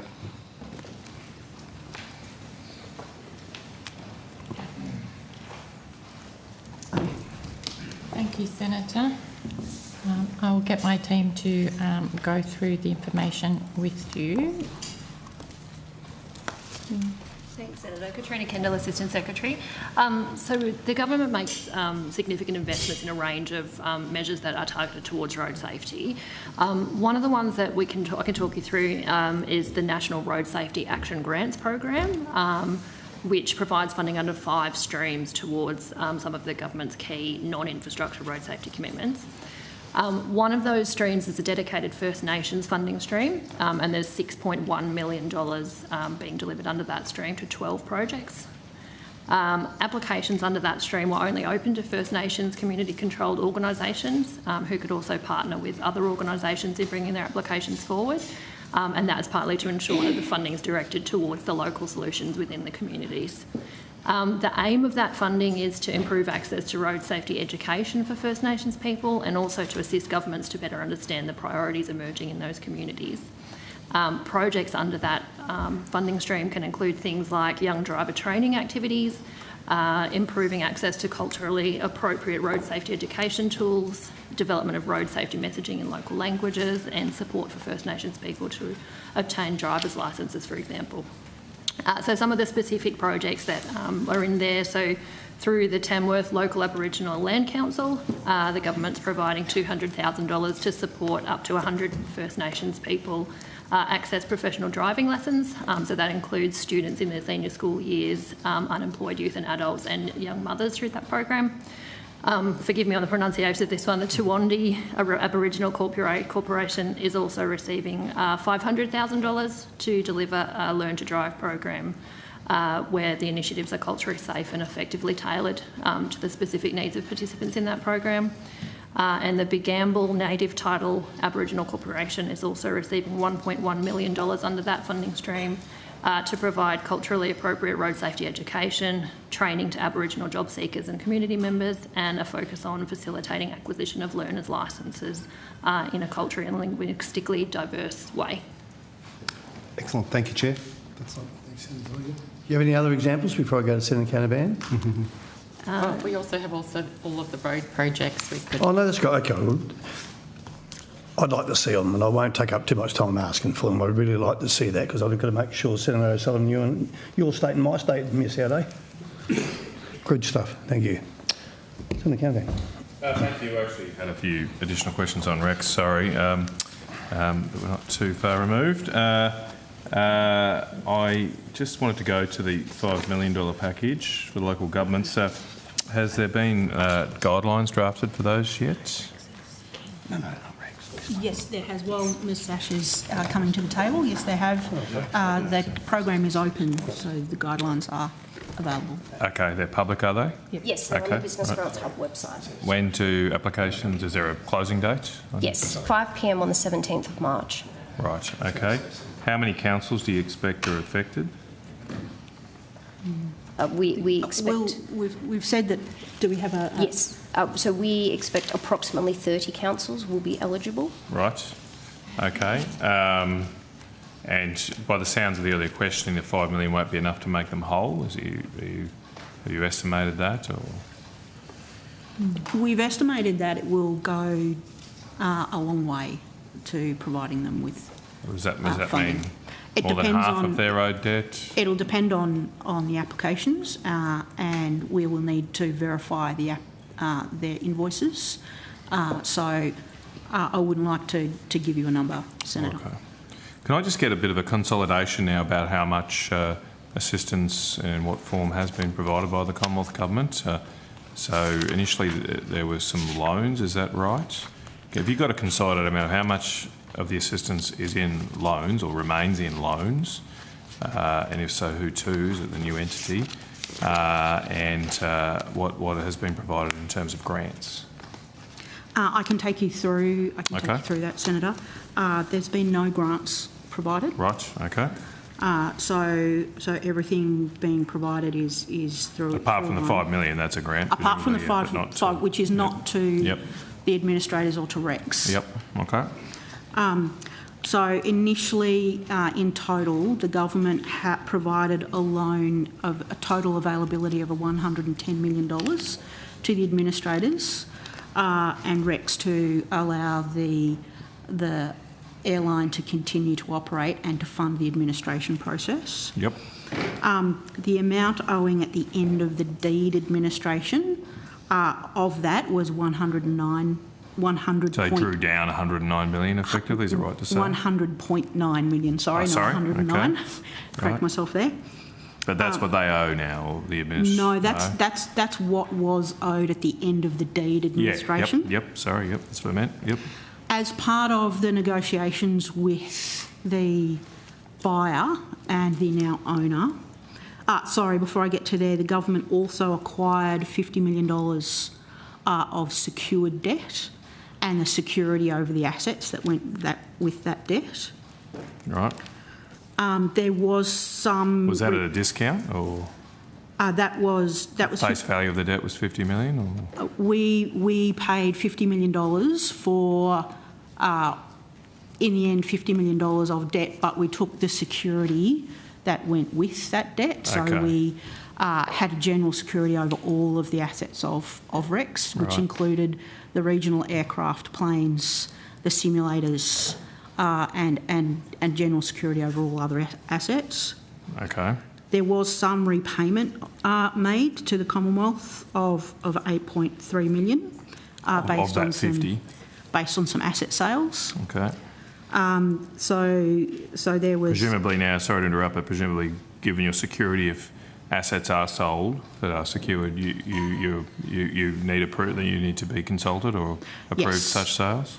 During that process, we needed to be consulted on all sales of assets. Yep. Right. There was interest accrued on that, so the amount after that was $46.6 million owing. So the total amount owing to the Commonwealth at the end of the deed administration was $147.5 million. Okay, thank you. Part of negotiations with the now owner of Rex was that the Commonwealth restructured its debt, and AIRT is taking forward $108 million of debt. So we wrote off 50 odd million effectively? There was a portion not recovered. Yep. Okay. Right. Okay. And that's done. That deal's done, is it? Yes, the transaction completed on the 18th of December. AIRT now own and have taken the keys, so to speak, of the airline. And the security, have we still got security? So we, under the package that we negotiated, we still have security over the aircraft and the engines and the simulator. Okay. Right. And is there interest bearing debt on that? The 108 will be repaid through a profit sharing arrangement. Right. Okay. But it still comes back to my point. Will the amount of the amount to be shared with profits, will that grow over time? It's a concessional loan. Okay, so there is an interest rate, but it's a concessional rate. I can say there's no interest rate unless the regional commitments are not met. Okay, you've got a couple of negatives there. So yes, I think it's going in only one direction, hopefully. So if they meet their regional, put it the other way, if they meet their regional commitments, there is no interest rate? Or that's okay, right. Thank you. I was going to get to this, but good. Okay. Can you tell us what the interest rate is if they don't? I would have to take that on notice. Right. Most of the loan arrangements are public, but there are some that has been redacted. AIRT has had to put some things on the SEC website, but they have redacted certain things, so I would just have to check to see whether that's a reduction. And the profit sharing element of this is only repayments only made after a certain level of profit, or any profit kicks in repayment? Actually, my understanding is it's any level of profit. Profit kicks in some level of repayment, and profits just net profit on their books. The way it's defined is excess cash flow. Excess cash flow. Okay. All right. Thank you. All right. Do you have an expectation of how long it would take? to? That I don't. The tenor, I do have material on the tenor, but which is slightly different to how long it might take. Yes, of course. Yep. So there is a 30-year tenor. Right. And if I'm reading that or hearing you right, that tenor would mean after 30 years they'd have to repay what's left or renegotiate it. Or recent. There are also options to extend right, the in tenor. the contract. Okay. Yep, depending on certain conditions being met. All right, good. Now, in terms of these regional services, which are the condition for the interest rate, what is that in detail? What do they have to do? So some of that material has been redacted, and the reason why is for competition reasons with their competitors. Right. I can say, as I went through before, what they have agreed to is something called the engine care and maintenance program, which they have to spend money on in order to increase the amount of aircraft that are flying. In order to stabilise the network and increase frequency of the network, they have to increase the amount of aircraft, and for that they need to spend money on engines. Okay. And so that's a main part of the regional commitments. They also are committed to speaking and engaging with the state governments as well. How many routes did Rex service before administration? Around 41. Right. There's still, it depends on how the length prior to administration. So they're still currently operating 41. A little while before, maybe a year before, they were operating a few more, and they had pulled out of some routes in the 12 months prior to going into administration. Okay. And how many are Rex-only routes? 23, I believe, from memory. Okay. Happy to be corrected. So, I mean, by the sounds of it, and I know this would be quite stringent, but they don't have to keep going with the 41 to get this interest-free deal? There are some requirements on minimum service level standards, but again, they don't have to maintain the exact not the exact routes. No, okay. Exactly. So they can change their routes. For example, if a route is not profitable and loss-making, we do want Airteed and Rex to be profitable, but there is also a requirement that if they are to withdraw from a route, they do need to engage with the state government a certain amount of time prior to them doing so. Presumably you'd be involved as well? They would have to alert us as well. Yep. But for the state government, so that they can engage with the state government to see if anything... Do any of these routes, particularly the Rex-only ones, do they receive any state government support at the moment? It depends. We haven't gone... Again, I don't want to provide information that provides information to competitors, but they have contracts with Queensland, for example, so that will be governed by the Queensland contracts. The same as WA, they have contracts with WA. They will be governed by the contracts with those. And that's the reason for the state consultation, then, that if they're to pull out of a route, there might be a negotiation to be had there. For those particular, they will need to, but that will be governed by their contracts already. Yep. But what we have in there also is if they're going to withdraw from a route that's not covered by those contracts, they need to engage with the relevant state government. Okay, all right. And are any of the conditions on this triggering this interest-free concession, do they create greater obligations on the 23 Rex-only routes compared to the ones where there is competition? My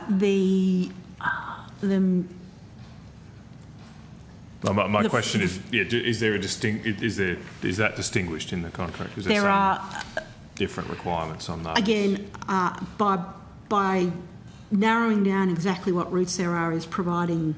Well, maybe you can take that on notice. You can see my point, though. Notice. Obviously, I'd probably be more concerned about them pulling out of ones where there's no other alternative. Yes, and that's one of the reasons. Presumably, and there's also a greater rationale there for government to be providing some level of assistance. Okay. That's right, and that's also one of the reasons why there is a condition for them to engage with the relevant state government. Okay.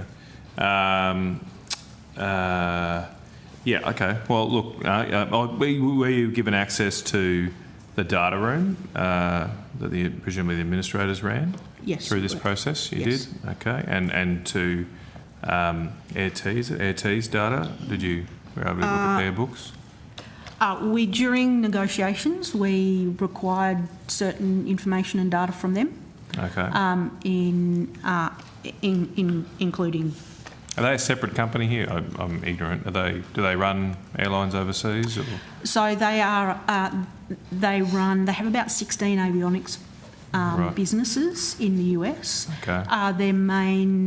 One of their businesses is that they run and have experience with prop aircraft. Right. Okay. They have the contract for FedEx in the US that uses prop aircraft. They have a maintenance and supply business for Saabs, so they know the Saabs very well. Is their corporate entity here in Australia, is it separate from their American operations? I think they have set up an entity in Australia in order to. But if it's debt, I mean, the key thing is if the debt is not repaid. It's a subsidiary. It's not. Yeah. Can we pursue them through their parent companies? No. So Okay. we've got. The other thing we have is we've got step-in rights on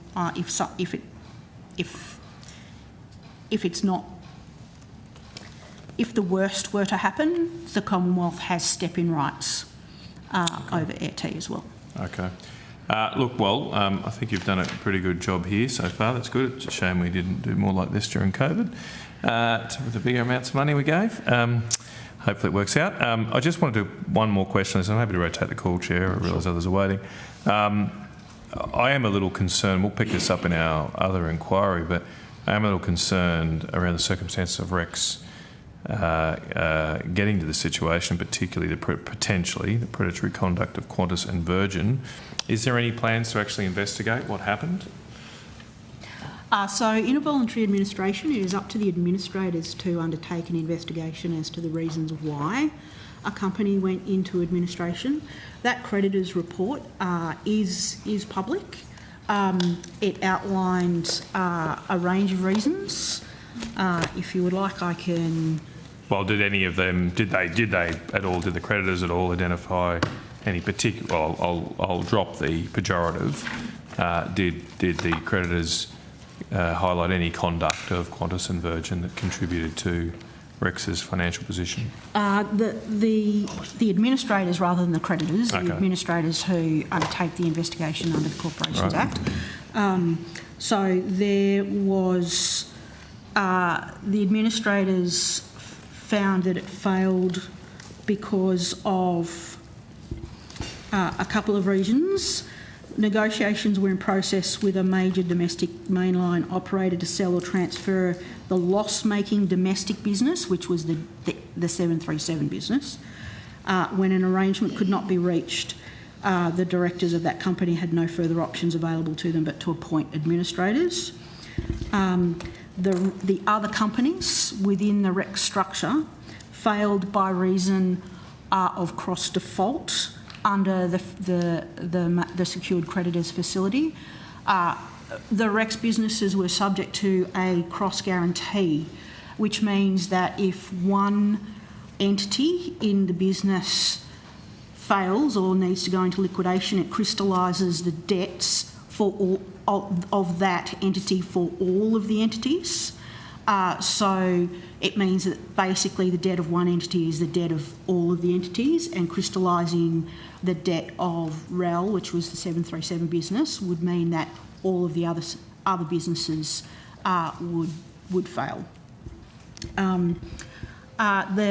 They also raised pilot shortages and supply chain issues, particularly engine maintenance components, which led to suboptimal fleet utilisation, and entering the competitive domestic market, which is the 737 business, to service the metro flight routes between major cities with an inability to secure frequency.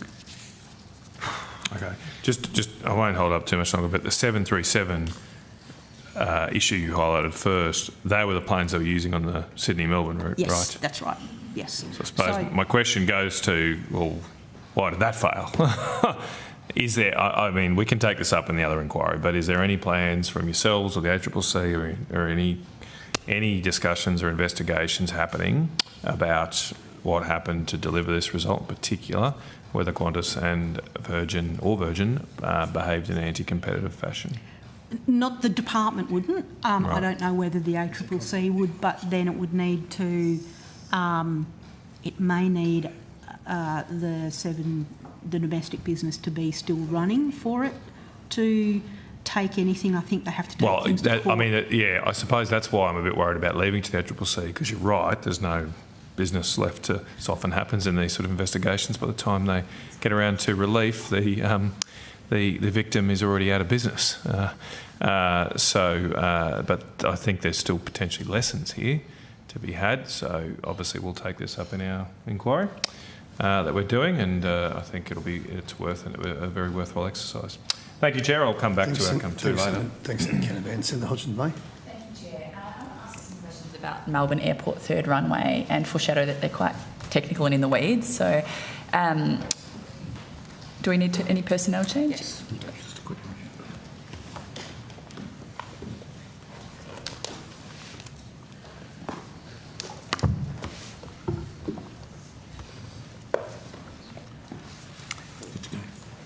Thanks. So I want to ask questions about the major development plan. Can I just confirm to begin with that this was approved by the Minister for Infrastructure in September 2024? Senator Sarah Natty, Assistant Secretary of Airports Branch. Yes, I can confirm that the Minister approved the draft major development plan for the Melbourne Third Runway in September 24. Thank you, Ms Natty. And my understanding is this approval was made under Division 4 of the Airports Act, and so subject to sections 88, 89 and 92 of that Act. Are you able to confirm that's correct? Yes, that's right. There are several major changes to Melbourne Airport wrapped up into the one major development plan, including a new runway which would necessitate the altering of existing runways in a way that will likely change flight paths and potentially extending a runway. Is it usual for them to be combined in this way?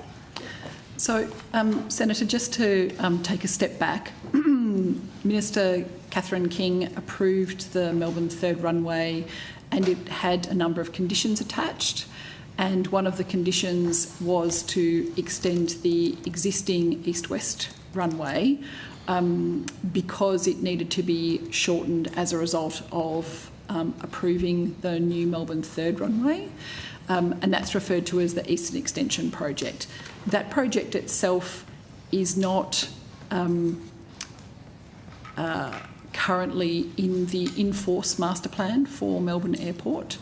And so APAM, as the airport lessee company, needs to put in a new master plan that has the Eastern Extension Project linked to it, because it cannot carry out that piece of work without it being within the body of an approved master plan. Thank you, but can I just confirm that only one master development plan, there's only one in terms of the third runway? There is only one major development plan, MDP, for the third runway, but the conditions that are attached to that approval necessitate another MDP for the Eastern Extension Project. Thank you. Did the department advise the Minister that a single MDP may lawfully cover a development containing one or more of the attributes listed in Section 89(1) of the Act? So part of our process in providing advice to the Minister about any major development plan is that the department conducts an assessment against the legislation to ensure that all of those elements that she must have regard to have been covered. and a number of elements that she may have regard to. And our advice to the Minister was that on the basis of the information provided to her in that MDP submission that the department analysed, that it met the requirements of being a major development and that it contained the information that she could then use to inform her decision to either approve with conditions or refuse to approve. And the Minister chose to approve with conditions. Okay, I'm just trying to wrap my head around this. So Section 89(1) defines a major airport development as one that consists of A, constructing a new runway, or B, extending a new runway, or B, A, altering a runway. Mm-hmm. Can you please explain how the department's interpretation of one or more is consistent with the Act's use of the word or? I would like to take it on notice because it's kind of a technicality within the legislation, and I would like to consider that response. Sure. But for the purposes of the Minister's approval, the department provided advice to the Minister that APAM had met the requirements for developing a new runway. Okay, thank you. Yeah, feel free to take it on notice. I recognise it is very technical, and I suppose I just want to flag that the Office of Parliamentary Counsel publishes drafting instructions that or in definition indicates alternatives, not cumulative requirements. Is that, would you say, can you respond now as to whether that's inconsistent with the interpretation in this case? I'd like to take it on notice, Senator. Thank you. In the Minister's Statement of Reasons, Section 89 is paraphrased using commas instead of the semicolon or structure.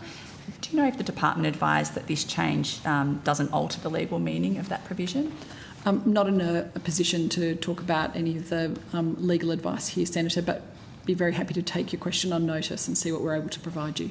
I'd appreciate that. Thank you. I've just got some questions on e-bikes, if I may proceed. Thank you. Does anyone need to change?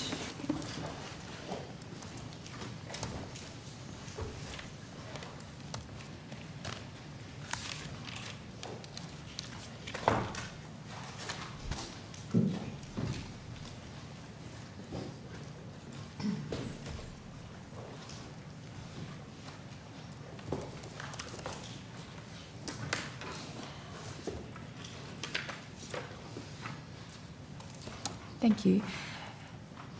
In January 2021, the federal government removed the requirement for imported e-bikes to meet the EN 15194 safety standard, and then in December last year reinstated this standard through an amendment that commenced on the 22nd of December 2025. Is that correct?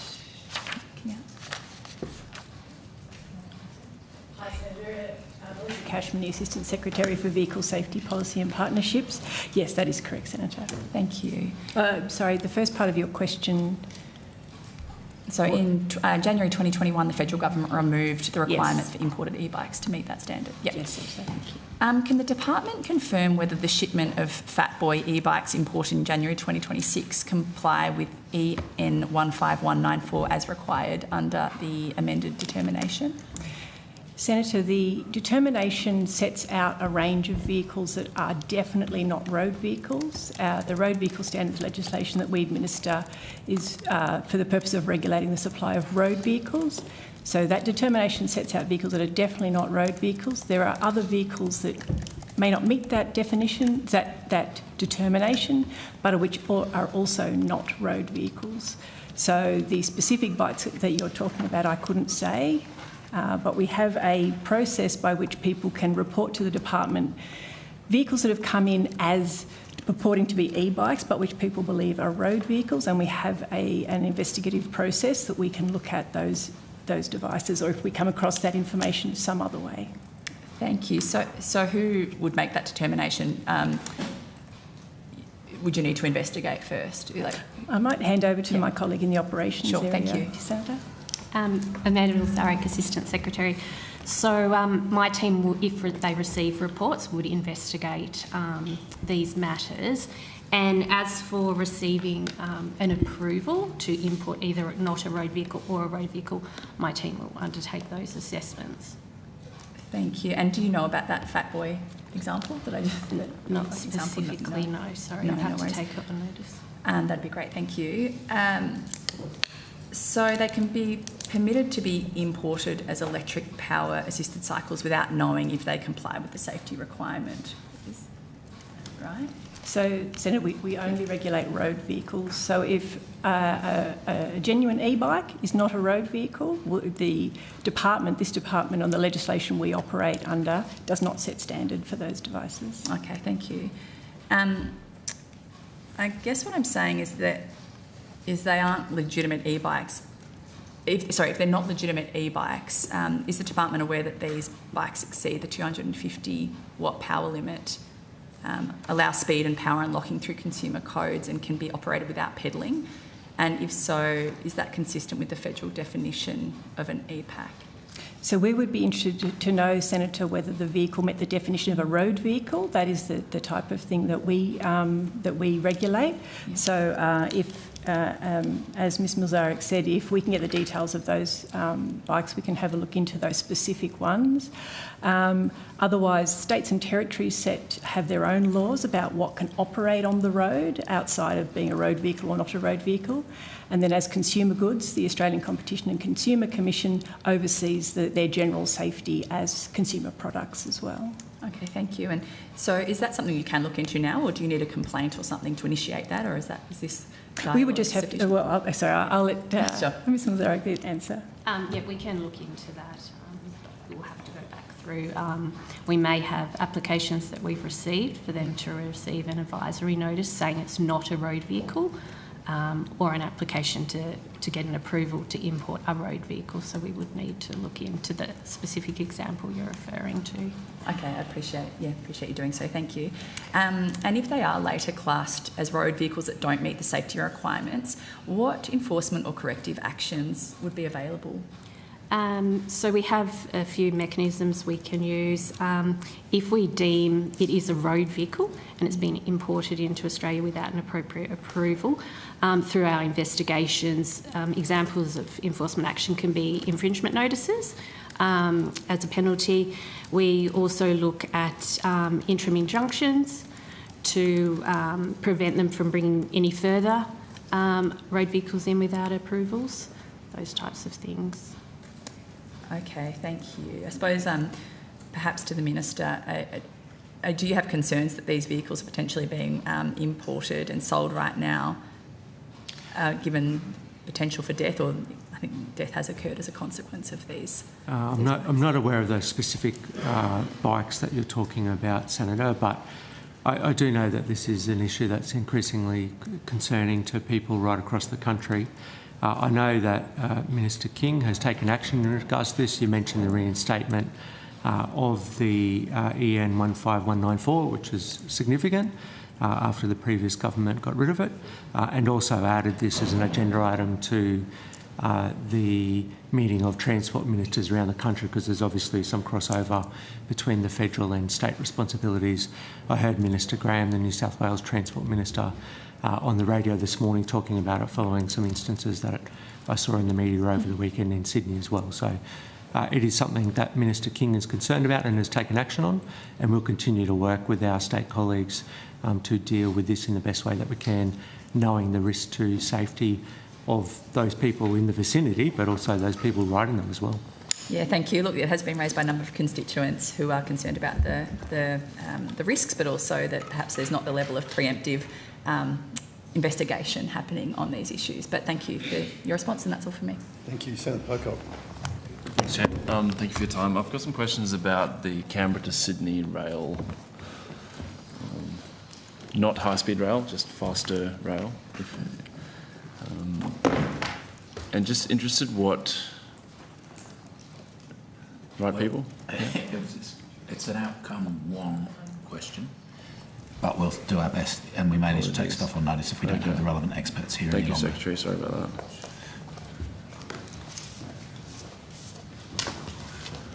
So if you ask the question, we'll do our best, but the people who deal with infrastructure have been dismissed. They're gone. Okay, fair enough.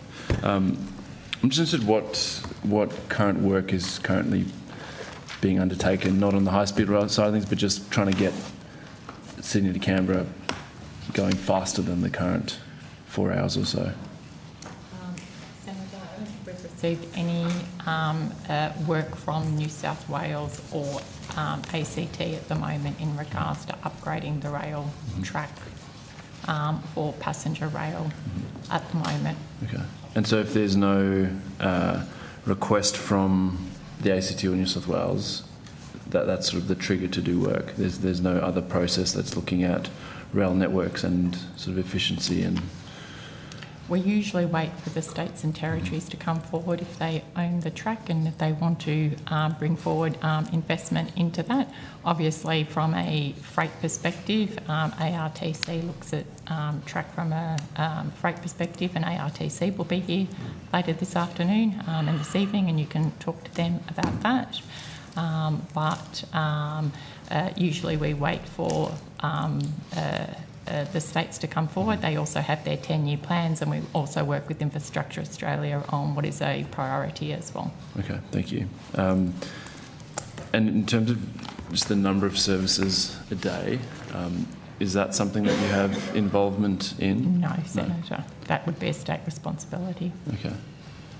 And so you've, just to be clear, you've received no requests from New South Wales or the ACT? I'll double check with my team. I'll go back and I'll come back to you, but not recently, no, not that I'm aware of. As Ms Hall indicated, we're now working with states and territories to obtain from them 10-year forward plans, including proposals that they'd like the Commonwealth to consider for funding.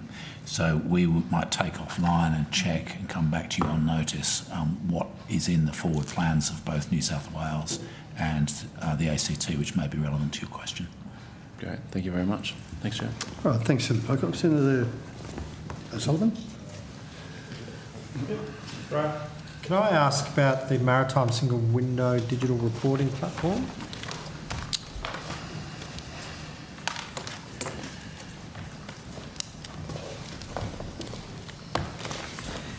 Thank you. According to the 25-26 MyEFO, the Commonwealth allocated $1 million to continue development of the MSW platform.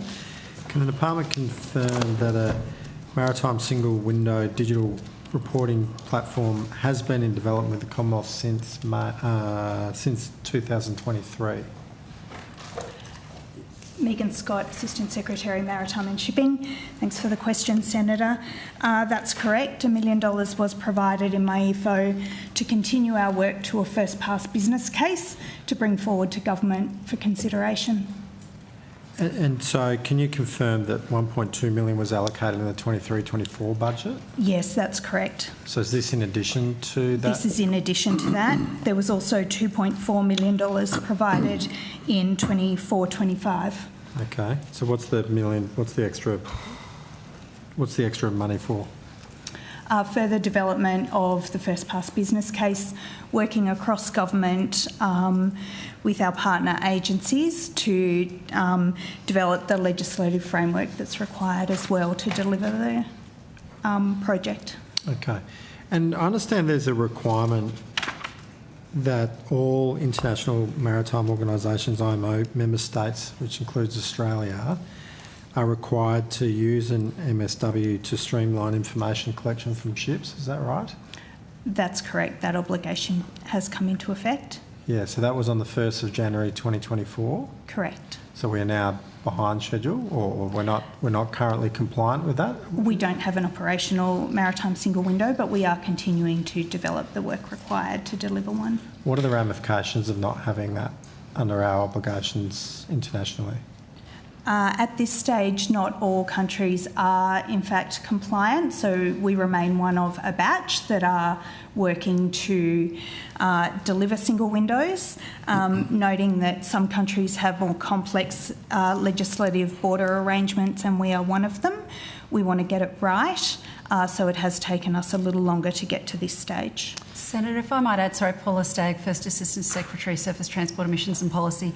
The IMO has a process where we can notify them where we're working to come into compliance with obligations. So Australia has also completed that notification process to the IMO that we're continuing to develop the system, but that we don't yet have it in place. And that's a fairly standard process for the IMO where nations can notify where we work towards compliance. Is it I'm not completely familiar with what it's doing, but am I right in assuming that it's a real productivity benefit? So it's streamlining the amount of reporting that a ship needs to provide and making that easier. Is that correct? Yes, currently there's a number of manual forms that ships need to provide, and this will provide a digital way for them to deliver those forms through one point, and then government at the back end will manage their various entry and exit processes. So according to Shipping Australia, shipping agents spend about over 35,000 hours per year on reporting, which does seem like quite an impost and bottleneck. I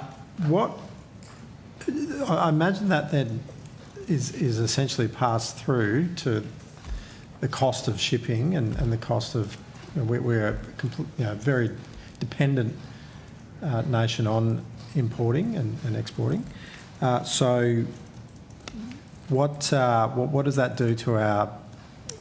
Can you quantify it all? The impost and the cost of not seeing this delivered sooner rather than later?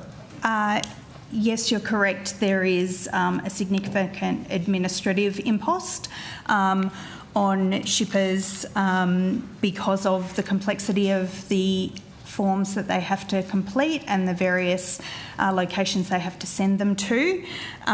It can increase dwell times while they're waiting for a slot to come in to port, and can delay some of the clearances of cargo as well.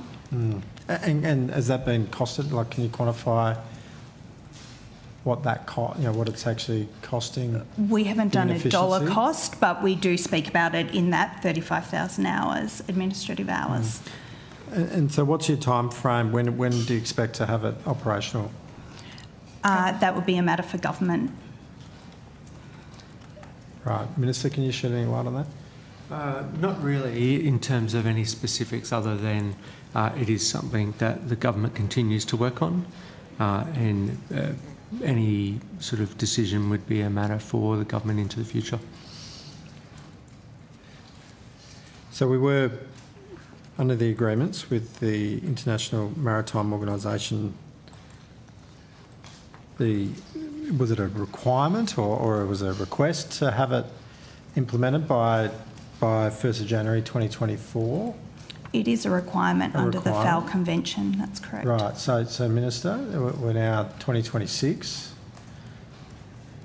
So it's a decision of government. I mean, we're signed up under this agreement, so why are we not expediting it? Well, I think the government talked through the work that we're doing on it, and any future decision will be a matter for government. So shipping accounts for over 99% of Australia's international trade and maritime industry, around 3.5% of GDP. Is the department aware that many major trading partners and IMO members have had MSW or equivalents for several years in place already? Singapore's digital port, for example, was implemented in 2019. UK's MSW pilot was 2016, and the US adapted ACE system was in 2018. We're aware of that, yes, Senator. So can the department explain why other countries have had their systems in place for years but Australia is still developing it? Can we not borrow? Can we not learn from their experiences? We have worked with our partners to understand how their systems operate against their border arrangements, which are potentially different to ours. But again, it remains the decision of government whether or not to take forward the build of the system. So if the government can't deliver on the systems that are necessary to increase productivity in industry, then How does the department expect Australia's trade and maritime industry to compete on an international level? Now, that would be a hypothetical question, Senator. Well, it's not hypothetical that we're behind and we don't have it in place. Correct. We are operating in an international environment. But you're asking for my opinion, Senator, and I can't provide that. Minister? Sorry, would you mind repeating the question? My question is, if the government can't deliver on systems that are needed to increase productivity for industry, how does the government expect Australia's trade and maritime industry to compete on an international level?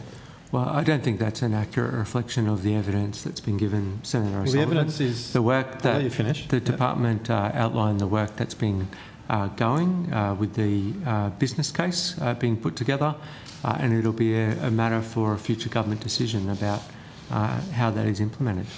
So, Minister, Singapore had theirs in place in 2019, the UK in 2016, the US in 2018.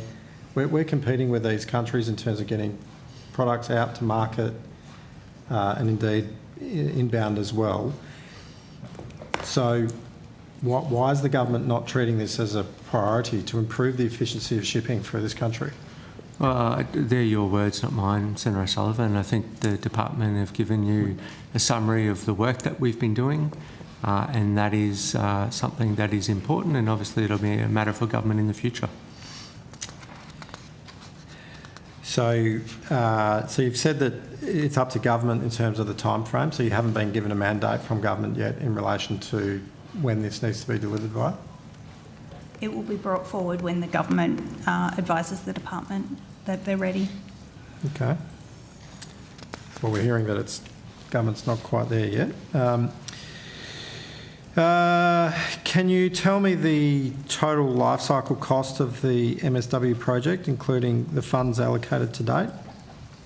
So I think you took me through to the first. Senator, those would be subject to future decisions of government around so the cost. Date, though. Oh, to date. Yes, sorry. To date, $4.6 million has been appropriated, and our actual spend to date is $3.3 million. Are you familiar with what other countries have spent? No, I'm not, Senator. Okay. And then in terms of the future allocation, that's a decision. Okay. Yes. All right, thank you. I'll move to another. While you're doing that, Senator, do you have questions? Yes, Brisbane For Airport who? Corporation.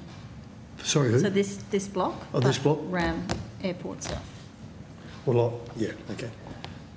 Have you got many? Did you want to swap? Are you swapping subjects? I'm swapping subjects, so I'm happy to. How long do you need? 10 minutes? Yep, yeah, if you're happy. Thanks, Senator Sullivan. Thank you. Thanks, Chair. Let's try not to break my iPad.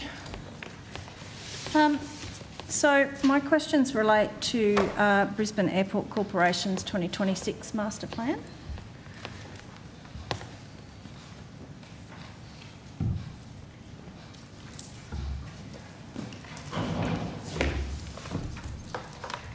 I know we've spoken about this before, but I have some more questions.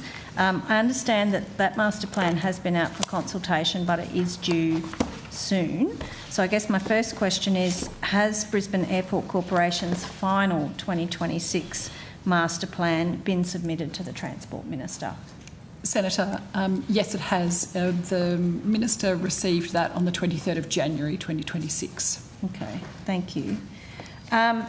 My understanding is that Air Services has to provide a noise impact endorsement along with the master plan. Is that correct? That's right.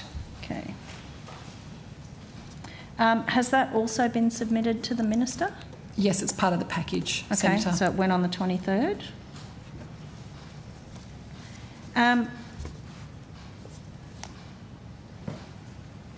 I guess one of my questions in relation to that master plan then is that in the master plan that went out for consultation, there were no noise forecasts in that master plan.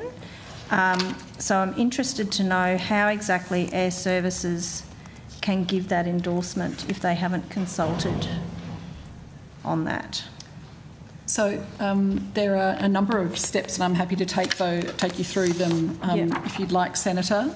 So were you talking about the exposure draft, or you were talking about the preliminary draft? Preliminary. Okay. So at the exposure draft period, which is the step before the preliminary draft, there are a number of different parties who examine that material, and that includes the Airport Building Controller, the Airport Environment Officer, Air Services Australia, Australian Border Force, Home Affairs, Department of Agriculture, the Australian Federal Police, the Civil Aviation Safety Authority, the Department of Climate Change, Energy, the Environment and Water, and any internal stakeholders. So at that point, those organisations have an opportunity to look at the exposure draft and to form a view about it before the preliminary draft goes out for the 60 business day public consultation.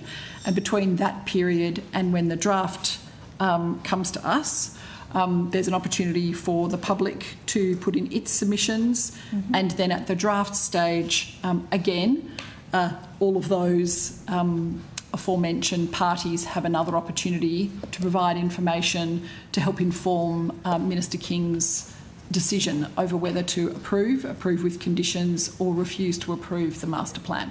So are there noise forecasts in the master plan, in the final master plan? I'll take it on notice and double check for you, Senator, but that's my understanding. Okay. I understand that Air Services are also in the middle of reviewing all of their flight paths as part of the post-implementation review of the new runway. So I guess I'm interested to know, if that review isn't complete, how can they give accurate noise forecasts out to 2046? If that it might be a review's still question better for underway? Air Services Australia, Senator. That's not something, given that you have oversight over Air Services, that you If can you're asking answer? about the accuracy of the noise exposure forecast endorsement, that would be a matter for Air Services. Okay, and it wouldn't be a concern to the department that they've given forecasts, notwithstanding that they're still conducting a review that's not complete?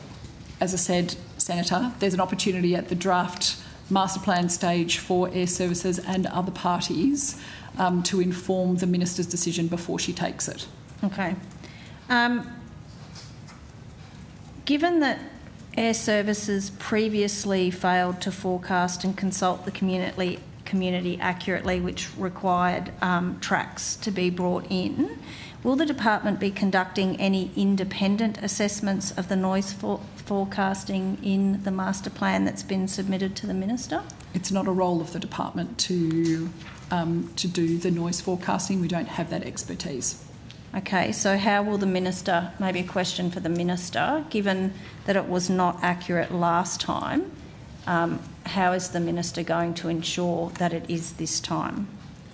My understanding of the process, Senator, is that the department prepares advice before the Minister would make a decision. I don't think that process has, that step hasn't been taken before it goes to the Minister as yet. But the department's just said that they don't do that. They do prepare advice on the master plan before it goes to the Minister. That step hasn't been taken, is my understanding.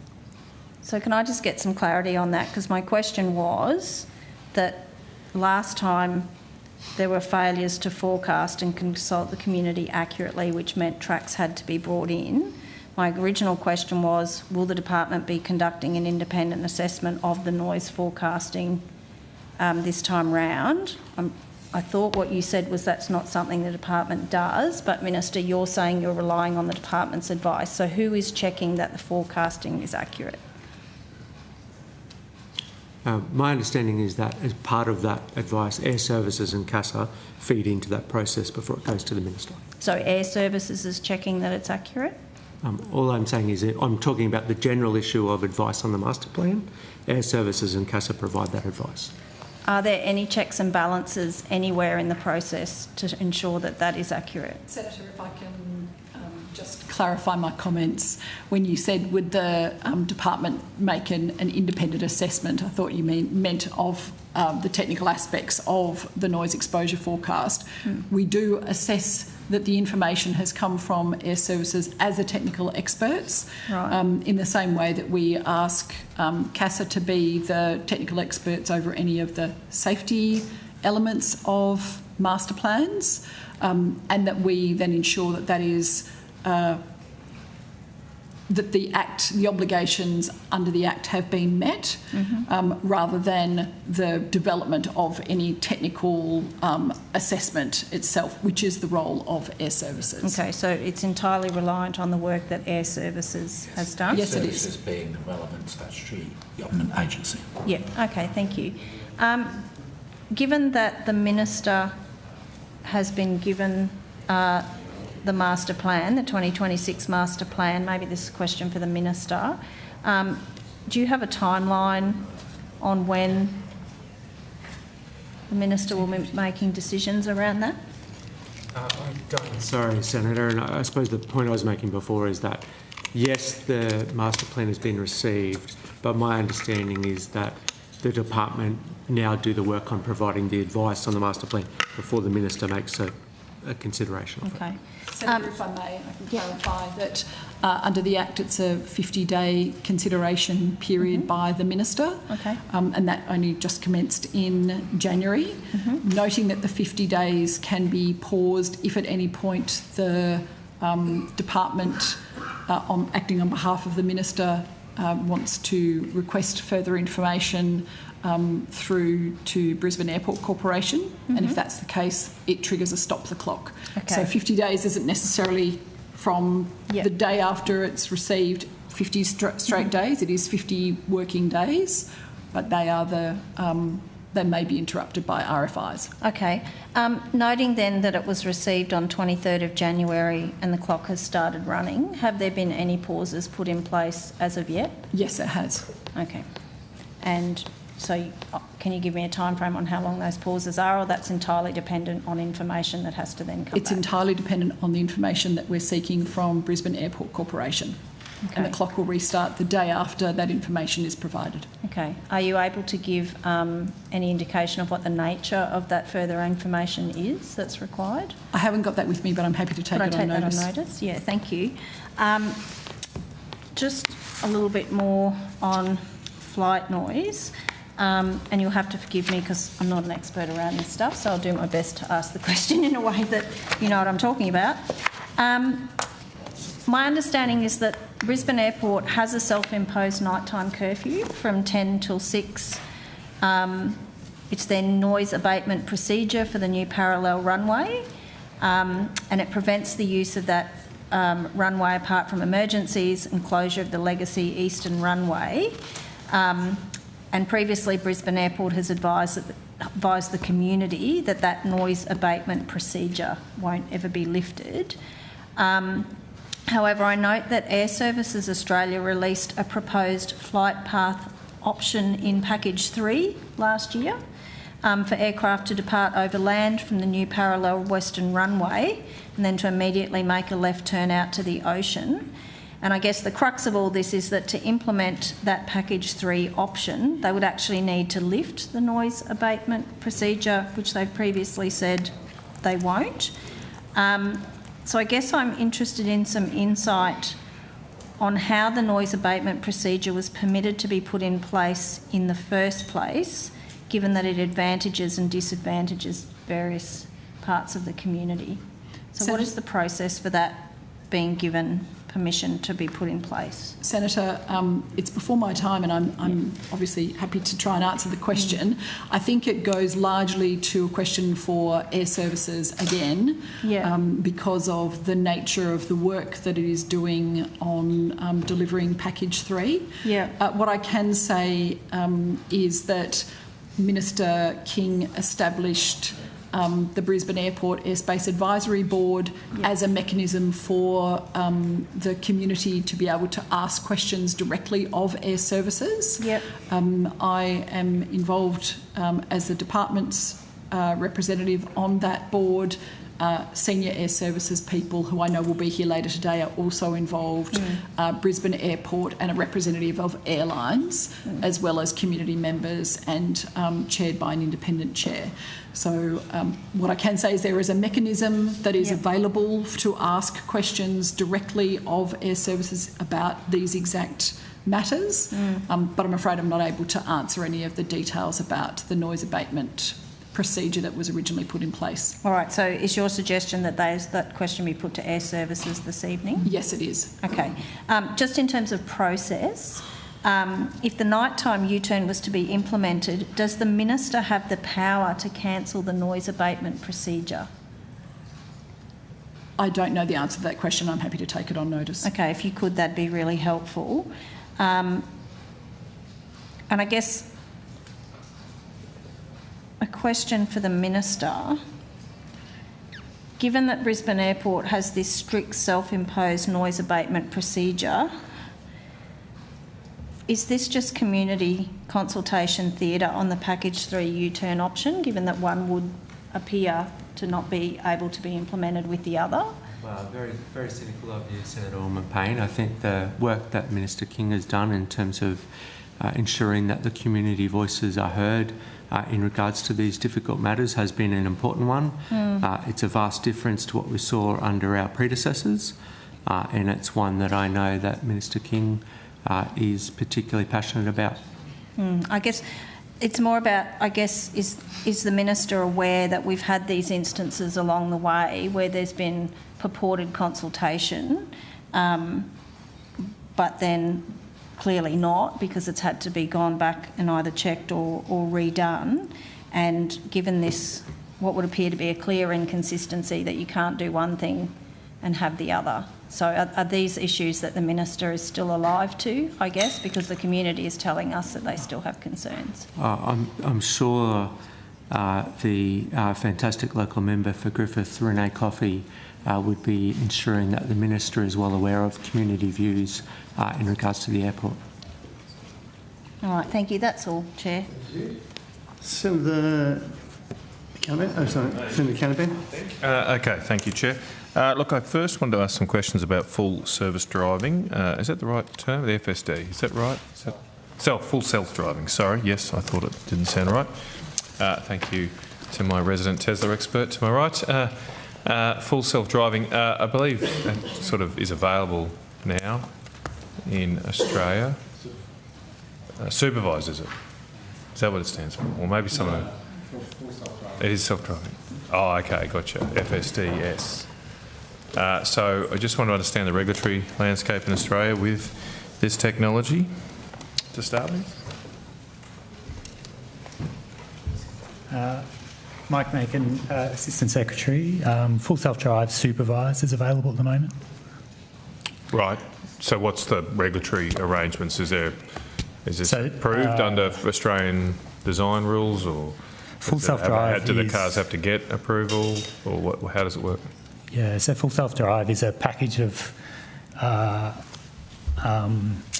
features in a car that falls within the advanced driver assistance technology group. So it fits within the current driving rule, current ADR system. Okay, right. Senator Anita Langford, First Assistant Secretary, Road Vehicle Regulation. In this context, because this is emerging technology, the design rules tend to follow emerging technology once technology has been tested in the market, whereas the sort of full self-drive starts to get into broader questions around vehicles operating with less driver involvement, and then that is managed through development of other regulatory policy. Okay. Yep. So, okay, let's just take the cars that are available right now on Australian roads. Yep. As my colleague reminds me, I think that's FSDS, is it? Is that correct? Is that what's sort of used right now? What is that, just to make it clear to me, what does that stand for? So it's full self-drive and then in brackets supervised. Supervised, right. So this is, you've got to put your hands on the wheel or every so-and-so amount of time? Well, you have to maintain focus on the driving task. You might not have to have your hands on the wheel, but you are monitored to ensure you are. So do the regulations dictate, my understanding of I haven't done it myself, but when I watch videos, say, take the Teslas, they require you to put your hands on the wheel every so often. Is that a requirement of the regulations, or is that something Tesla's done to make sure you're attentive? That's the way Tesla has met the regulations. Right. Okay. Yeah. Okay, so there's not a minimum amount you have to do that for. Apart from Tesla, are there other vehicles on the road that use this technology in Australia? I don't know if Ms Cashman wants to add, but I don't believe there's anyone that quite has a product like this at the moment in Australia. Yeah, right. Okay. So there hasn't been any updates to our regulations to tackle the issues of this particular technology. They just come in under what was already there. Yeah, so it's complying with the current ADR suite as it exists now. Right. These cars, when you get a new car now, putting aside the FSDS, you've got this lane stuff. Is that a requirement now for new cars? Lane adjust control, that sort of stuff? So Australia actually, Senator, I'm actually quite proud to say that members of my team led the development of an international standard for emergency lane keep assistance systems. Okay. And that is just being finalised into a draft ADR for ministerial consideration shortly. Right. So yes, as Mr Macon says, there's a range of advanced driver assistance systems that are coming into the suite of ADRs now, and where a vehicle wants to provide a mandatory feature, they have to demonstrate compliance. Otherwise, they must otherwise comply with the general safety requirement for vehicles. Right, okay. So do you have, just on that one, do you have to, I was just talking to the Comco driver on the way back at lunch, does the regulations make it such that you can only turn off that assisted lane technology every time? You can't just switch it off permanently? So, general... yes, you know where I'm going with this, but yes. The emergency, the one that I just spoke about, Senator, is the emergency lane keeping system. So if the car detects that you're about to cross the centre line or drive off the road, it brings it back onto the lane. That's what I'm talking about. The general lane keeping system, just the one that is helping you just steer, which is one of these advanced convenience systems, it is not mandated by the Australian design rules, so it is provided by the manufacturer. But the emergency one is mandated. The emergency one will be mandated. It's not yet, but we're hoping that's. Is there anything in the rules that make it that you can't permanently switch? My complaint, and it seems like it's one shared, is that sometimes when you're particularly in rural areas, it's actually worse. I actually think it's making it more unsafe. It's not terrible, but just jerks you in all the time, and it doesn't really know where you want to go. On normal roads, amazing technology, no problem with it. But yes, do you have to, in my car and most others I've seen, you have to turn it off every time. It's another thing you've got to try and look for and find. And the general lane keeping system that helps you steer, basically, that's up to the manufacturer. We don't set a standard. Okay. The standard for the emergency lane keeping system follows an international standard. That's what we do in Australia, so that we're not adding additional cost to vehicles that are intended for the Australian market. The international standard, which is closely aligned with a previous European standard, it does have that general requirement that it reactivates every time you start the car. Mm. And the purpose of that is it's intended to save as many lives as possible, and that's why we want it on as much as possible, but still give users the option to turn it off if they're in a situation where it just doesn't suit their driving needs. Yeah, Senator, okay. If I may, the Australian New Car Assessment Program takes feedback from drivers where advanced driver assistance technology is relatively new and is being deployed in different ways by car manufacturers. If they're getting feedback from members of the public that, for example, the correction's too sharp or something's distracting, if they get enough comments back, they will then feed that back to the manufacturer and incorporate that in their ratings assessment. I think we've got some feedback from the table this afternoon. Yes, I've exactly as you've summed up. Sometimes it's quite violent, and go for it. So the new mandate, is that for that it will actually steer, or is it just warnings? So it does two levels. First of all, it warns, then it will give you feedback, generally through the steering wheel, but they are all designed that the driver can continue to drive as they are intended to by using the steering wheel. So sometimes you have a reason to cross a line without necessarily having your blinker on. Yeah. So it's always intended that the driver will remain in control of the car. So if we always say to people that if your car is operating in a way that makes you feel unsafe or it's not doing that sort of thing, talk to the manufacturer first. Then you can always send a report into the department that you think that your car is not meeting the Australian design rules, because it is intended to do that. Okay, going back to the FSDS, I think the evidence was it's only Tesla at the moment. Is there any assessment being done about its safety outcomes or performance on Australian roads so far?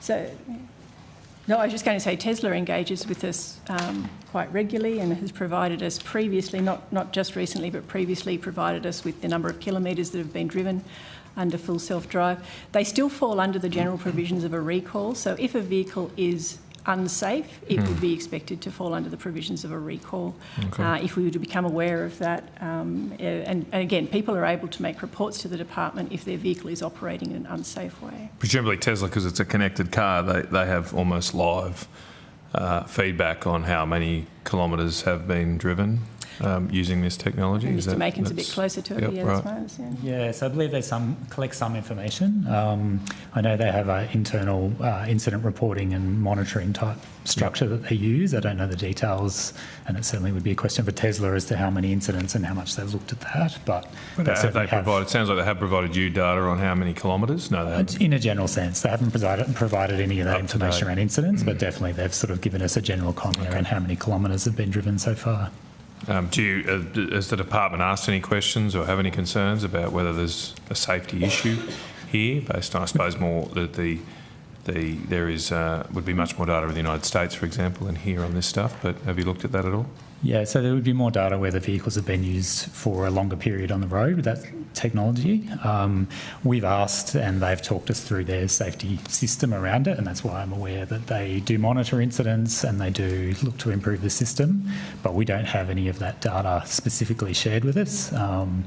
That there's no particular requirement for them to do that unless there would be a recall process or something, but at the moment under the system it's more that my team is focused on sort of the future technology and we are very interested in how they manage these things, but we haven't been shared any of that data. Okay.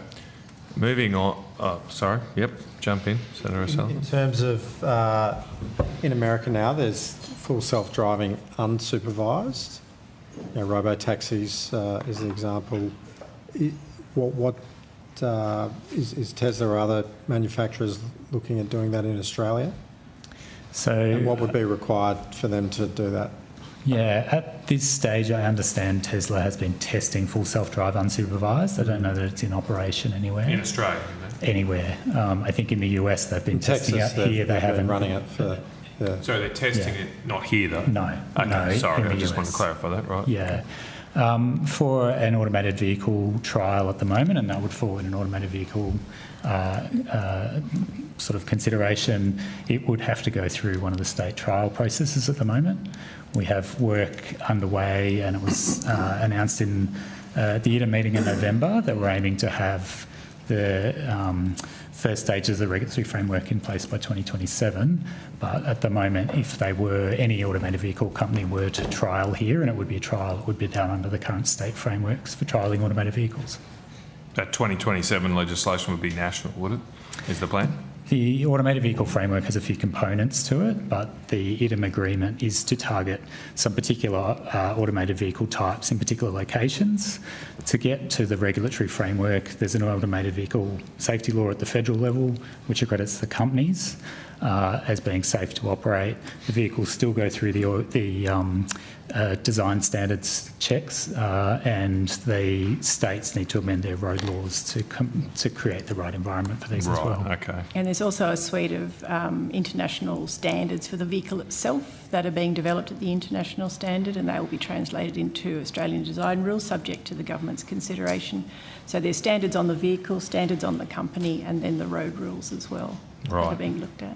So are there any trials occurring at the state level of the unsupervised?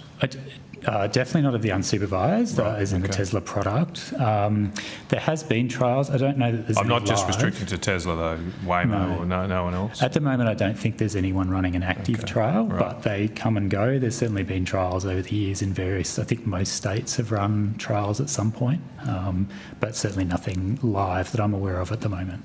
Okay, all right. What about Waymo? Have they spoken to you? We've had a number of meetings with Waymo over the years. They are one of the automated vehicle companies out there. They've been quite successful in the US and they're operating in a few other places now. So yes, we have met with Waymo. Are they interested in bringing the technology, or the cars, I suppose, to Australia? Yeah, they are looking at Australia at some point in the future. Right. Yeah. But they can't right now because there's not the regulatory... So there's not the regulatory framework for it. If they were to come now, it would have to be done under a trial arrangement under one of the state systems. Do they operate any right-hand drive markets? They're testing in both London and Tokyo at the moment. Sorry, we're left-hand. Aren't we left-hand drive? No, right, well, I suppose right-hand drive in the car. Right-hand drive. Okay. Okay, sorry, yep, go on. Yeah, so testing in both Tokyo and London, which are right-hand drive. Okay, all right. We're the first that Tesla have rolled out in though, haven't they, from a right-hand drive? We were the first. I don't know if they've rolled out anywhere else now. Right, but yes, I believe we were the first. Are there much challenges in switching from the left-hand drive to the right-hand drive for these vehicles? I think the challenges are, the different side of the road is one of many. I think like our road signage, our driving cultures that these systems react to, all of those things are different depending on which country you're in, but definitely a left-hand to right-hand drive is one of the things they have to plan for and adapt to. Okay. All right. I suppose there's potentially huge productivity benefits of all this. I mean, are we moving quick enough here for the regulatory landscape? You say we're not going to have these regulations in for another year. How long have Waymo been operating in the US? It's been there for a long time now. Yeah, a number of years. I don't know when Waymo first started testing, but it has been quite a number of years. Yeah. I mean, is there any... Maybe it would be good just to have the ACT or somewhere to do some trials. Is there any consideration of that rather than try and do it across the whole country, like a bit like the US? I mean, one good thing about the US system is there's so many states, they all go and do different things, and competition and innovation in this sort of space. Are we holding things back by trying to do everything through a national sort of model legislation here? I think that the process so far has been done under the guidance of IDEM, and it's been done in quite a structured way to build the right environment so that we have a safe operation of these things. As far as the speed, I mean, those are decisions for government, both at the federal level and state and territory level. Okay. When you met with Waymo, have they expressed any concerns about the lack of regulatory support here? They've been interested in understanding the regulatory system we're building, and they certainly put in a submission in our consultation process in 2024. Our system, these are being built, regulatory approaches are being built across the world at about the same rate. Our system's not dissimilar to a system like what the UK have put in. So they have provided comment in submission. I think the submission's public. I would have to check, but I think so. What was that process in 2024? In 2024, we ran a consultation process around the automated vehicle regulatory framework. We had a number of aspects of that we consulted on. I can't remember the exact questions. I'd have to look that up. But I suppose my point, so it's been going to be 3 years from that consultation before we've got a legislative framework in place? I think this is a reasonably large reform, and work has continued since that point. But yes, I mean, that's where it's all being done through IDEM. As I said, there's a lot of pieces to the framework that need to be implemented. Okay, all right. Okay. Just before you do, sorry, Senator Canavan. Yep. I should also just let those listening out there that the committee has decided to release National Intermodal Corporation. Just for anyone listening. Sorry, Senator Canavan. Yeah, I'll try to, with my remaining questions, I'll try to group them in some kind of... sorry, Chair, I was looking at my questions. Who did you dismiss? Was there any more? National Intermodal Corporation. Yeah, that's the one we discussed. I just wondered if there was any more. Okay, so I might go to NVES next. I believe the first reporting period is now complete. Is that right?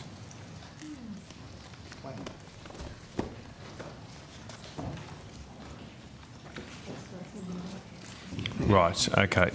So have you received reports from the entities that are liable under this scheme? I'll hand over to the regulator. Thank you. Karen Najjar, Assistant Secretary, NVES Regulator. When you say receive reports, we have issued our interim emissions value. So it's us actually advising entities how they performed in the 2025 performance period. And you're quite right in saying earlier we finished. It was 1st of July 2025 to the 31st of December 2025 was that first okay. So, period. Take a step back. How do you know how they performed?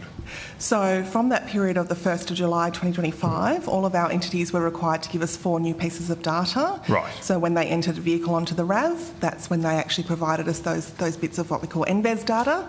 So the emissions number, the MIRO or the mass in running order, the type of vehicle, so type 1 or type 2 vehicle, and for some of those vehicles, a rated towing capacity. So you're getting those reports almost constantly. Is this as cars are sold, effectively? So as every vehicle is entered onto the RAV is the point of the NVES process. So just take me back. Okay, what's the RAV and what happens there? Yep. So when a vehicle is brought into Australia, for it to be made available, it's entered onto the Register of Approved Vehicles, the RAV. Okay. And that is the point where it also now has the NVES data added. So that's been happening.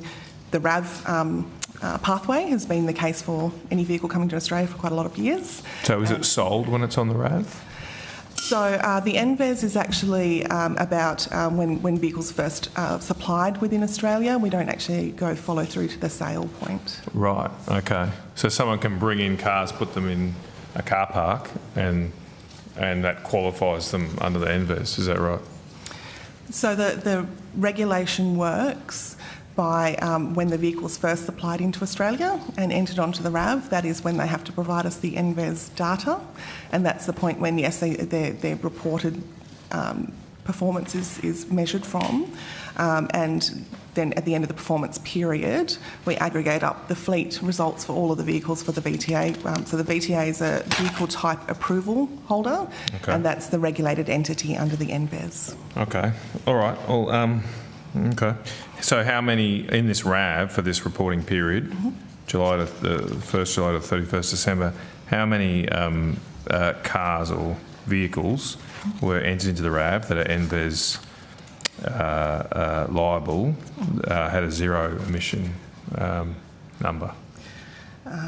So, Senator, total of all the vehicles entered for that period 1st of July to 31st of December covered by the NVES was just under 621,000, and I'm just finding you the number for the zero emissions segment. So the zero emissions segment represented around 72.3 thousand vehicles. Just give me a second, sorry. Of course. Well, I'm working out that percentage now. Senator Colbeck. Senator, I can tell you it works out at around about 12% of vehicles. 12%. Right. So, okay. How many cars, do we have data on how many cars are sold in Australia? I might refer to my colleague, Mr Cathidge. Tristan Cathidge, Assistant Secretary, Reducing Surface Transport Emissions Branch. So, Senator, in 2025, around 1.2 million cars were sold. Right, okay. How many of those were electric cars?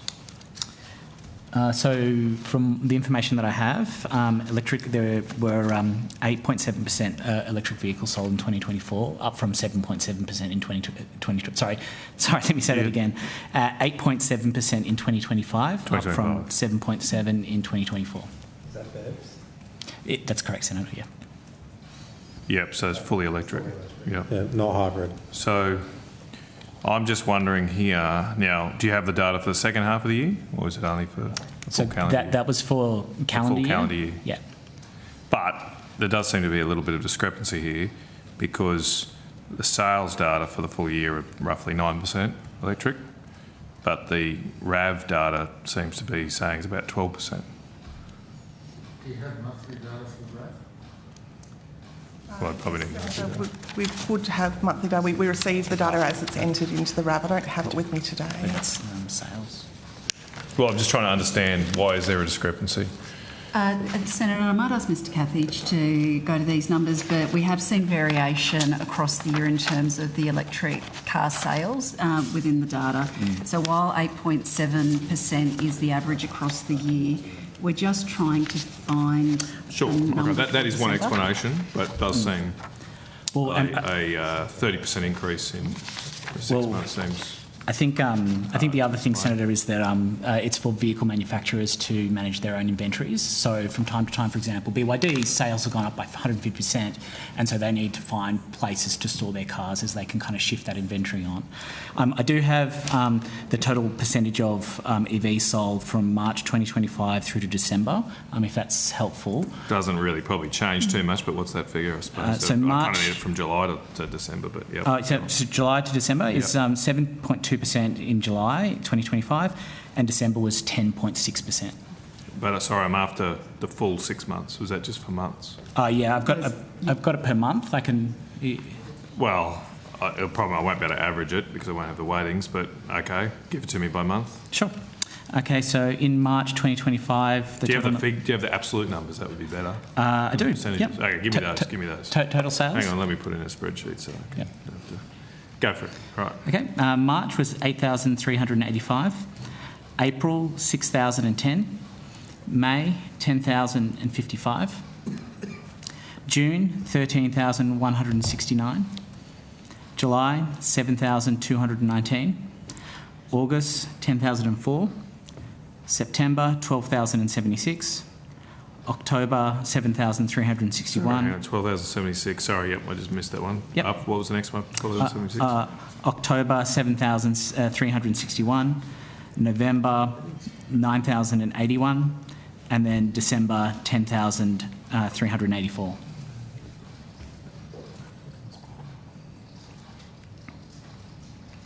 Right.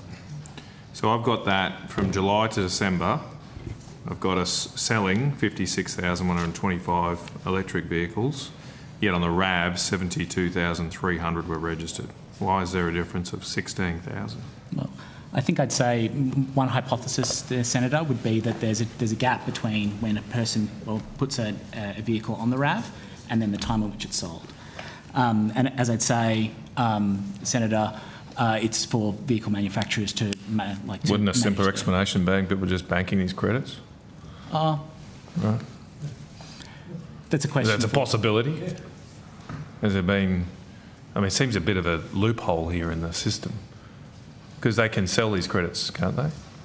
That's correct, Senator. They can sell. They make money out of them.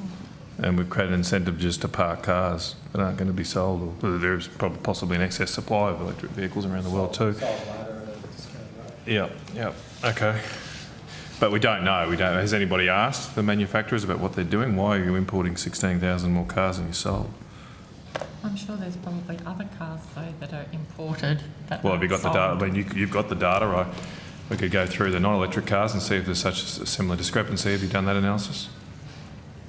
So, Senator, I think various people at the table have said it's up to the manufacturers to manage their own inventory. We don't tell them how to manage that inventory. We do talk to manufacturers and we're interested about what's happening in the market and what they're doing, but they manage their own inventory. Okay, so have you done the analysis on the non-electric cars to see if there's a similar excess registration on the RAV compared to what's sold? We haven't. I don't have that in front of me. I don't have that to hand, Senator. So, yep. All right, let's go through it. What's the sales of non-electric cars for the second half of July to December? I don't have non-electric cars by month, Senator. Well, give me the total, then I can just take the difference. If that's sorry, I've only got the 2025 total year. You don't have by month for total? No, I don't. But we can probably provide it on notice if that's helpful. That's all right. Provide it on notice. That's equivalent, same time frame as the 621,000 for battery electric vehicles. If it's helpful, Senator, we can provide a table that just goes over all of 2025. All I need is a total sales from July to December by month. Yep. And then I compare that to the 621. Yeah. Well, 621 minus 72,300. Okay. All right, but it does seem to, I mean, there seems to be a little bit of abuse here in the system. Okay, what was the total? Oh, you don't have the total sales of cars from July to December? No. No, I don't. No, I've only got I'm the just calendar trying to year. work out the percentage there as well. Okay, all right. Right, so I want to go back to where you started there, actually. You said you've given, I think, presumably the manufacturers their interim values or some such. Was that, what did you refer to that as? Yes, Senator. So the regulated entity under the NVES is the VTA holder. That's the vehicle type approval holder. So it's not actually the manufacturer. Yeah. And so I know that when we talk about this, it might become a bit confusing because the VTA holder name doesn't always align or contain a brand name in them. Right. So, but every one of those VTA holders who has entered a vehicle, that's the Type 1 or Type 2, has been doing that reporting since 1st of July. There's 59 of those entities in total. Right. And we have provided all of them with their interim emissions value now, and that value tells them how they performed against their target across that first performance period. So what was the target again for the first reporting period? So the target is actually slightly, it's not a single number, Senator. So there is a headline limit set in the Act for the Type 1 vehicle and the Type 2 vehicles, and I think we've discussed before they're different numbers. But that actual target is adjusted then by the weight of the vehicle. So each vehicle actually gets its own target that it's compared against to then see how it performed, and then it's aggregated up to the fleet level for the VTA holder for their overall IEV or interim emissions value. Right, okay. How do you determine that? How does what do you call them? BTA? The VTA holder. If it's easier. VTA. Yeah, that vehicle type approval holder. I'm very happy to talk about entities or regulated VTA, entities if that helps. No, that's right. I've got it now. VTA. So, in the data you provide the VTA, do you give them? Have they got presumably an average target value across their sales? So what happens is when they enter the vehicle, they enter each of those four elements I talked about before. So they obviously have that data and are tracking that themselves. We then apply the change by weight that is set out in the legislation of the adjustment from the headline limit. So if we take a Type 1 vehicle, the headline limit set in the Act was 141 grams per kilometre of CO2 for the previous performance period. That's the Type 1s? That's the Type 1, yes, set out in the legislation. So for the vehicle that comes in, that's the sort of starting point, and then it's adjusted by the weight, the MIRO, mass in running order of that vehicle, and that provides the actual target for that vehicle. So the manufacturers have provided all of that detail themselves, and when we provide them their IEV, it's actually the total for that VTA holder to say across all of the vehicles that you've imported under this VTA, we've done that calculation, we've added them all up, and this is where you've landed. So, right. Yeah. So it's a single figure that we give them. I suppose the key question is, of the 59, how many are below their target and how many are above? So, Senator, of the 59, 40 of the entities beat their targets or above, and 19 of the entities didn't beat their target. 19 didn't? They did not, that's correct. Have you weighted that, like in terms of percentage of sales? No, Senator. So, as I said before, the NVES is not doesn't follow through to the sales point. So Well, okay, sorry. You could weight it by their registrations. Have you done that? Sorry, Senator. No. So the IEV actually stops with the data they provide us when they import the vehicle into Australia. Yeah, okay. I might not be being understood, but yeah, it's what Senator Sullivan said. So on your data, on the raw data of numbers, a third or so have not beaten their target, 19 of 59. Right. But I suppose the issue is, the issue is that presumably this distribution of sales is there's a few VTAs that account for the vast majority of cars. So I'm trying to find a weighted average. What percentage of the cars registered have been imported by VTA that has been. Do the 19 make up 60% of vehicles? Yeah, that's Sorry. So do you get where I'm going now? I think I understand where you're going, Senator. Yeah. I'm not sure if I'll have all of the detail that you're looking for, and happy to take some on notice. Right. I would say that that there is a long tail of entities, so it is because it is weighted basically on every vehicle. So as you've rightly pointed out, some of the bigger vehicles importers, the VTA holders, have a much larger number of vehicles brought in. I haven't got the sort of breakdown at the moment. We will be publishing all of the IEV results as soon as we can. We're aiming for Thursday. Thursday this week. That's right. We've been working as hard as we can. I would have liked to have had it done, but we are publishing as quickly as we can. And so it will be... You're publishing them by entity then? Or? Yes, that's correct. So the Act requires us to publish the VTA holder, what their IEV or final point is, and then we also have to publish who holds a registry account, so for the NVES units, who's actually opened a registry account and if they hold any units in that account. What's an NVES unit? So that's the result of their IEV. So the entities that have outperformed or beaten their targets will be eligible for units to the amount that they've beaten their target by. Okay. So those units are tradable? No. Pardon? Those units are tradable? Those units are tradable within the NVES, so only between the VTA holders. It's not an open market available outside of the NVES. Do you keep a record of trades? Yes, in fact, for a trade to happen, what occurs is our entities have one sort of front door entry, a portal, we call the NVES portal. So when they have visibility in there of all of their units and their all of their performance actually across the time. When they wish to make a trade, what happens is they actually will negotiate a deal outside of the NVES with another NVES entity. Once they've actually reached agreement that they want to actually sell or buy units, the holder of the units has to actually go into the registry, and it's a two-step process where they initiate a trade. So one person in their company says, please transfer these units to entity X, and then a second person is an authoriser in their company, has to say, yes, please give action to that transfer, and we then have 15 business days as the regulator to review that transfer, make sure that there's nothing going on that we think would be problematic to the system, and then approve the transfer of the units. So the units themselves are held in a registry that is within the NVES regulator sort of cohort, I guess. And then at what point is the credit or the penalty applied? Like when does the person that's in credit receive money, and when will the company that's going to get the penalty, when do they get the penalty? So when does money change hands? Yeah, so the way the NVES works is that this 2025 performance period doesn't sort of hit its final point. So we've just issued what we call the IEVs, the interim emission value. The entities now have the next 2 years to take action about those.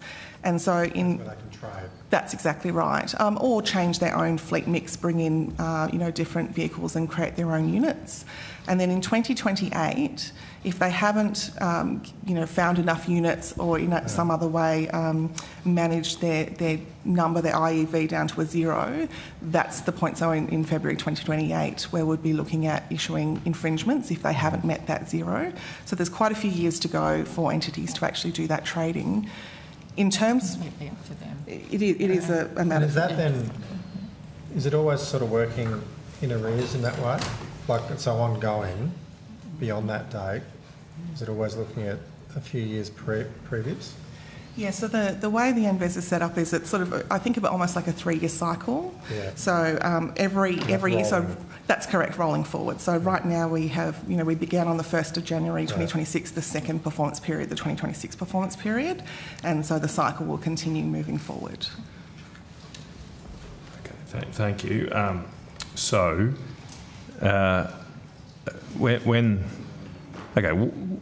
What's stopping this? So if I'm a VTA that has a deficit, that needs to buy some NVES units, what's stopping me importing a bunch of battery electric vehicles, registering them, getting the credits, meeting my obligation, and then just exporting them to another country in the next year? I'm not sure that I can sort of give an answer that I don't know if Mr. Cathy just got anything to add other than to say, I guess, that there's costs for the manufacturer. Sure, there's absolutely transaction costs, but I don't know. It depends. Then it depends. Now it would depend on how much the units are, whether it's worth their while or not. That they could just import some cars, register them, get the credits, bang, done, then move them onto the other market. They're going to sell them in the first place.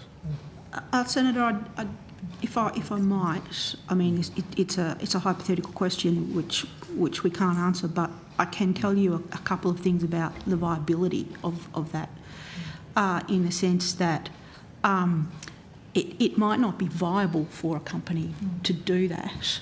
The other thing that might be something for them to take into account is that if they're exporting back out from Australia, then it may not be classified as a new vehicle to whichever country they are exporting it to.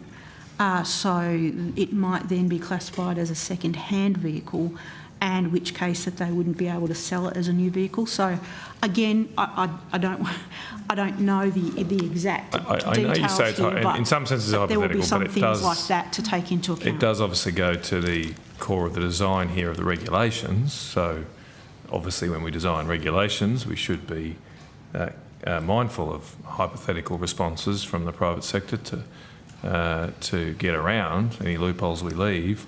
I'm just a bit concerned there were quite a few mights and mays in that answer. So is that something we've actually looked at? That this could be a strategy and there have been reports of massive amounts of electric vehicles being parked. And we do have data now which shows that a huge number of more electric cars have been imported to this country during this reporting period that have been sold. Okay, the Australian market is quite a distinct market, though, in regards that it is right-hand drive. They have to meet Australian ADRs. It is. Do they have to be right-hand drive in the RAV? Or they need to get, unless they're a special enthusiast vehicle, for example, they'd actually have to get special. Does it say that in the RAV? Do they have to identify whether it's right or left? Absolutely. Coming in on a VPA and it has to be right-hand drive.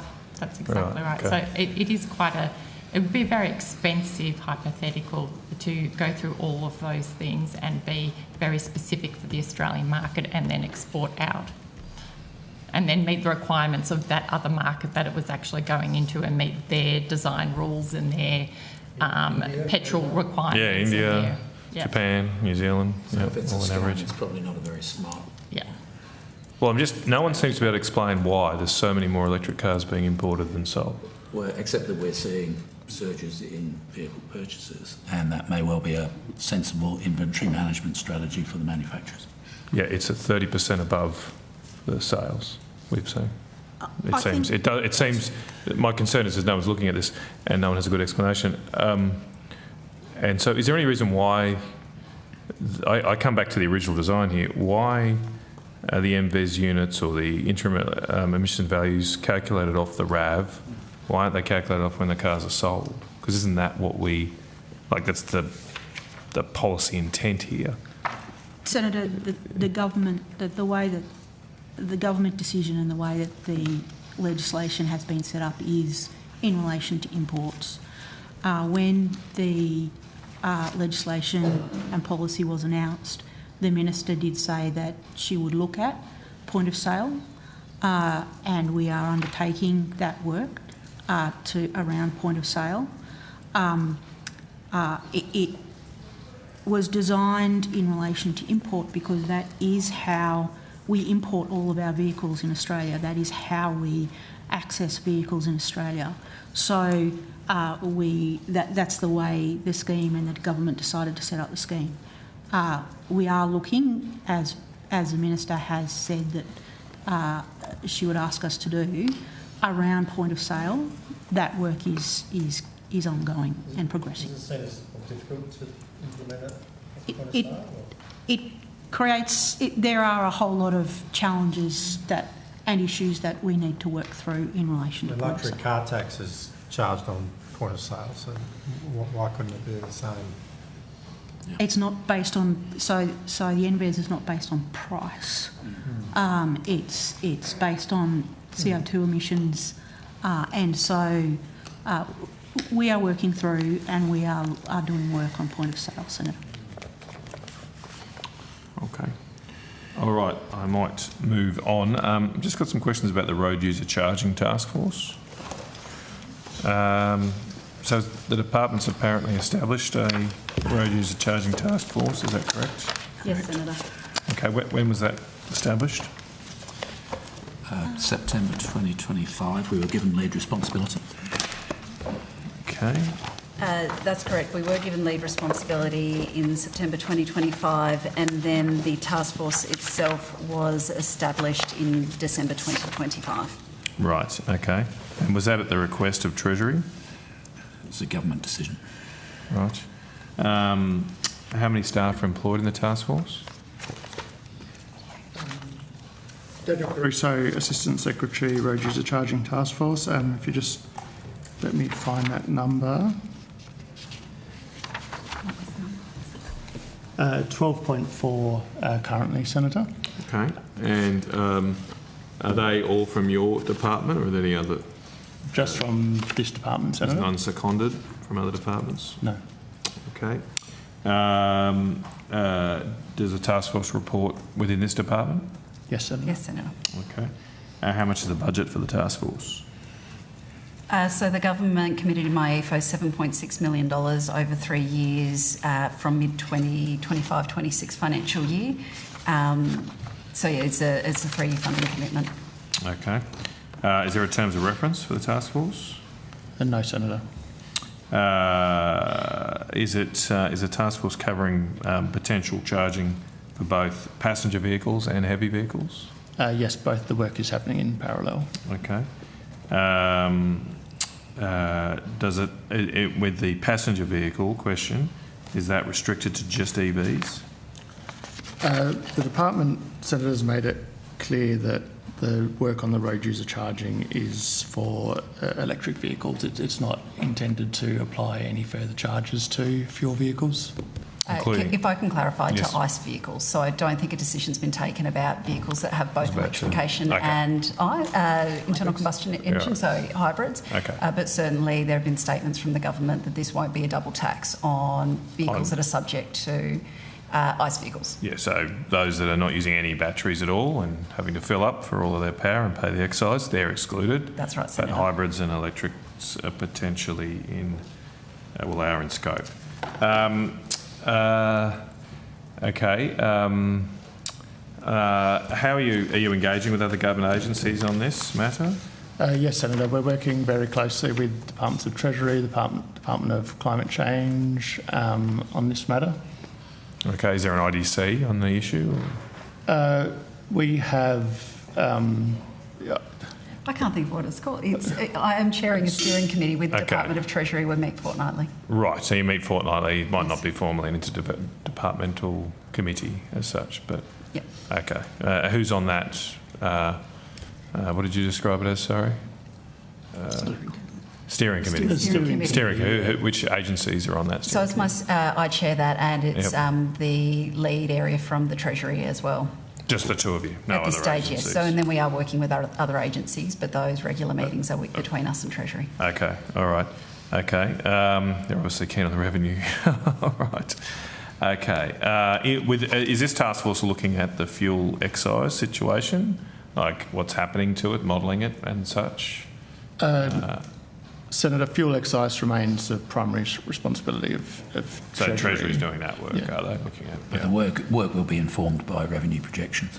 Sorry, I missed that. The work will be informed by revenue okay, but that's staying within Treasury, is it? Okay, we'll come back to them later in the week.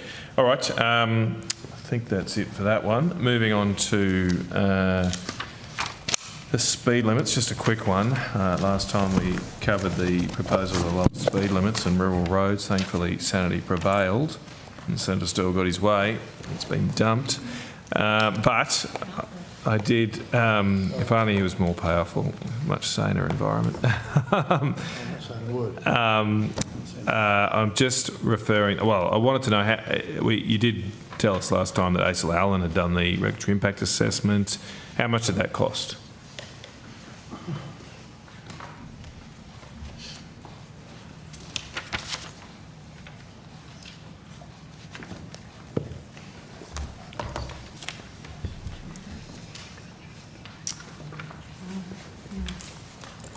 Senator Stephanie Werner, First Assistant Secretary, Commonwealth Infrastructure Projects Division. The ASIL Allen Consulting contract value was $644,231. And that's been paid? Is that how much it cost? No. So to date, the department has paid one milestone for the delivery of the consultation and regulatory impact assessment to the value of $188,319. Final costs will be released in due course in finalising the contract in line with the Eaton decision that no further work would be undertaken on the topic. So was the original 644, was that going to include a final regulatory impact assessment as well? I believe it was the draft that was released and we saw. That's our understanding, but we'll come back and... Sorry, I'm struggling to hear that, sorry. So that is my understanding, Okay. but we'll take that on notice. Okay, all right. And are you presumably negotiating with ASIL at the moment how much you're left owing? That's correct, Senator. Yes, Senator. So we may end up having to pay money for something we don't get any work from? No. To break the contract, so to speak? We would simply pay for the work that they've done. Right, so, but they don't get... But they did sign a contract for 644, so there's nothing... If I were them, I'd want some kind of Senator, the compensation for the contract being broken? Well, the contract payments are based on meeting milestones, so yes, but the further milestones won't be required. You ended it was the government's decision not to continue with those milestones, not ASIL Allen's. Yes. Right. So there's no liability for the Commonwealth under the contract for having done that? We'd have to take that on notice, Okay. Senator. I don't have the contract in front of me. Yeah, okay. Well, as I say, if I was in ASIL's shoes, I'd definitely be a bit upset. Okay, all right. Good, at least it's dead. That's the main thing. All right, moving on to road safety. I just wondered, we did touch this a little bit earlier, but only in regards to the Bruce. More generally, though, what's been happening with road fatalities on Australian roads in recent years?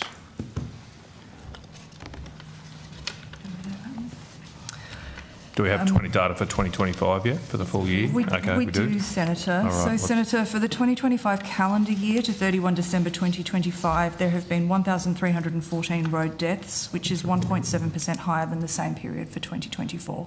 Right, okay. Yep, that's a shame. Sorry, Senator. First time over 1,300. Is that right? No. Sorry? I don't think so. It's not the first time it's over 1,300. It's sitting around 1,300 on average, probably around the last 10 years, but it goes up and down. But the 1.7% growth is actually been lower than it was back in 2024, which was around 3%. Right, okay. So, what do you have a long-term average? I mean, maybe 10 years, or what do you calculate because as you say, can bump up and down, obviously. But is there some see if kind our of... arbitrary colleagues can provide one. They can come up. Yep.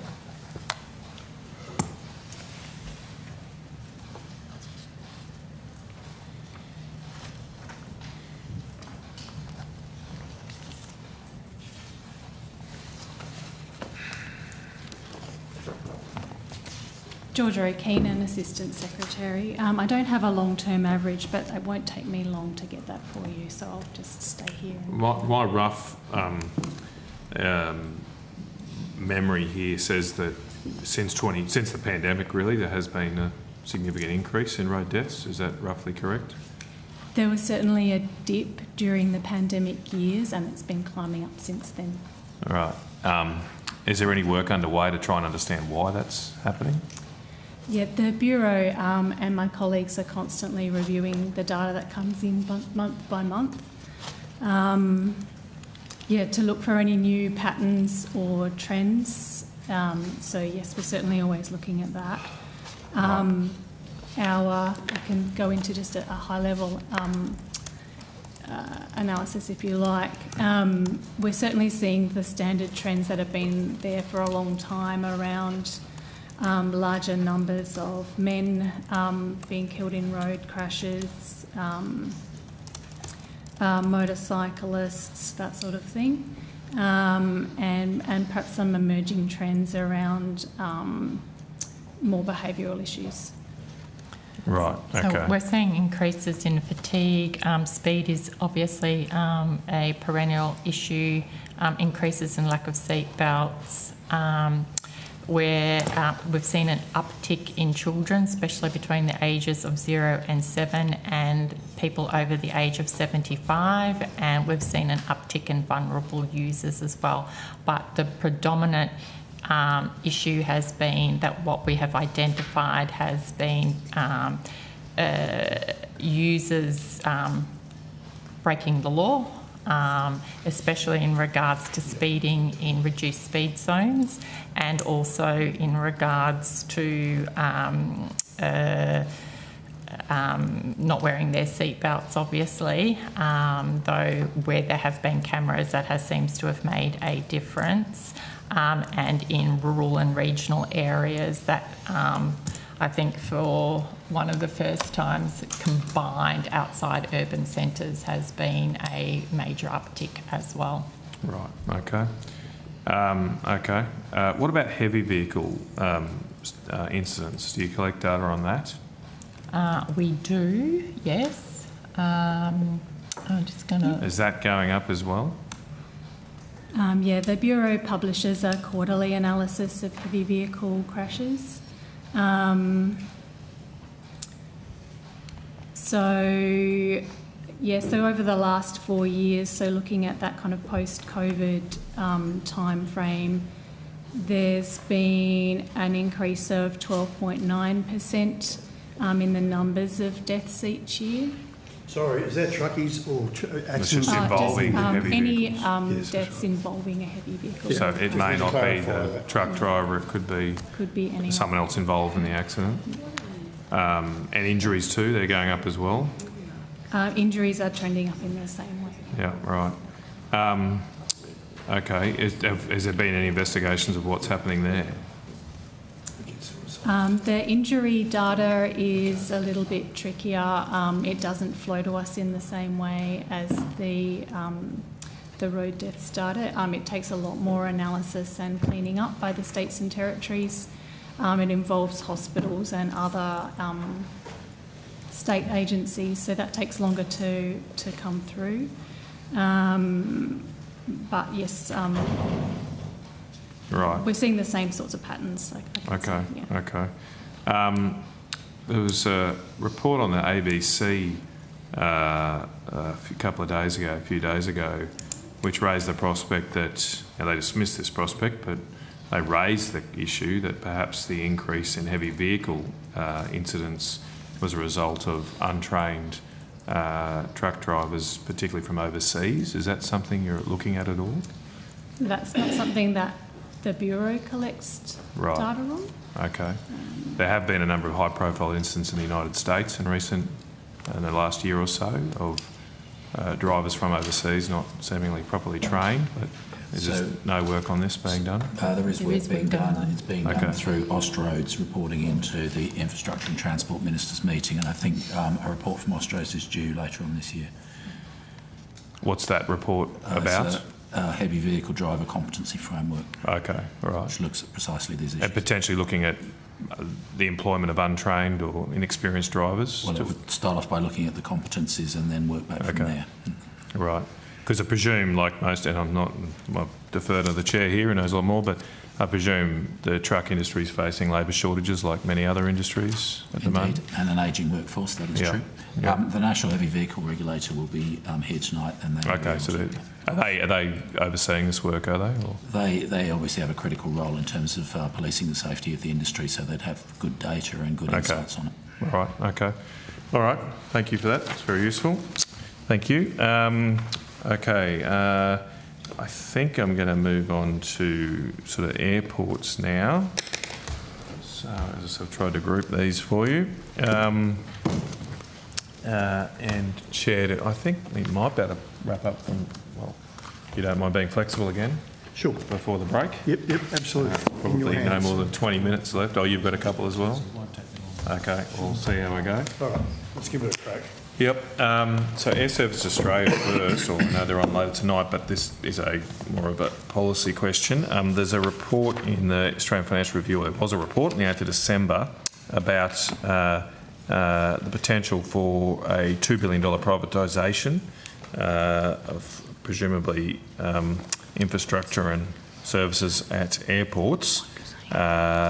Is that something being considered by the government at the moment? Senator, I would ask that you ask Air Services Australia, and the reason is that they do have something in the market at the moment. Right. And any information on that is market sensitive.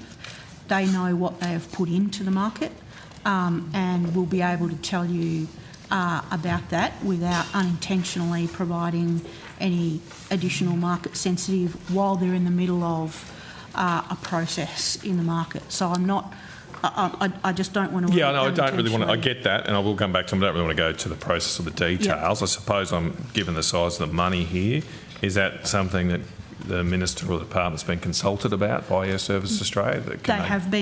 We have been in discussions with them. They have been in discussions with us. There has been no decision made at this point in time, so it's relatively early in the process. And Air Services will talk you through the detail of it, but I would.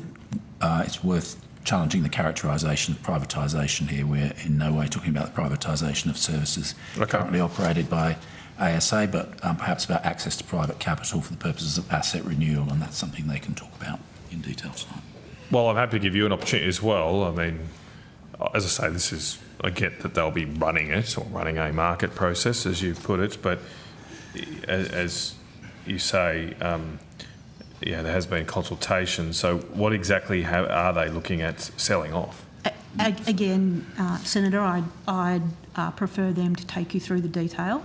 The Secretary is accurate, though. It is not privatisation.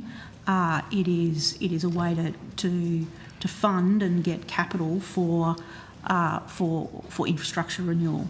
So they will be able to take you through that, and I don't want to say anything that might unintentionally put additional information into the market. It sounds like they're doing a market sounding in colloquial terms, but before they make any decision to sell things off, does the Minister need to approve that? So again, I'm not sure I'd characterise it as selling things off, just to the be AFR clear on the record. That's why we're correcting it, because it's wrong. Just to be clear, but no decision has been made by the Minister. They're in early stages. But that's all I wanted to ask. So the Minister would have to sign off on it, would she? The Minister's not made any decision. Okay, but it couldn't just be done by Air Services Australia on their own. Well, it depends what it is. It is. That's right. Early stage of development, but they have been. But you're expecting, by the sounds of it, having to be a government decision ultimately. What are the infrastructure renewal? There's in that AFR article is talk of the need for $8 billion in capital improvements. What's that? So again, Air Services will be able to take you through the material. What they're specifically looking at with this process, though, is in relation to the firefighting equipment. Okay, right. Okay, we'll go to the detail for them. But I know you're not characterising it as privatisation, but does it involve potentially air traffic control services not being run by public agencies? That is not. Definitely not. No, rule that out. And it doesn't involve firefighting being run by anything other than the public sector. Right. Okay. What about aviation rescue operations? Same. Would they be? So anyway, the detail. Air Services will be able to take you through the detail. Okay.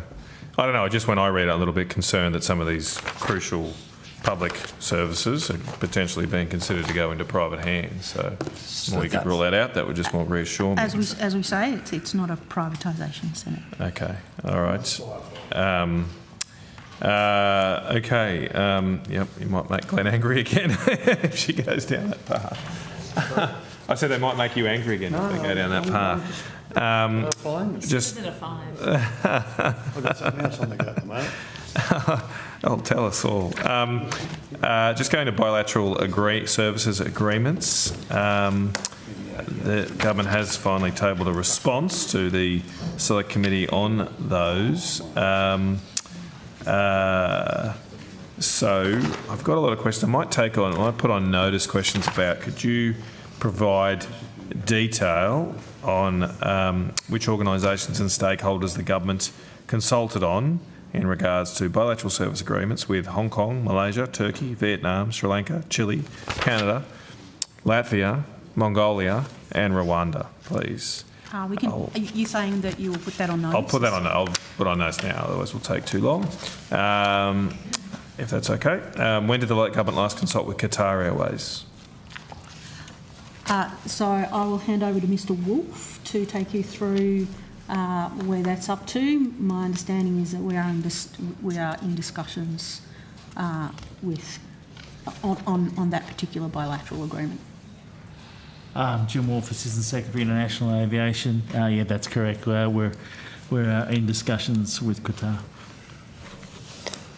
Okay, but what does that mean? Are you close to getting a bilateral agreement with Qatar? We don't reveal the nature of our discussions at the moment, Senator, but once we reach the conclusion, we will make a formal announcement. Okay.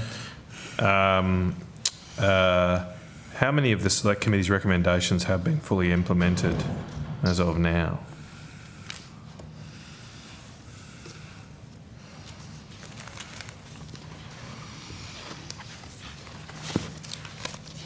Maybe while you're looking for that, I'm also interested to know how many recommendations from the committee, the Select Committee, did the government not accept? We can take that on notice if you like, Senator. I know that I don't have that material in front of me. All right, let's take that on notice. Let's keep going, try and get that done before the break. Apparently, is a consumer ombudsman scheme about to commence, or has it commenced? The government is undertaking, or we are undertaking consultation in relation to the government's proposal in relation to a consumer ombudsman and regulator. We're in the middle of consultation. Ms Palmer, who has just come to the table, might be able to, and Mr Maher might be able to give you a bit more detail. So there's a commitment in the aviation white paper back in 2024. As Ms Purvis-Smith has explained, we're going through a process of consultation with a view to our government bringing forward some proposals in due course. Anything you want to add to that, sir? Samantha Palmer, Interim Aviation Consumer Ombudsperson. Might be best to talk to my colleague, Mr Maher, who's joined us. He has the Consumer Protection Framework within which the Ombud Scheme and the regulator sits. Ben Maher, Assistant Secretary, Sydney Airport, Slots and Aviation Consumer Reforms. Senator, since the Aviation White Paper was released in this commitment last August, there have been 3 consultation processes, the most recent of which was last October, a detailed consultation process that outlined the proposed framework and drew on earlier consultations was released. That closed in November. We're working through the detail of that. There have been public statements by the Minister referring to legislating the framework this year. This year, okay. Is there any consideration to a bridging sort of scheme before it's set up? That would be difficult, I think, without legislation, Senator. Okay, all right, you need that. Okay, just on slots then, what's the latest with the Sydney slot manager and the reforms there? Senator, those reforms were legislated on the 26th of October last year. That was the final suite of reforms to Sydney Airport demand management. The final element is the appointment of an independent compliance committee. We undertook that recruitment process towards the end of last year, and a decision will be made, an announcement will be made shortly. Okay, all right, okay, well, we'll wait for that. Just going to the strategic fleet, where are we up to there? Have we got any more boats yet? Senator, I will be unable to tell you go a bit longer? where yeah, we're probably need a bit longer. That was 10 minutes ago, the conversation. Oh, Senator, I'm unable to tell you where we're up to. We're still going through the process, similar to our testimony last time. So nothing's happened? Senator Wall. We would. Lots has happened, but not something that we can talk about as yet. All right. Okay. It seems to be going on for a long time. When did the process start? I'll let my colleagues go through. Andrew Johnson, Assistant Secretary, Strategic Fleet. The Strategic Fleet pilot tender was released on 6 September 2024 and closed on 29 November 2024.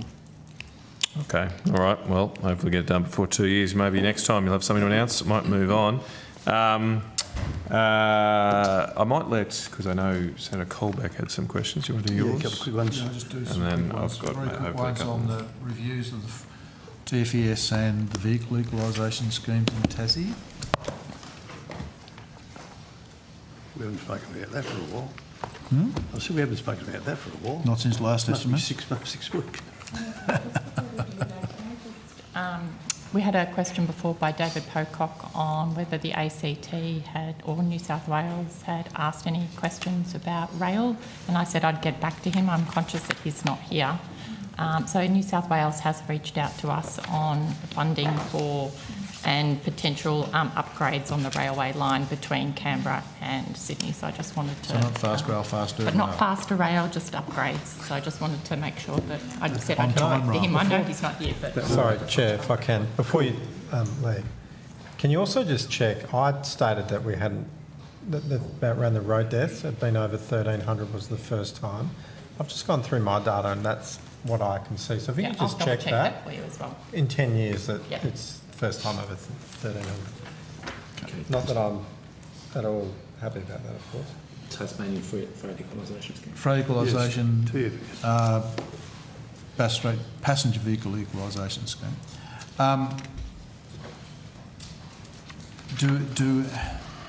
Has the independent review process had a system of receiving submissions?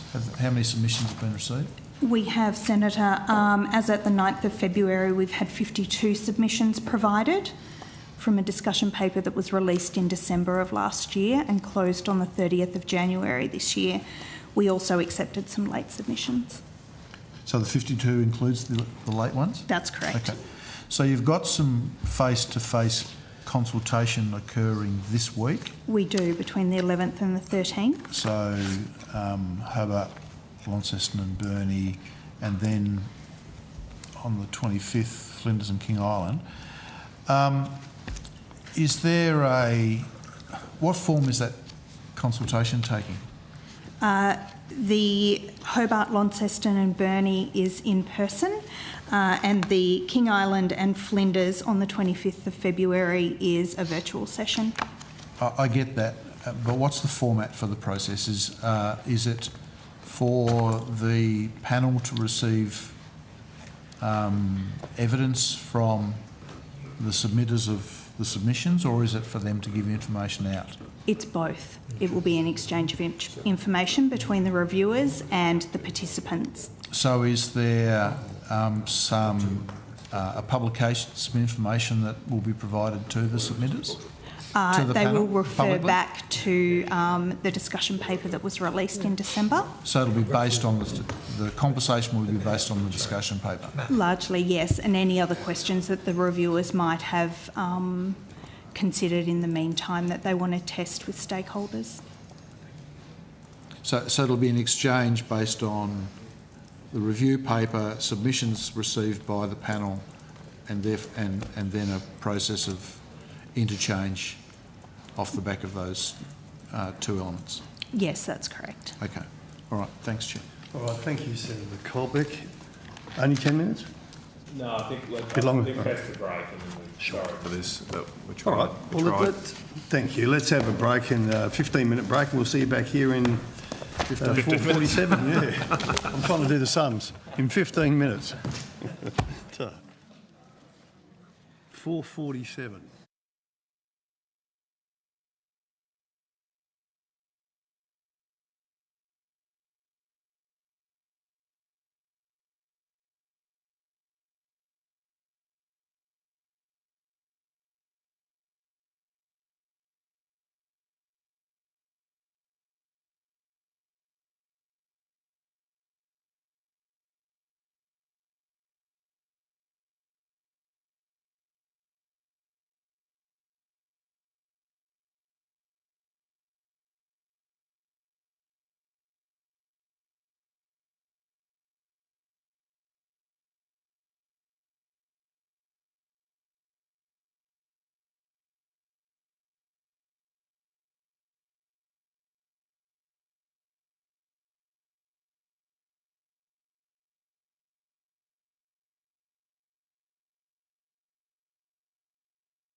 Senator O'Sullivan. Thank you. Yeah, I just want to go to answer the questions that I had last time in relation to the black spot programs, and I want to just zero in one particular project just to help me understand how you go about making decisions.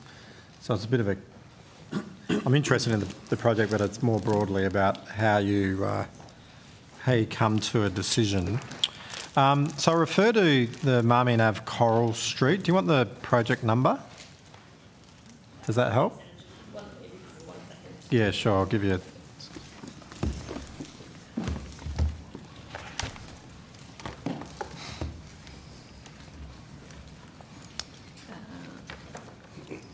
Does the number help or just the title of the...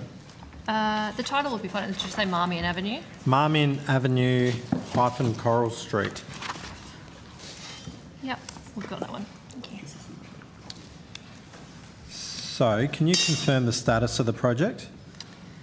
I can, Senator. One moment.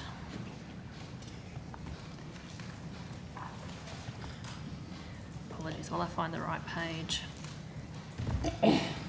Thank you, Senator. So that project, the Marmion Avenue to Coral Street project, we have had a request in from Main Roads WA for that project to be withdrawn from the program. Yeah. So that request is, I think, either in its final stages of preparation for me as the delegate, or it could be with me as of Friday to consider. Okay. Yeah, so I wanted to go to that. So if... so it's still listed as in planning though, isn't it? Yeah.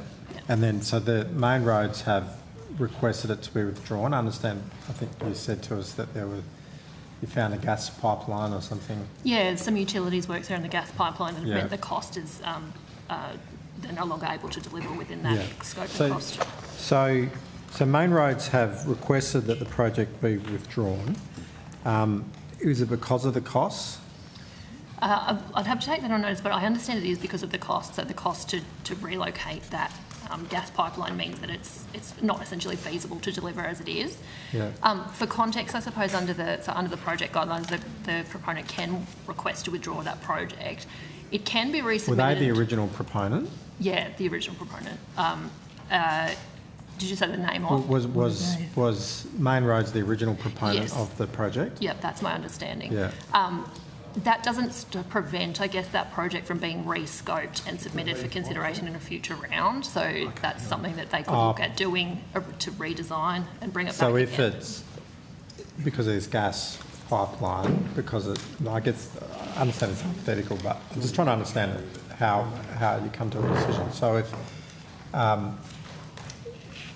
so originally it was approved for a certain amount of money, and then but because it's maybe way outside of that scope, it's got to be re-scoped. Is that what's potentially happening? That's essentially my understanding of it, Senator, Yeah. So for a little bit of context, when a project comes forward to the Black Spot program for funding, so there's a proposal that's nominated, it goes through a consultative panel for assessment at the state level and then is recommended for funding.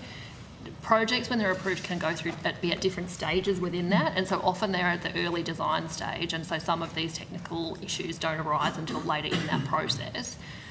There's also a sort of a BCR requirement on the projects that sometimes then means if the project cost goes up, the BCR then falls below the limits that are required under that program. So it might be that they need to have a look at the redesign and bring that back for consideration again.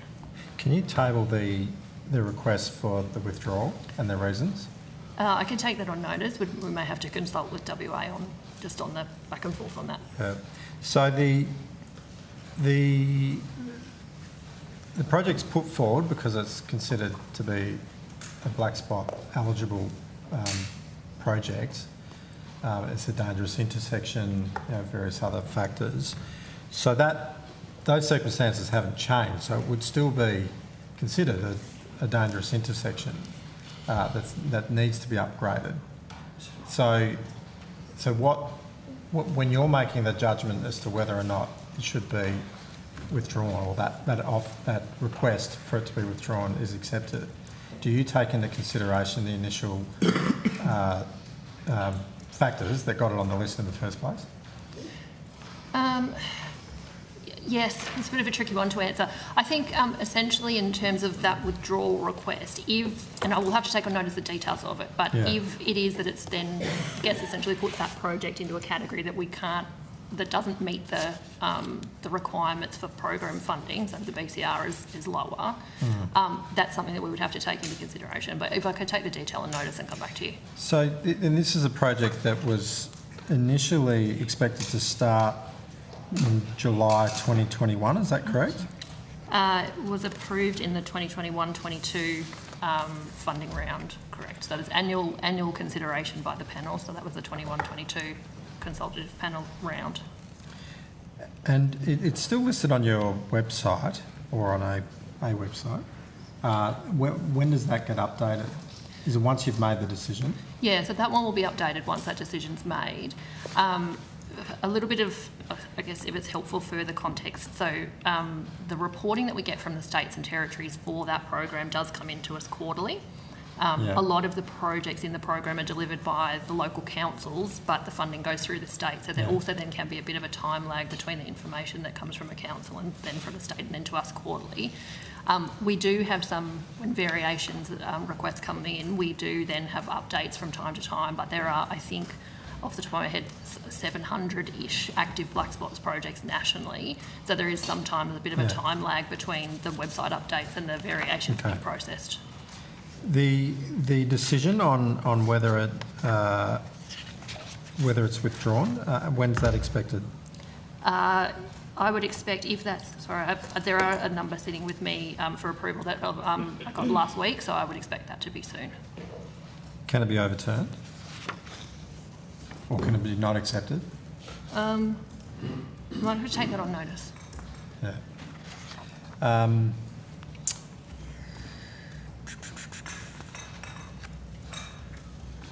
When any given black spot program project is withdrawn, do you reallocate that budget funding? Yeah, so that funding that's allocated, so the black spot funding is allocated to each state on a formula basis. So that funding that's not going to that project will go back into the WA state allocation. So they can put up an alternative. They can put up an alternative project. Or rescope it. Or rescope and resubmit through a future. Yeah. Okay. Great. Thank you. Can I just thanks for that. I'm just going to go to just a couple of follow-up questions in relation to Western Sydney Airport. Have we got the right people? Great. I know that I think it was Senator McGrath was asking some questions already. I just want to understand the 15th Avenue upgrade, so Bradfield to Liverpool. Is this still in planning? So this is questions around infrastructure. So my team has left, but I'll do my best and see what I can answer. Otherwise, I might have to take it on notice for you. So bear with me for a second.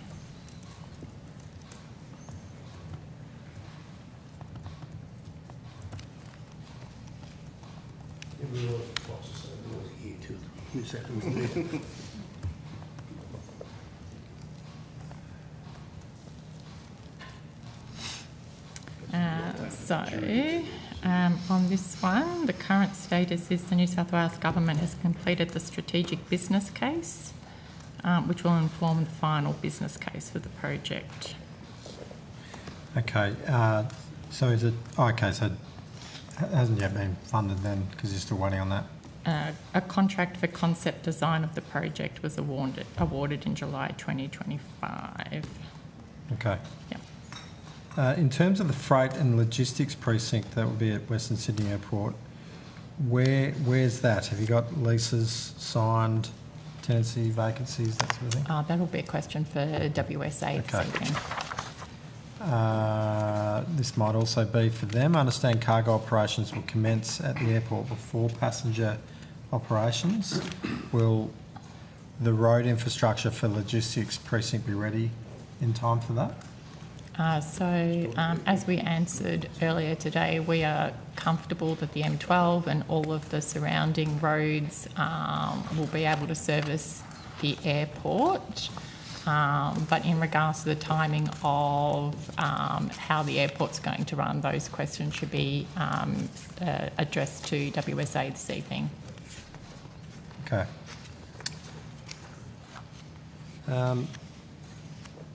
Great, that will do it for me. Thanks. Thanks, Mr. Kennedy. Thank you, Chair. Should only be a short number to go, and we'll wrap this up.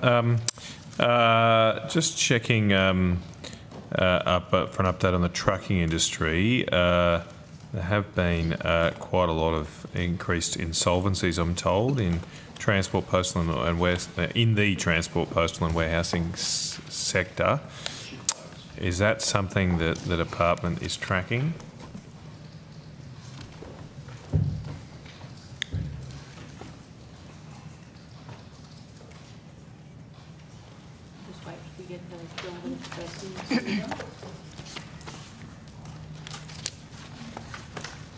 Sally Todd, Assistant Secretary of Land Transport Policy.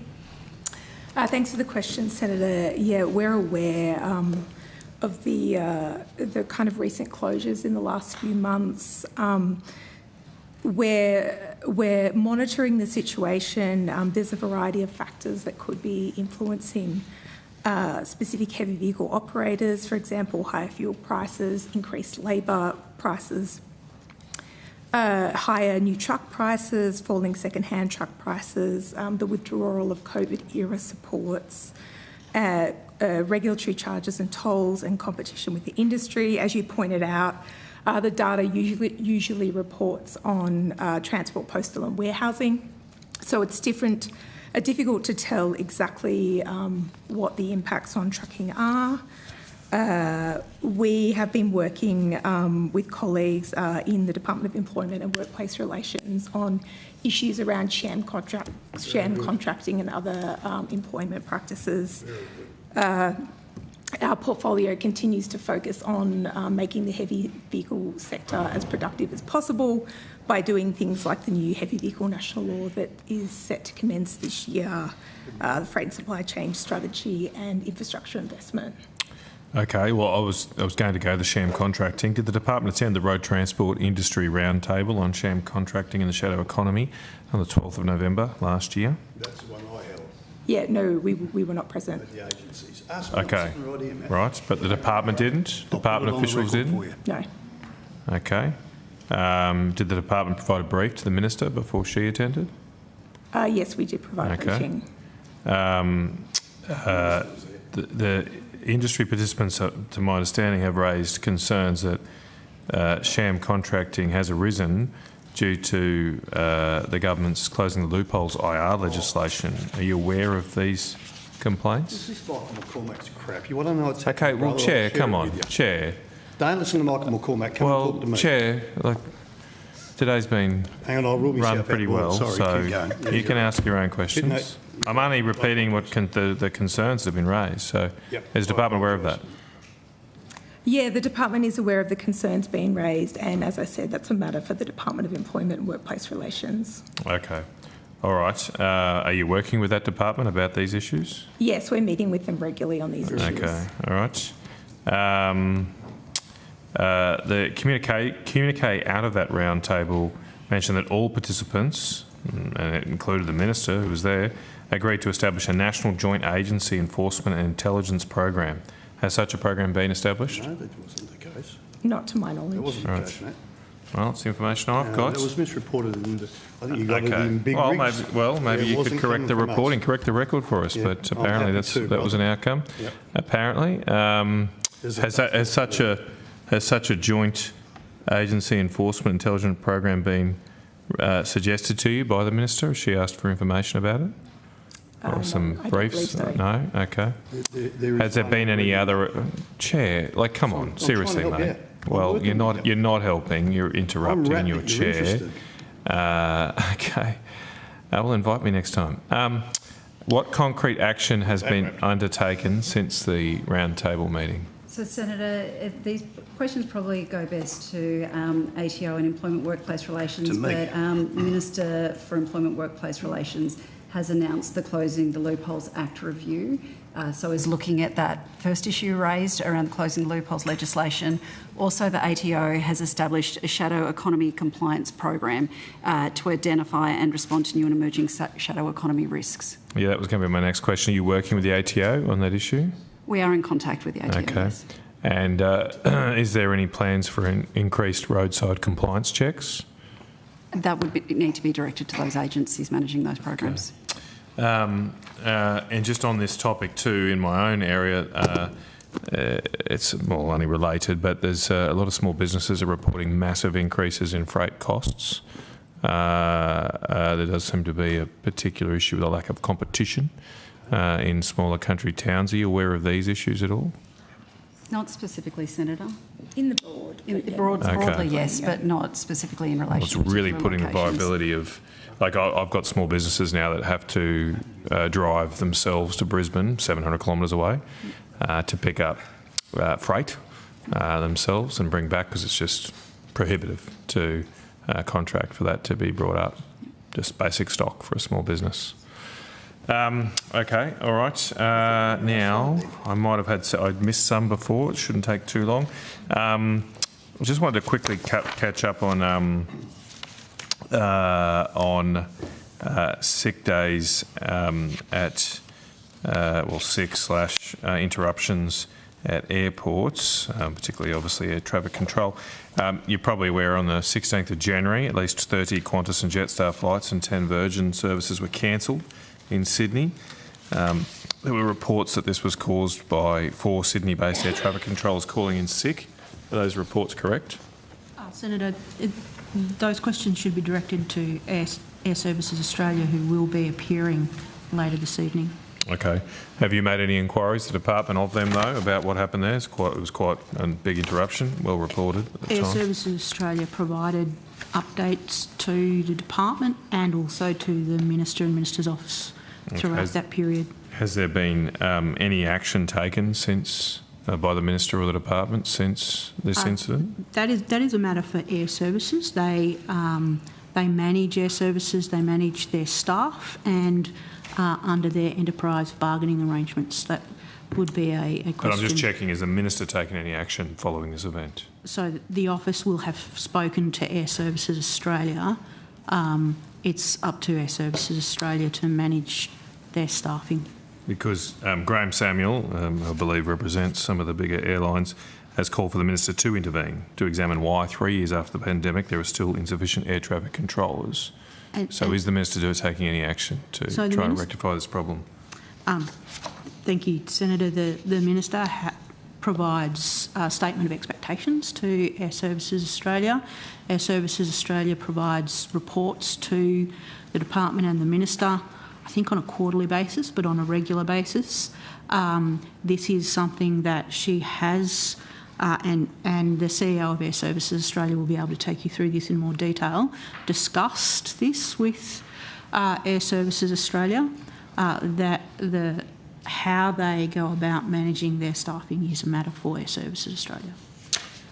For the passengers that were stranded, was there any compensation available for missing flights or other interruptions to their lives? I'm not aware of that. That will be up to the airlines, Senator. All right, but there's no liability on behalf of Air Services Australia? No, Air Services Australia doesn't provide compensation, Senator. Do they cost recover? They cost recover from the sector. Airlines, but they don't. But the airlines can't get any compensation if the services aren't what they are paying for. There's no recourse to compensation, Senator. Okay. All right. Okay. I think if there's no one else, that might do us for. Oh, actually, sorry. I might quickly. Is outcome 3? Outcome 2. No, we're still on outcome 2. Just quickly. How much? How many? What I believe Qantas and Virgin are both liable under the safeguard mechanism. What's their baseline emissions, and how far over their baselines were they in the last reporting year? Safeguard mechanism, as you know, is a matter for the Department of Change, etc. Obviously, they're the two major entities in this airline space. Let's see if I have that. I may do. but if you can bear with me,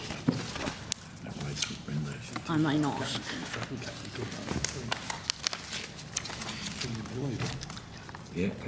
Yes, please. Thanks, Senator. Brendan Buckley, Assistant Secretary, Transport, Accessibility and Future Fuels. The information that I have, but it is information that's held by the Department of Climate Change's Qantas's baseline is 4,472,910 tonnes, and its emissions in the 23-24 reporting year were 4,528,000 tonnes, and they purchased 55,092 Australian carbon credit units to surrender to meet their baseline.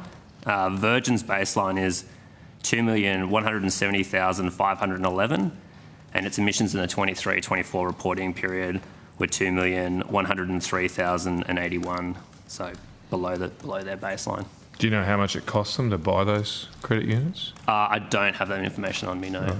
But those costs will have to be passed on to consumers in terms of higher airline prices? I think that would be a matter for the airlines. Oh, well, they'd have to. So, yep, okay. All right. Thank you. Thanks, Senator Canavan. That's it for outcome. Yep, all right. Thank you, officers, and we'll now go to outcome 3.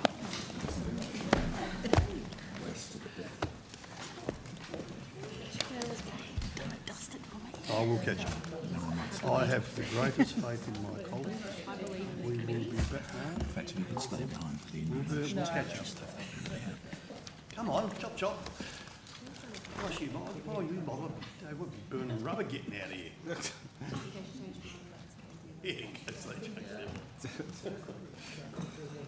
Okay, we're all good to go, Mr. Pence, or we wait for the next? I would start if I were you. Sure. You what, sorry?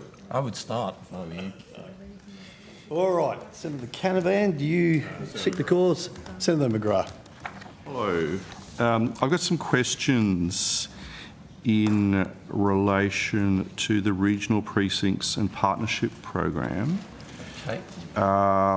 And I want to talk about Harrop Park, which, for those who don't know where that is, it's in Mackay. Secretary, do I need to wait for people to come in the room? Regional Precincts and Partnerships.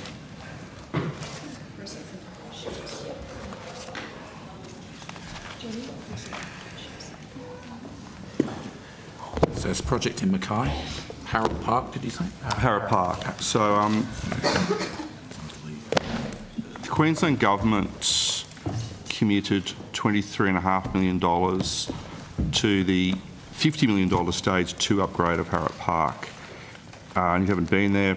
I've been there many times. There's a lot of sport goes on there, and it's hopeful that the Olympics can have a role there.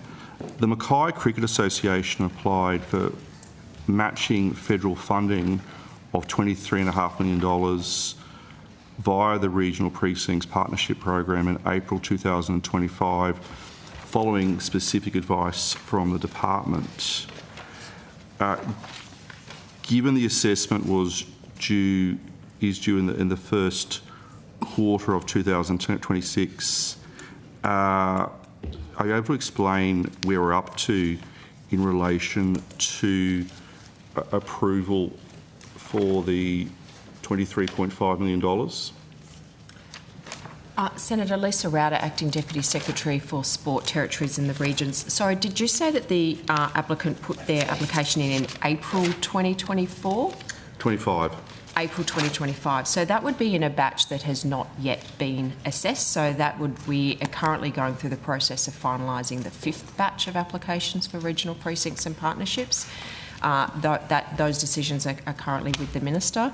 Batch 6 will assess the remaining applications, which would include those submitted in April 2025, and they will be the next batch that has not yet started assessment. When did they go to the Minister's office? They go to the Minister's office. Because you said that they're with the Minister's office. That's batch 5. Batch 5, which batch this 5 application from the Mackay Cricket Association for Harrop Park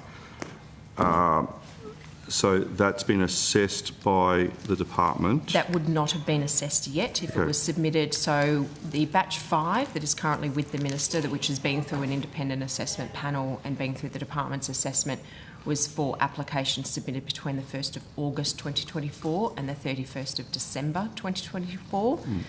And so anything submitted after that will go into batch 6. Okay. So this one would be part of batch 6 to confirm? Yes. And when was the closing date for that? The closing date was 17th of October 2025. Okay. And what's the time frame in relation to its assessment, and when will it go to the Minister's office? So that has not been determined because there's an independent assessment panel. We have to just work with that panel in terms of their availability, and we want to finish batch 5 so that we can get those funding agreements in place, and then we'll start batch 6. But batch 5's been completed, Batch isn't it? 5's been completed and is awaiting decision and announcement, and then I expect we will kick off batch 6 very soon. Okay. So, Minister, when would batch 5, just generally, when is the government's plan to make the decision/announcement in relation to the projects approved as part of batch 5? I'm advised imminently. Imminent? So, oh dear. Friday this week? No. Imminent. I'm sure we're all excited about it. Well, I think that the projects will be very excited about that. In addition, the Pimpama PCYC, the Queensland Government allocated $10 million towards the $30 million Pimpama PCYC project. The City of Gold Coast will provide land and a matching $10 million contribution, and this is common, subject to federal support. In September 2025, the Australian Government suspended applications for the Regional Precincts and Partnerships Program. So is in relation to this particular project, it is unable to apply for funding through the particular program? That's correct, Senator. So that program was paused for new applications because of the volume of applications that we had received. Far exceeded the funding that remained available. Okay. So, Minister, is it the intention of the government to start the program again? My understanding is the program is under assessment at the moment. Existing applications. The existing applications are the priority, and then that would be a matter of future decision of government. Okay. How many applications had the program received? Well, when you paused the program, how many applications were in the waiting list as such?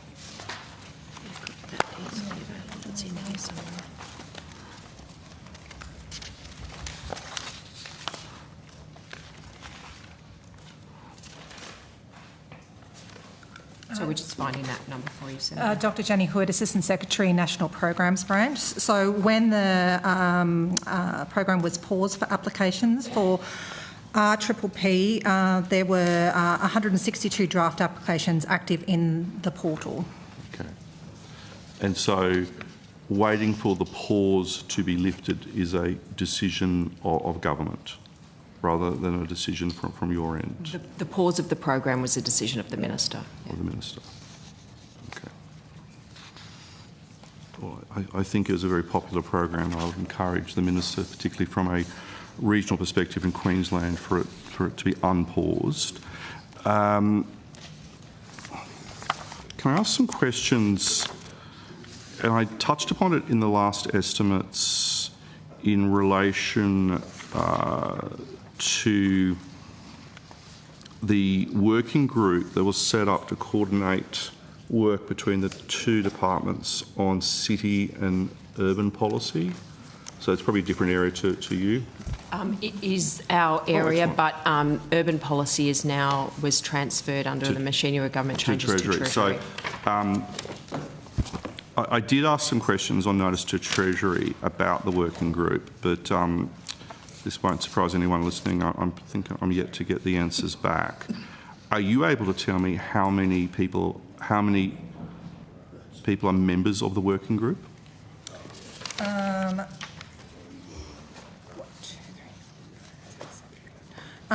Just from a rough count, and probably need to confirm it on notice, I think there's about 9. About 9.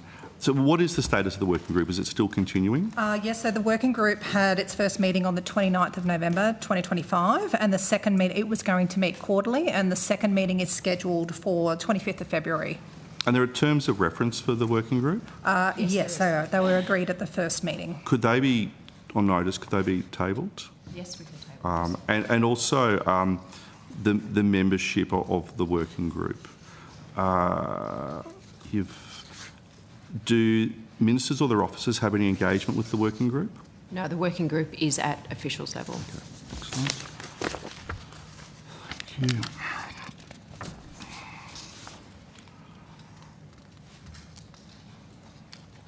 Now, I have some questions in relation to, it is to do with urban policy, but it involves when it was still within the department. So I understand if you may not be able to answer it because it has been shifted. Do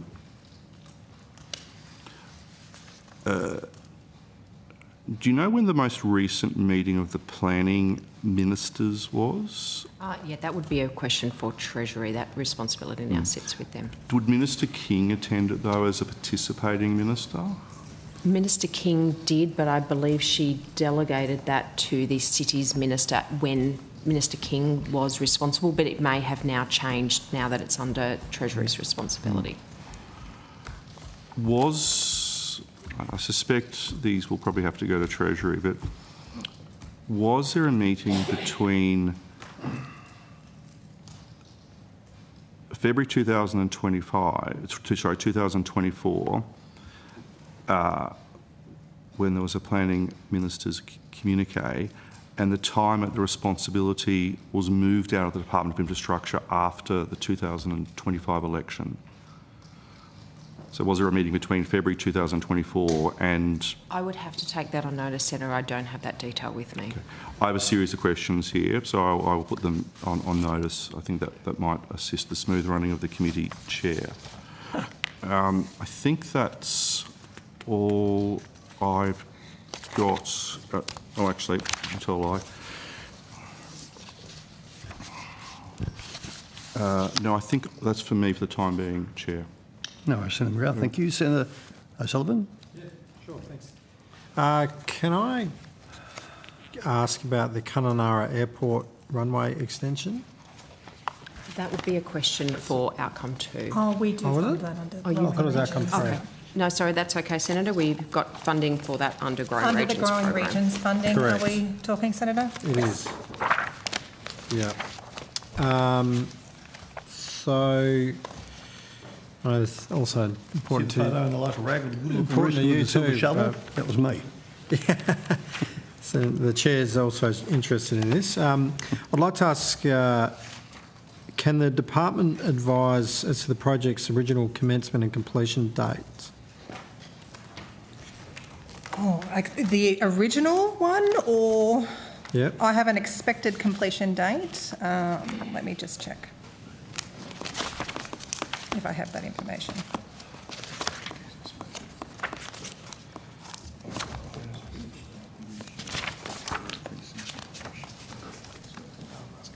I will have to take that on notice. I just have the expected completion date. What's the new expected date? Oh. Sorry. I have that it is expected completion in July this year, and that it is currently on track to be fully completed on or before July 2026. Has it commenced? Yes, it has. When was the federal government funding contribution released to the Shire of Wyndham East Kimberley? So the Growing Regions funding is provided via an FFA through to the WA State Government. It was part of round one. I'm not sure if I have the detail of when that funding was transferred to WA, but I can take that on notice, including when the first milestone was paid, if that would be. I can tell you, Senator, that the FFA schedule was signed for round one of Growing Regions on the 3rd of September 2024. So it would have happened sometime after that. It was paid. Was the work completed, like stage one completed before that payment was made? I will need to take that on notice. I know there's been multiple stages of that project, but what was funded under Growing Regions, I will need to take that on notice. So this was subject to, I think, an ANAO report, is that?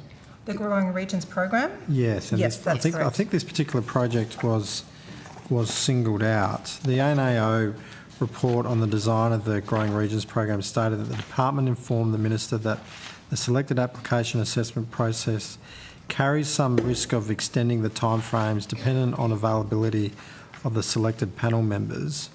In the Shire of Wyndham East Kimberley's case, how long did the assessment panel portion of this process take? Sorry, Senator. So Growing Regions round one was done with a two-stage process. So there was originally an EOI, and then applications that were successful under the EOI were invited to submit a full application. I can get those dates for you.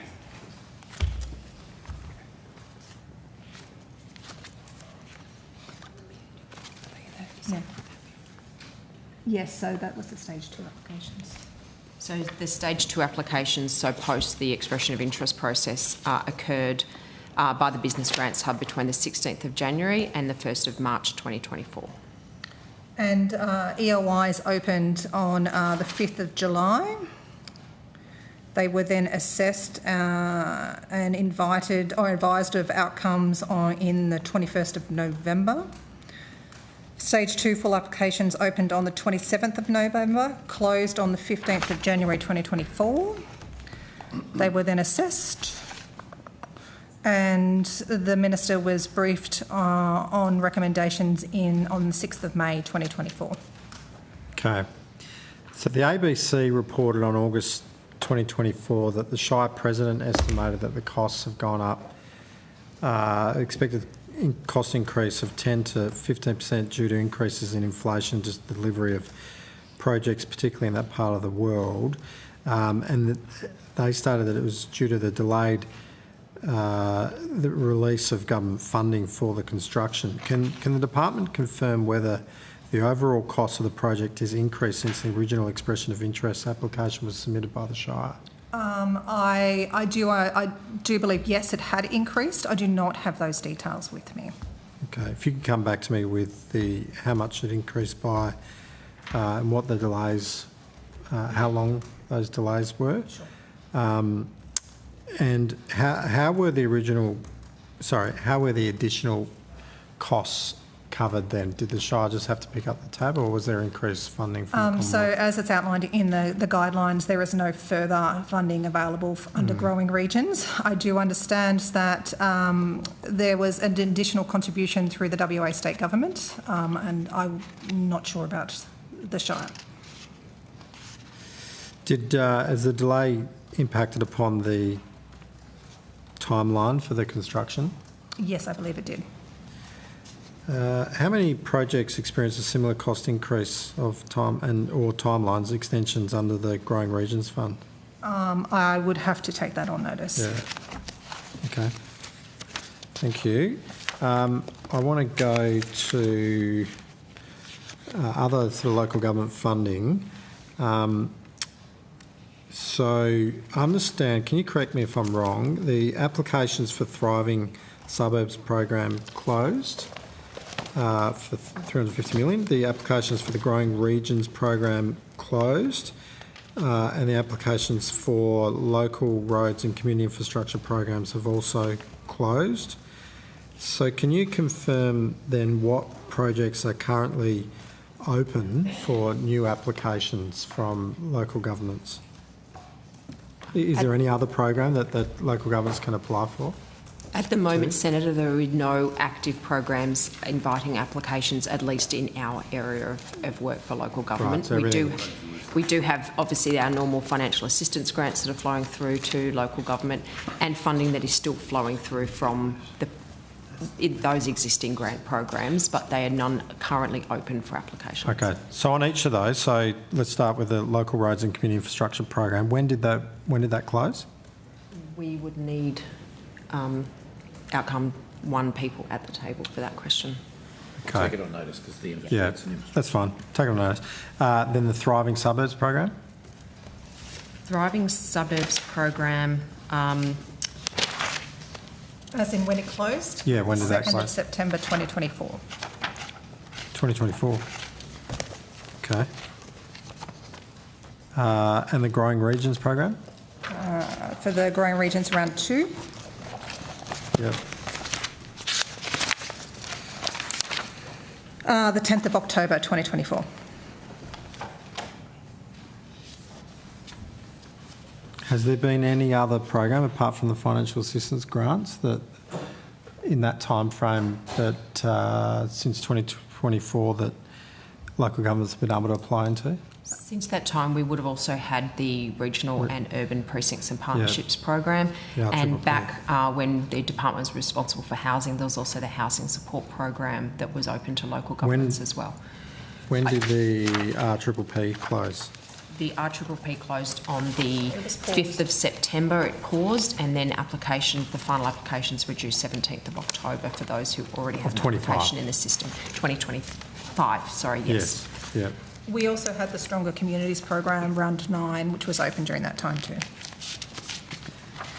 The Safer Local Roads and Infrastructure Program is currently open for applications as well. Okay, that's currently open. Okay. So given that several of these programs have closed, what alternative sources of Commonwealth support has the government provided or is considering in relation to funding that's available to local governments to deliver critical key infrastructure projects, especially given the demand has not proportionally decreased? Yes, Senator, that would be a matter for government to consider additional funding sources. Minister? Obviously, we talked through, Senator McGrath was asking questions about the Regional Precincts Partnership Program, where there's still obviously ongoing decisions to be made there, but future announcements would be a matter for the government in the lead up to the budget.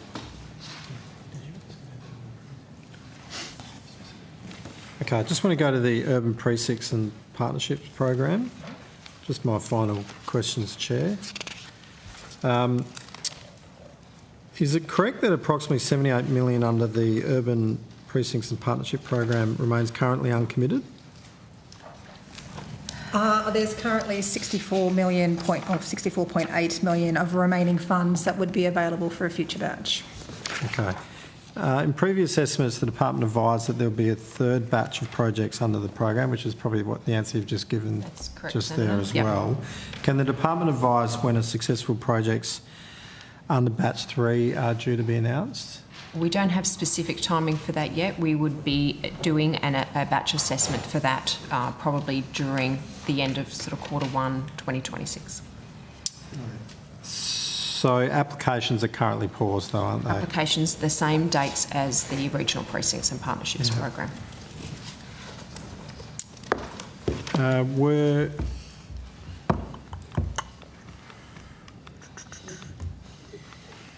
Were applications reopened following the announcement of successful projects? It's paused. We've had 2 batches of assessment already for that program, and so it's been continuously available during that time until that date of the pause. Okay. If successful applications were not reopened, will the Minister select batch 3 projects from applications submitted during those first, or maybe during the second round? That's right. So batch 3 will be on applications ranging from the 1st of May 2025 until the final closing date of the 17th of October 2025. So it's possible that if an applicant in that batch 2 wasn't announced, it could be reassessed or no, batch reconsidered. 2 decisions have been made. So this would be on those applications that were received during that timeframe Ms Raudo outlined. Okay. What's the total value of applications currently under the Minister's consideration for potential funding under batch 3? Under batch 3, it would be the remaining funds of 64.8, but there are the funding sought in that batch through all of the applications that remain in the system is 592.2 million. Okay. And the Thriving Suburbs program, I refer to the department's response to questions on notice from the December round of estimates, number 2632, committee question 252. The department advised that 350 million of funding under the Thriving Suburbs program was provided through one round, yet the department also stated that only 317.7 million has been approved under the program. Can you explain why there's a discrepancy between the total funding allocation of 350 million and 317 million reported as to have been provided? Because that was the total number of funding provided for the approved projects. So what happened to the rest of that money then? That would return to consolidated revenue. You didn't answer question 2A of the question on notice. So I'll put the question to the department again. What is the department's plan for the remaining funding budgeted for the program? It's just purely going straight back to consolidated revenue, so it can't be repurposed It's a within decision your... of government how they want to reallocate that unspent funding. Okay. All right. That's it. Thanks. Thank you. Senator Canavan. Yes, thank you. I just had some questions about the measure in my EFO. It's relevant here, the Major and Local Community Infrastructure Program.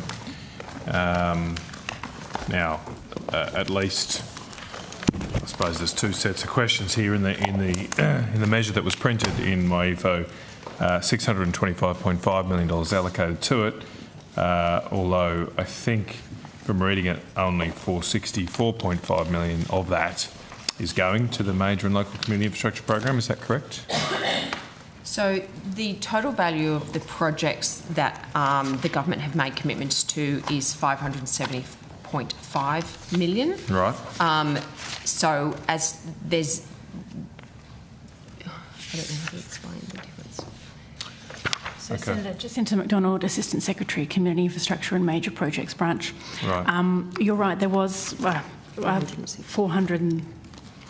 What was it? 464. 64, yeah. That was allocated in the MyEFO process.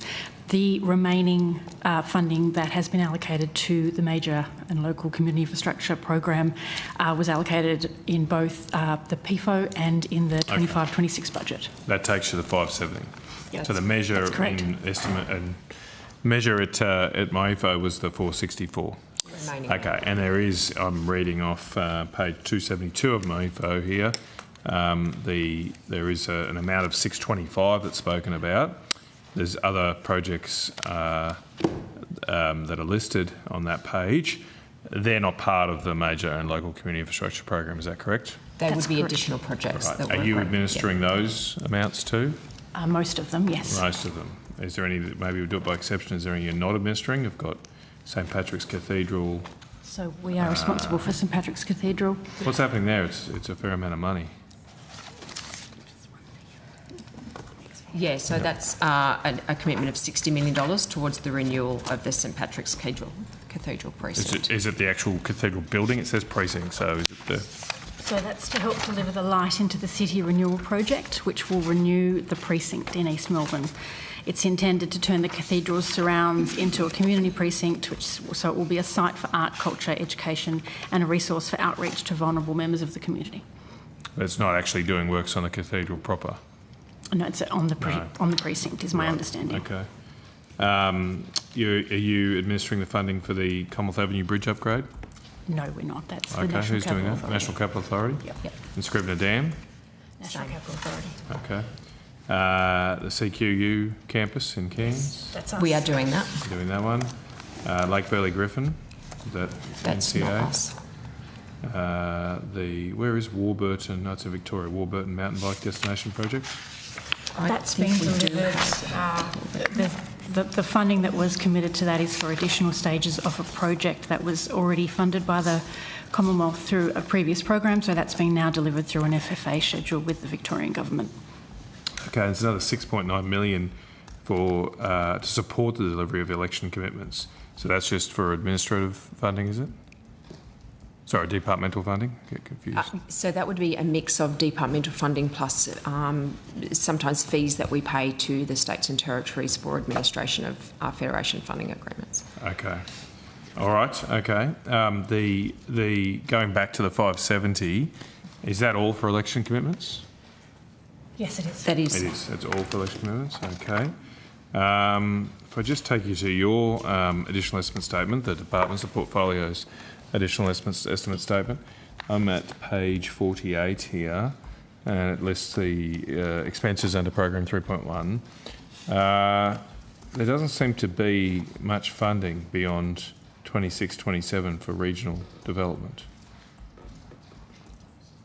So I've got in 26-27 there is $510 million available, but that drops to 193 million in 27-28. That just reflects the completion of that program, Senator. Yeah, the Priority Community Infrastructure Program, largely, is the big one. Mm-hmm. So why hasn't the government allocated funding for regional development in 27, 28, 28, 29 beyond its election commitments? Because that's the profile of the measures that were put in place during the first term of government, and it will be open to government in future budgets to commit additional funding if it chose to do so. Okay, are there any plans, Minister, to rectify this drop-off? Obviously, we've been implementing the programs that we took to the election, and there's been a bit of focus on the regional growth and the regional precincts and partnerships, as well as what we've done to support councils, local governments when it comes to roads and infrastructure projects as well. But obviously there is the opportunity for the government to make decisions in the budget context as well. Are there proposals being worked on for this budget? It's covered by budget processes, which we don't talk about. Well, the Minister can. I mean, do you want to let regional Australia know whether you're working on something or not? Obviously, we're always looking to support regional Australians and communities because we know how important they are to the country. Okay. Well, I'm just confused too. Where's the growing regions funding in this table? You won't see the growing regions funding in that table because it's approved through a previous budget process. This is not changes though. This is program components of outcome 3. That's page 48 that I was looking at in your portfolio statement. So it's not the changes table. Yeah, so growing regions, the round 1 was funded in the October 2022-23 budget. So it doesn't have any funding in these years. We did pay the funding for growing regions to the states via an FFA payment, and all that payment was made when those projects were announced. So you won't see funding in the out years. Okay, because I thought it's still being delivered. That's why that's why the states become responsible for those milestone but the funding's already been handed over to them. Okay, all right. So there's no more there. There's no more plans for more rounds or projects out of growing regions. Obviously, right now. And thriving suburbs is the same situation, is it? The payments are already made. Yeah. Okay. Right. Just wanted to go to Northern Australia then.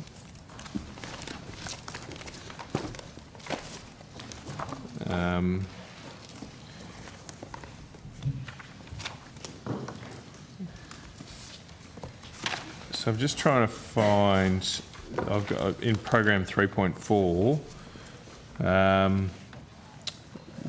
where is the funding to support the Office of, is the Office of Northern Australia still around, isn't it? The Office of Northern Australia is indeed still around. Thank you. And that is part of our departmental funding. Right, so it doesn't get split out, does it, to 3.4? Okay. How much is that funding at the moment? The Office of Northern Australia is funded for staff plus their normal office costs. I do. So there's a couple of ways I can give you those figures. So I have the full financial year for 2024 to 25, and this includes employee expenses, travel expenses, and corporate overheads. The total came to 3.961 million for the Office of Northern Australia. Right. Okay. How many staff have you got employed? Yep. So as at 31st of December, we had 24.7 staff in the Office of Northern Australia. Where are they located? Yep.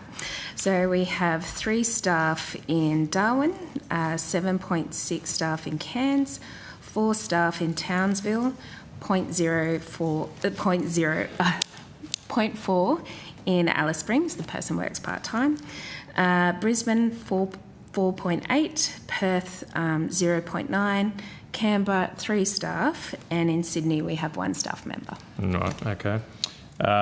What have you been working on lately? Sure. So one of the things that happened in the department, we had a restructure, and the NAIF functions have come over to the Office of Northern Australia. Right. And so currently we're working on the government's announcement to extend the NAIF investment period.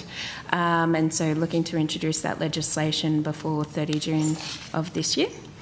And so we have also been taking over the department role in supporting the management and the operations and supporting the Minister in its NAIF's role.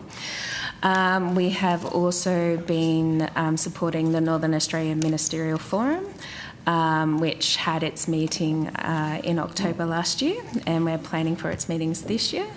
We've also been supporting the Northern Australia Indigenous Reference Group, and we also do the reporting of the Northern Australia Action Plan through the annual progress reports. So the one for last year was released in November, and we'll have one later this year as well. Okay. And Senator, if I can just add to that, the Office of Northern Australia also does a lot of work on policy influence across government. So whenever there's a new policy, new program, the Office of Northern Australia liaises across government to influence northern outcomes through those reforms. The NAIF legislation, does that need to be passed by the 30th of June? Yes, it does. Okay. When's that? Is that imminent then now to come to the Parliament? It's certainly scheduled to happen. Not this week though in the House? Not this week, but before the 30th of June. All right. Okay. Yep. We hopefully can support that. All right. That, I think, does it for me for outcome 3, unless there's anyone else. Thank you, Senator Canavan. I think your team's all happy. James? In 3? Sorry? Still in 3? Yes, still in outcome 3, thank you. Senator McGrath. Thank you. It goes to urban policy, and I know this gets, I'm confused, I think other people are confused, because program 3.3, you have urban development. Is urban policy part of that?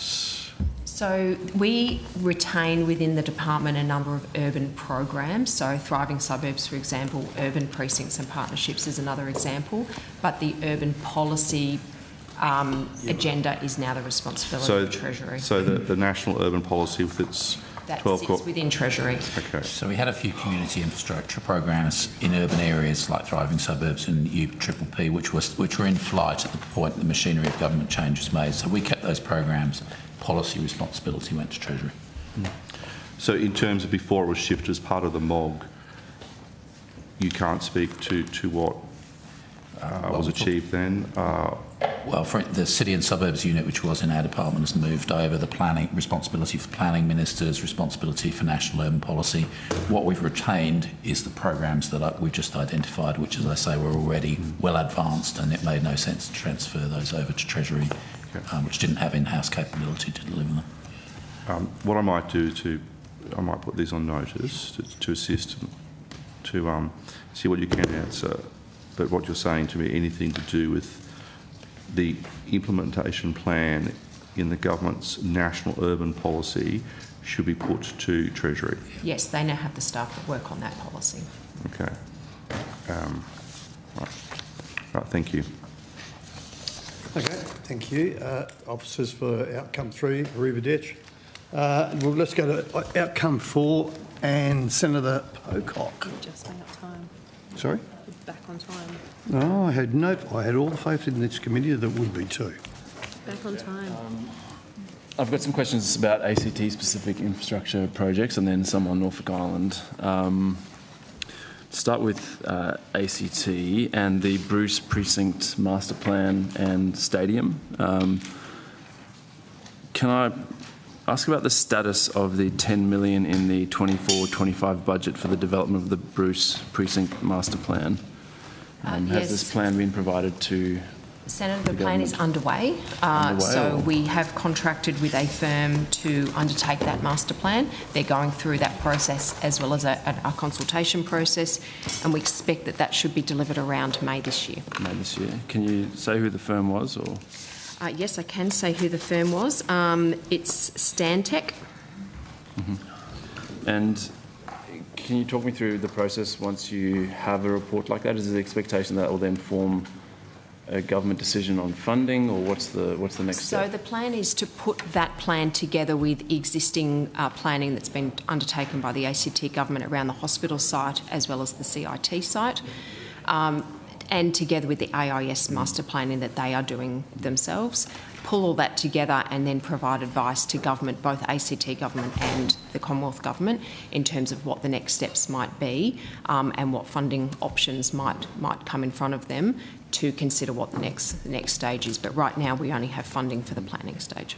Has the department worked on many hospital, stadium, precinct plans before, or is this fairly novel? This would be fairly novel for the department, and the reason that we've got responsibility for this rather than the ACT government is just because of the national capital land that exists within that precinct. We've also working, for example, closely with the Tasmanian government over the Macquarie Point precinct, which includes a stadium, but this is a little unique just because of the Commonwealth land that's on that site. Thank you. And as part of this study, there's no sort of looking at other locations, it's just looking at what could be done on this specific site. That's my understanding of that. The master plan is looking at this specific site. That's not to say that the consultants might not look at other sites for examples of how you might best utilise that mix of commercial, sort of sporting and other purposes for the land, just as examples. Okay, thank you. Moving on to the National Capital Investment Framework, and having a chance to review the Federation funding agreement for the NCIF, I had a few questions relating to that. According to the performance requirements, the business case for the aquatic centre is expected to take a few months, and the Commonwealth is expecting to review it before June this year. But for the convention centre, can I just confirm that's yeah, great. But for the convention centre, the planning and business case is expected to take 2 years, and the due date for that submission is February 2028. And there's actually no dates attached to the development of a fully costed design proposal or the development of an agreement. I'm interested why that disparity? So the difference in the FFA was the aquatic centre was funded for construction and design, whereas the entertainment precinct was just the design process.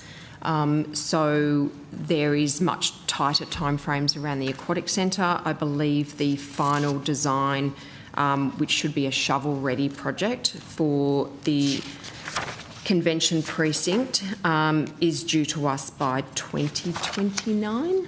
Is that right, Kylie? That is to be confirmed. So we have the project business case submission, which is milestone 5, which is due on the 28th of February, as you said. Sorry, Kylie Donovan, Assistant Secretary.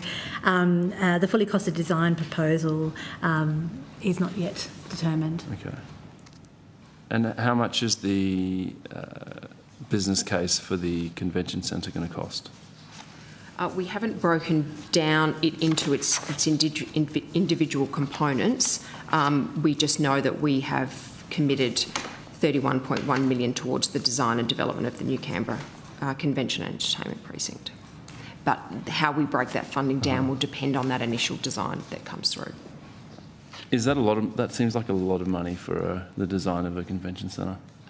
Yes, it is a lot of money. It's comparable to other large, it's not just one convention centre, it's quite a large precinct. There's also sort of repurposing of land, there's the removal of the pool and thinking about how that whole precinct works together. So it's quite a complex program, and it is expected to take them to a shovel-ready point rather than just a high-level design. Okay, but from the department's perspective, it's 2 years to develop this plan, and then after that, the ACT government would need to request further funding for any actual construction that took place. Do you have any idea on when you think it would be shovel-ready? I don't expect that to happen based on our discussions with the ACT government until around that 2029, 2030 type of timeframe. Gee, that's slow. Okay. Just to go back to the pool, there's quite a lot of concern from the Canberra community about the lack of diving facilities, given what we're hearing from the ACT government, and everyone I speak to is wanting a like-for-like sort of replacement of civic pool. And I'm wondering if the ACT government discussed the option for a dive tower and dive pool at the Canberra Aquatic Centre. That has not been put forward as one of the things. The like-for-like requirements that we put in were more around ensuring that there was a 50-metre pool rather than a smaller pool, to make sure it was a competition level facility, but there's not been discussions around the dives. Maybe it's a space restriction. I know that there's also going to be an outdoor splash park as well, but no, we have not discussed with them a dive capability. My understanding is the ACT government have said they'd look at whether those facilities would be available at the new pool at Woden as well, the dive facilities. They said it about Stromlo, they said it about Civic, they'll kick it down the road. So I'm really keen to hear what the Commonwealth is sort of doing. So when people heard like for like, did you clarify that was just like for like 50 metre, or was it? At the time that we negotiated the FFA, the dive requirements were not sort of being discussed. It was more the size of the pool and the capability of the aquatic centre from a pool point of view. I think the dive has come up as a more recent issue, and that has not yet. As Senator said, it would be a matter for ACT government to consider what they can fit into the budget that's been provided. Has the department had any requests, or just sort of off your own initiative, looked at whether a dive tower could fit within the rules of the National Capital Plan? We have not looked at that, and that would be something that perhaps could be raised with the National Capital Authority when they're at the table. 10:40 tonight. I'll be here. Did the department consider the additional cost for delivering a deeper pool, given if this goes ahead, there will be no dive facilities in the ACT? We did not consider the cost of that. That would be a matter for ACT government to fit into their design and their budget. Given how much the Commonwealth is giving, and what I've seen jurisdictions like South Australia do in Adelaide for a pretty similar budget, do you think it's feasible to actually build that within the envelope of funding?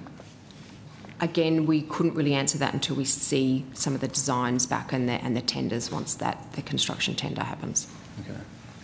And so just so I'm clear, no one at any point discussed diving facilities at a pool in Commonwealth Park through this whole process of relocating Civic Pool, our only sort of diving facility?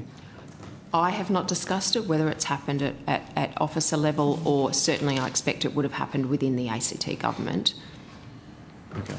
But they never raised this with you? I sit on a senior officials group meeting with the ACT government, and it's not been discussed. Okay. And so if the ACT government all of a sudden decided, okay, we do want a dive facility there, could they come back to the Commonwealth and say, we think it'll cost an additional 5-10 million or whatever it might be? They could come back, but at the moment our contribution is capped, and it's on a 50-50 basis. Yes. Okay. And The completion date for the pool you said was 2029, 2028? The completion date of the pool, I don't know if I have that exact date with me. I'd have to take that on notice unless you have it. Practical completion will be the 30th of the 3rd, 2029, and post-completion phase will be the 30th of the 4th, 2029. What is that? I'm sorry, when does it open? Like, when can the public use it? What does that mean? The later of those two. Yeah, so practical completion means confirmation that a practical completion certificate has been awarded and that we have provided the project progress report detailing project planning in progress. Okay, so it's a departmental sort of milestone. Yeah. Okay, great. Thank you. Say our construction work is done, and then you've got the operational handover and testing and all that kind of stuff. Great. Fill it up. Great, thank you. I've got some questions on Norfolk Island, and I want to unpack your responses to me on aged care, some questions on notice. And I'll quote in questions from October. The department said that the Australian government committed to the construction of a new 16-bed residential aged care facility. The facility scope has been informed by extensive consultation with the Norfolk Island community and its health professionals, the Australian government's broader aged care framework, and a 2019 KPMG report commissioned by the department. So my team went and read the KPMG report, the consultation reports, and consulted with some aged care experts. And absolutely none of these documents or anyone we spoke to said that 16 beds would be suitable. In fact, your own KPMG report said that it had to be 20 beds, north of 20 beds, which is also what the Norfolk community are telling me. And as you know, ageing on the island is really important to Norfolk Islanders. And so when I asked you to explain where in any report that someone had said 16 beds was sufficient, you came back with the quip, the KPMG report and consultation did not prescribe the funding decision, it informed it. And so I just wanted to understand, like, you undertake all this consultation and everyone's saying 20 plus beds and then you just decide on 16, like how, like what's the point of consultation? How do you arrive at that figure? Senator, Kim Forbes, First Assistant Secretary for Territories Division. Thank you for the question. You're right, there is quite a number of inputs, including the KPMG report back in 2019, taking in all the different elements. What we have here is for the residential aged care facility, a budget commitment for a 16-bed facility. At present, there is 13 beds in the facility. So the design work is underway to understand how the new facility will be integrated with the existing facility.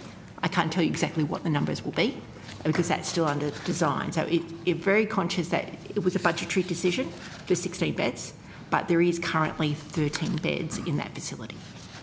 So it'll be 16 plus 13? Could be, and that's, I just don't want to preempt that because the design and how it's integrated needs to be undertaken. And Senator, the other issue that is at play, and the department worked closely with the Norfolk Island Health and Residential Aged Care Service to come up with the 16-bed proposal, was also the at-home care services that were provided, and their advice was between the two things that demand would be met, at least in the short term. Then the existing facility also has beds available which could be brought back online should demand in the future require that. I was actually really intrigued by your sort of reference to support at home. How many providers are there on Norfolk Island?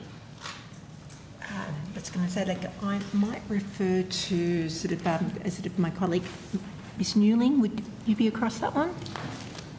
Jo Newling, Assistant Secretary, Territory Strategy and Legislation.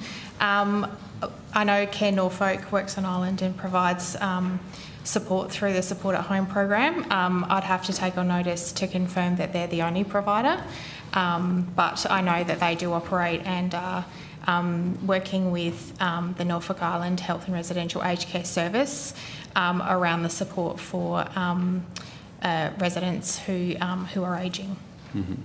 And given you've kind of gone with a smaller number than was recommended and you've said supported home will sort of fill the gap. Did you do a sort of demand assessment on Norfolk Island?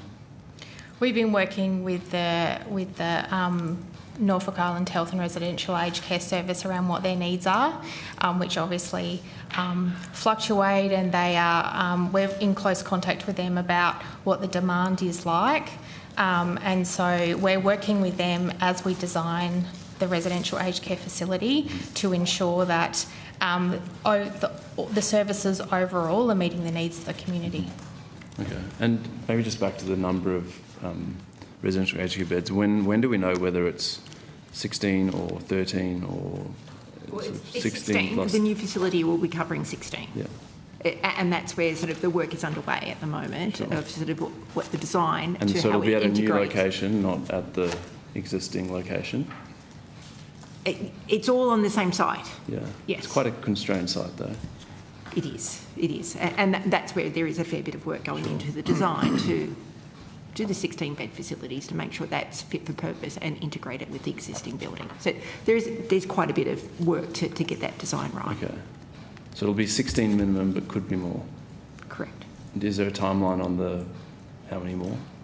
I was going to say, like, I might sort of refer to Mr. Gregory. Sort of, have you got an update on the residential aged care facility? Michael Gregory, Assistant Secretary, Territories Enabling. You're the first lot I can hear. Great. Sorry, keep going. Michael Gregory, Assistant Secretary, Territories Enabling Services Branch. Thank you for the question, Senator. You may be aware that the development application put forward by the department, which has been on exhibition by the council, has just closed. That closed at the end of last week. There are then, within the Planning Act, for which that DA is put on exhibition, there are timeframes for the council to be able to work through the consideration of any community feedback they've received on that exhibition, and those processes then follow through in terms of their reporting back to the department on any commentary and any further considerations that might need to come out of the feedback on the development application. And that development application, as you may be aware, is working towards informing and shaping up the further confirmation around the detailed design for the project. And so based on that DA, how many beds will there be? Consistent with Ms Forbes, in terms of what that's working towards at the moment. It's what's being communicated to by the department within our response to your question on notice. But is the DA not like a plan of this is what we're going to build? It is. That's the development application, that's right. So surely as part of the DA you know how many beds you'll end up with? 16.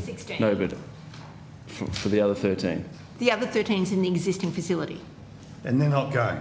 You're not getting rid of them? Well, we're doing the design to see how the new facility will connect to that, and if some beds have to go, to make sure that, And so that's not part of the connections. DA, that'll be a separate part of work?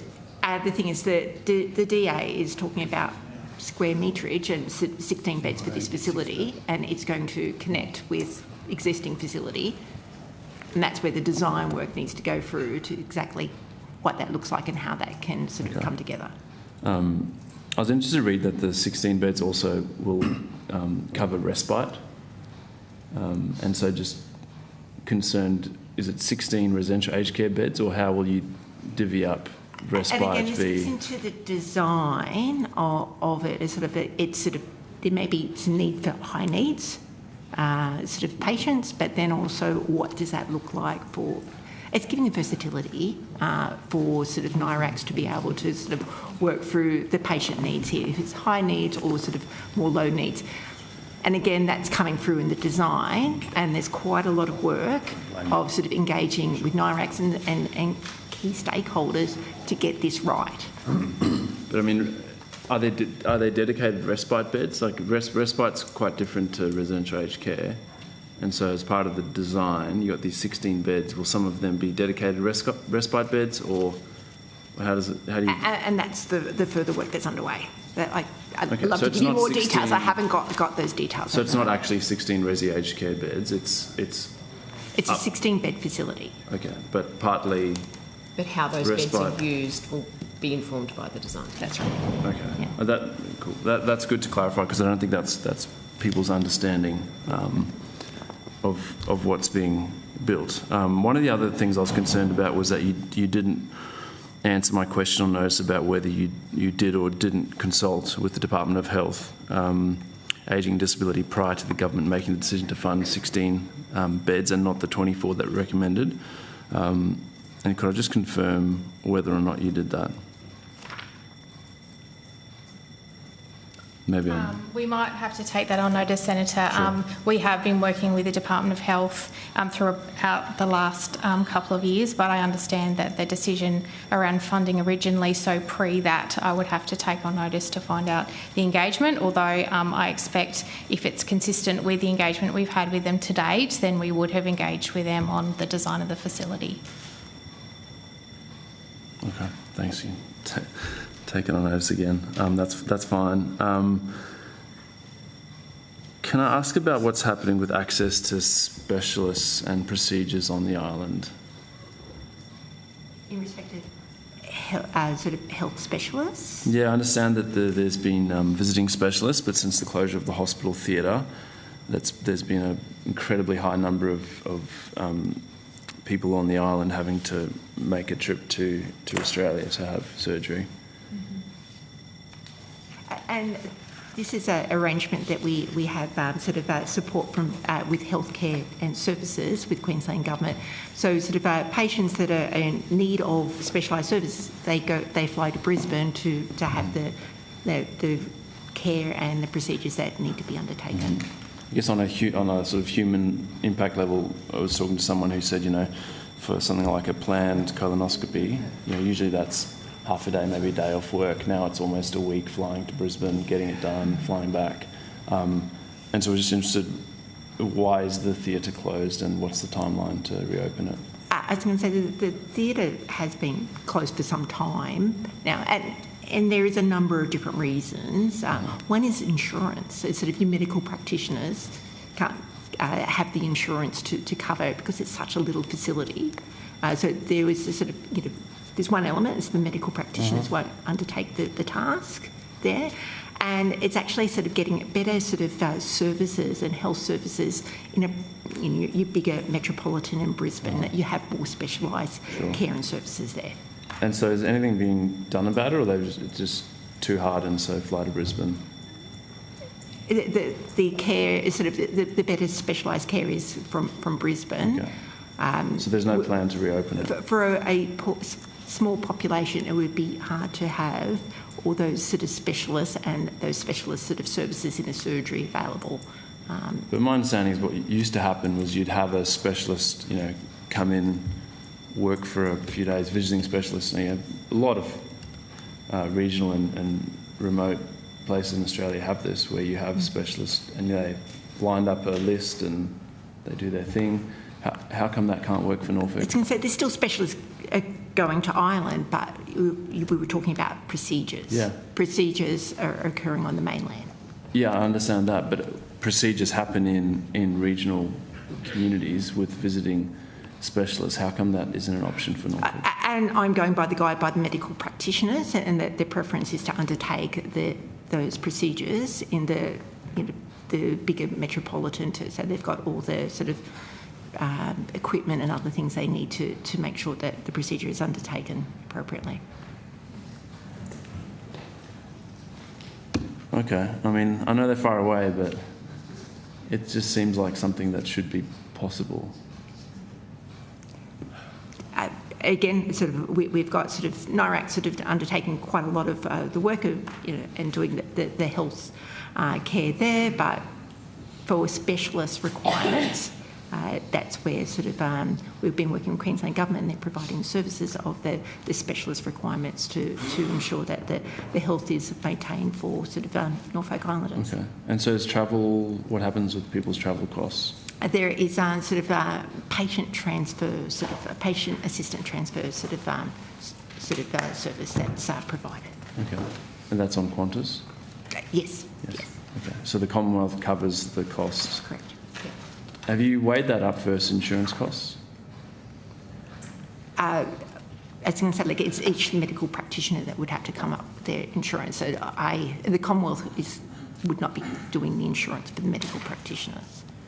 Yeah, it's also sort of the capital required, and sort of to ensure that sort of your operational rooms are up to sort of the standard that your specialists require.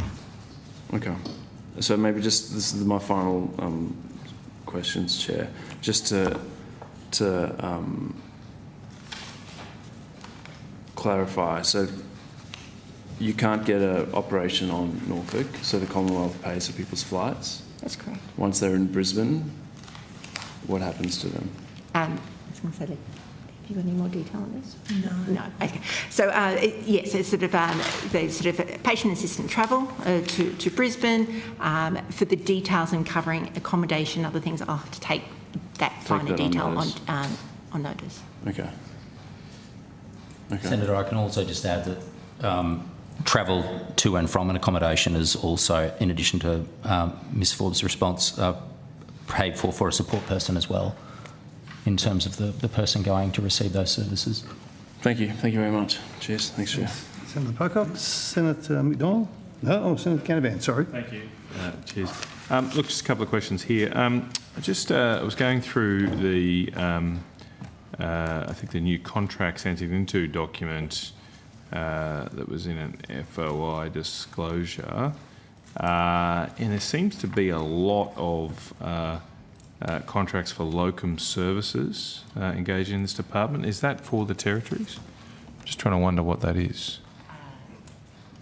Possibly, it's probably sort of for health services in the IoTs. Without citing what you're looking at, it's a little bit hard. Right. Okay. Yeah, one of them. Sorry. Assistant Secretary for Indian Ocean Territories. Senator, if they are medical locum services, then yes, they are likely to be for the IoT Health Service, which operates across Christmas Island and Cocos Keeling Island. Yeah. Right. Okay. Yeah. Well, that's what it seems to be. One of them did, I think, mention IoT directly. I mean, I added them up across, and look, some of them extended beyond. Well, started in 24, but went into calendar year 25, so I wasn't able to get a full calendar year determination, but I've got $3.5 million I found of local services that at least extend into 2025. Is that about right? That would be, I'd say that's about right, Senator. What are the medical services that are provided by the department? There's a whole range. So the department is responsible for the Indian Ocean Territories Health Service, which is basically a full health service, 2 health centres on Cocos Keeling Islands and a large health service facility on Christmas Island. Includes everything from dentistry, dietitian services, through to X-rays, pathology, almost everything you can kind of think of. Locum services would usually be for staff that have gone for training or on leave and that we're backfilling. Or the provision of specialty services to do. So there are people permanently based in? Yes. There are medical personnel? Yes. Permanently based in Christmas Island and Cocos Island? Correct. About 75. Right, okay. Personnel. And the locums you pay for when those are on leave or some such? Or? Yes, or for those specialty services like dietitian services, for example, psychology services, and a range of other specialists. Right, okay. And where do those locums normally come from? Usually Perth. From Perth. Yeah. Okay, so it's pretty expensive though too. Okay. Do you track those? Like how much you're spending on locum services? Not specifically on locum services, Senator, but we obviously have a health service cost centre, and we have to make sure that we manage within that cost centre, obviously. Maybe on those, could you give us the costs of the health services to the islands for the last 5 years, say? And if you can, separate out how much a locum costs. Yep. Cool. I think that might be it actually for me. Territories, yeah. All right, if there's no further questions. Okay, there's no further questions. Thank you very much. And I think that does the department, doesn't it? Thank you, Mr. Betts, to all your people. Thank you, everyone.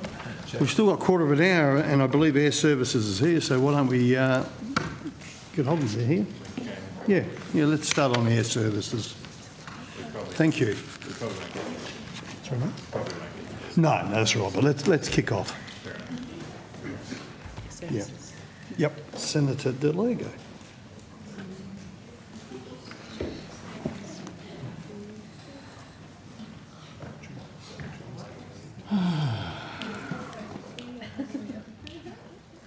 Mate, wait, I'm over there.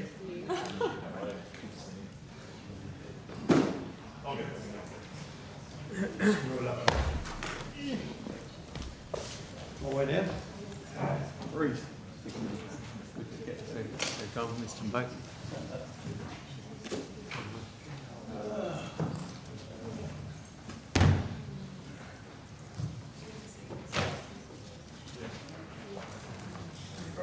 Welcome, gentlemen. We will be and ladies, my apologies. We will be interrupted by a dinner break. Anyway, let's kick off now, shall we? Right, Senator Delia. All right, thanks very much. I'm just going to refer back to some recent reports of Air Services Australia looking at financing options of its aviation rescue and firefighting infrastructure. Can you clarify exactly what is on the table and what you're looking into at the moment? Thank you, Senator. Just for context, about 72% of our assets are at end of life in the next 5 to 7 years. Our estimate is about $6 to $8 billion requirement. The here and now assets that are at end of life are our firefighting equipment. So basically your fire trucks, about 120, 130 fire trucks, and a lot of the fire stations, which some were built post-World War II. There's about 1.8 billion of that total that relates to the firefighting. So what we're looking at is a number of options to present to government in the way we could fund that infrastructure. We're not unusual. If you look through COVID, the airlines stopped purchasing. Qantas has now kicked off a new program. I think they're spending about $4 billion a year on new aircraft. And there's about $40 billion of infrastructure on airports. So they also stopped. So there's bow wave. There's a lot of growth that's occurring. So that infrastructure spend is developing aviation capacity about 40% over the next decade. So we also need to make sure that the new infrastructure supports that broader economic benefit that will flow from that. So what we are looking at, apart from just normal equity and debt through the bond market where we would fund it through effectively debt in the open market, we're looking at an innovative solution here which is tapping into sovereign funds, Australian owned, that would potentially fund that infrastructure. Now, the concept there is that we would pay a tariff effectively to them over a lengthy period of time. They would incur the actual capital cost for that infrastructure. We would specify it, we operate it, and the workforce stays largely with us. So the ARF firefighters, the operational team, are not going anywhere. They're key to our requirements. Under legislation, we're still responsible for regulation, safety, none of that changes. There's a small group of about 40 technicians that maintain the old trucks. There's a conversation as to do they stay with us, do they move across to the provider? So in a snapshot, that's what we're working on. We've started pre-consultation, pre-decision consultation with the unions, but we're still in full flight in negotiating that particular potential option. So when you say so largely the workforce, so these are the EVTs that you're talking about that are falling into the scope. So we've got about 1,000 firefighters, they would stay, but there is a small cohort that do the engineering and maintenance activities. That's the one group that we're in discussions with. And so, Mr. Sharp, are you proposing to privatise part of Air Services Australia? No. We don't believe this is privatisation. This is actually how do we address the capital hill that we're leaning into, the $6 to $8 billion. ARF is obviously a here and now part of that equation. So it's actually infrastructure financing is how I would describe it, with a managed service component, which is that maintenance element that we talked about. And just confirming, is the scope of your investigations limited to just the firefighting infrastructure, including the trucks and the stations, or is anything else on the table at the moment? It's purely the arrangement that we're working with a strategic partner on is purely to do with the firefighting stations and the trucks. So, and as part of the, and again, you've made no decision, is that right, at the moment? Correct. And so as part of that, you're looking at proposing that all of the workforce, aside from perhaps the EVTs, will stay within Air Services Australia? Correct. I view the critical asset that Air Services has is the people. Highly skilled, very professional. I don't see them going anywhere. In fact, we're looking at how does the growth of the industry get supported. So this is about pulling forward investment and jobs. Infrastructure funding is something that the sovereign funds are very interested in. So it's really coming up with a proposal that pulls forward investment, pulls forward productivity, and delivers a benefit. So that's the primary driver here. Why not just make why are the EVTs under consideration to move the workforce? Like, if the workers are part of the, all part of the, doing a great job, great assets, why would we consider losing that workforce? The new fire trucks are a very different fire truck, new technology. A lot of the trucks we have are 20 plus years old, very, very old. So there is a big change here.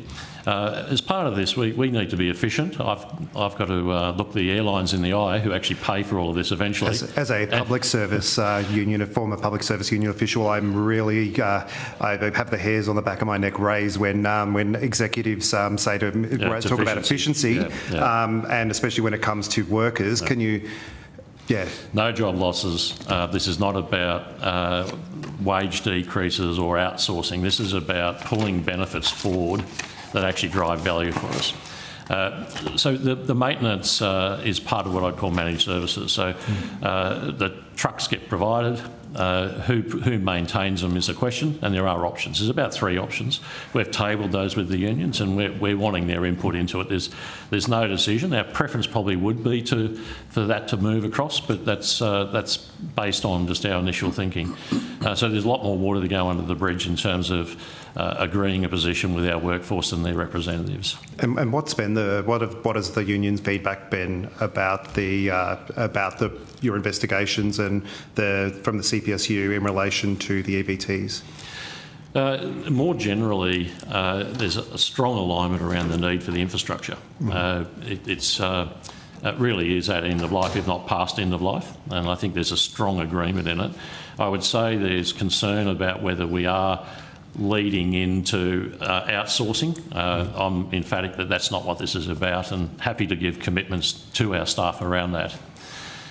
In terms of the EVs, I think the key concern's been having visibility of what the options are, and we've only just tabled those for consideration.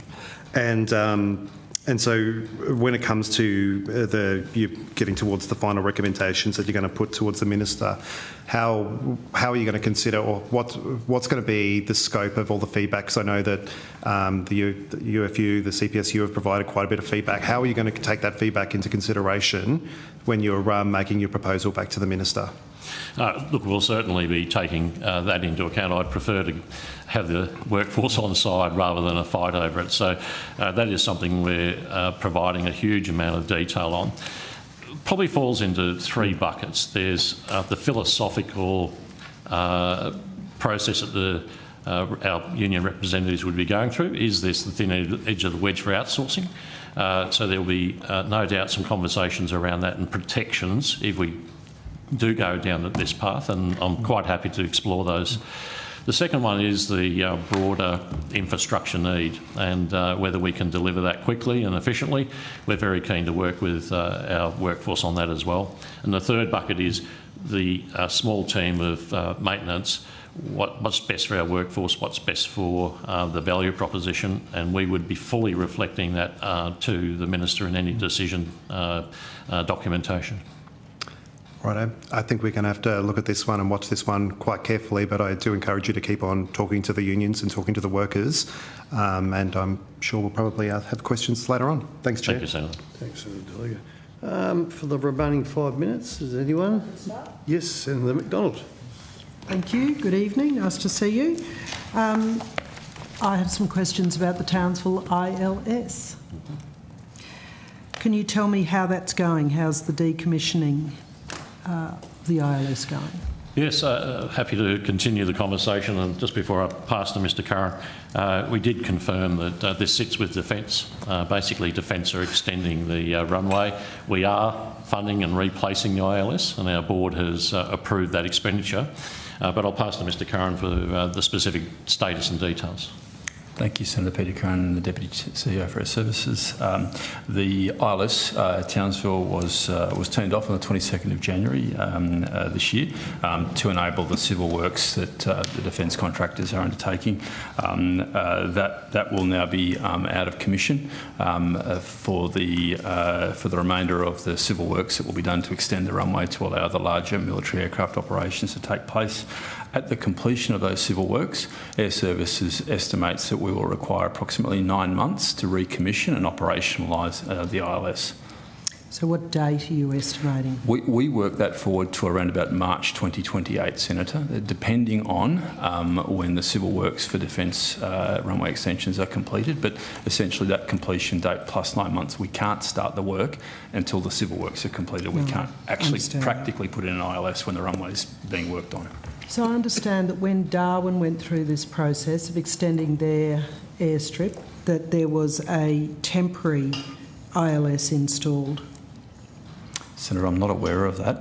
Would you mind going away and finding that out, please? Happy because to take that on notice. That was raised with me. Yes, on notice. That was raised with me as that happened in Darwin, and why hadn't that happened in Townsville? Have you had any feedback from the Royal Flying Doctor Service or other aviation operators about the current arrangements, particularly with the wet season in full force in the north? Senator, as I think we've canvassed before, the Townsville Airport operator is undertaking that engagement with industry, and so we've been supporting that where relevant for us to do so.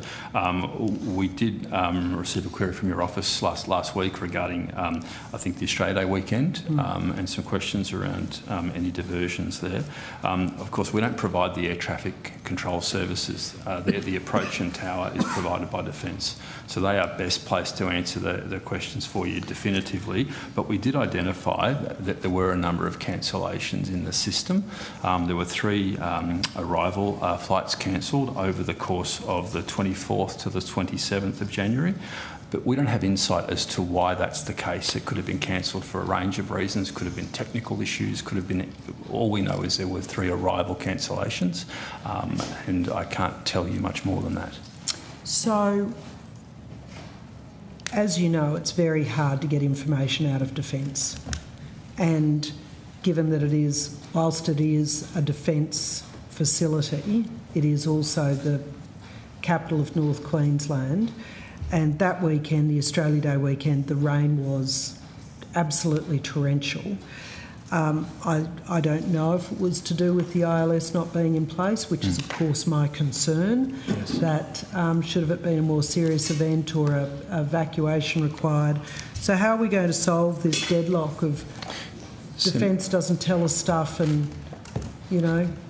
Senator, I can't speak for Defence. I think you appreciate that. What I can tell you is that the data we have showed that for that weekend there were 92 arrivals.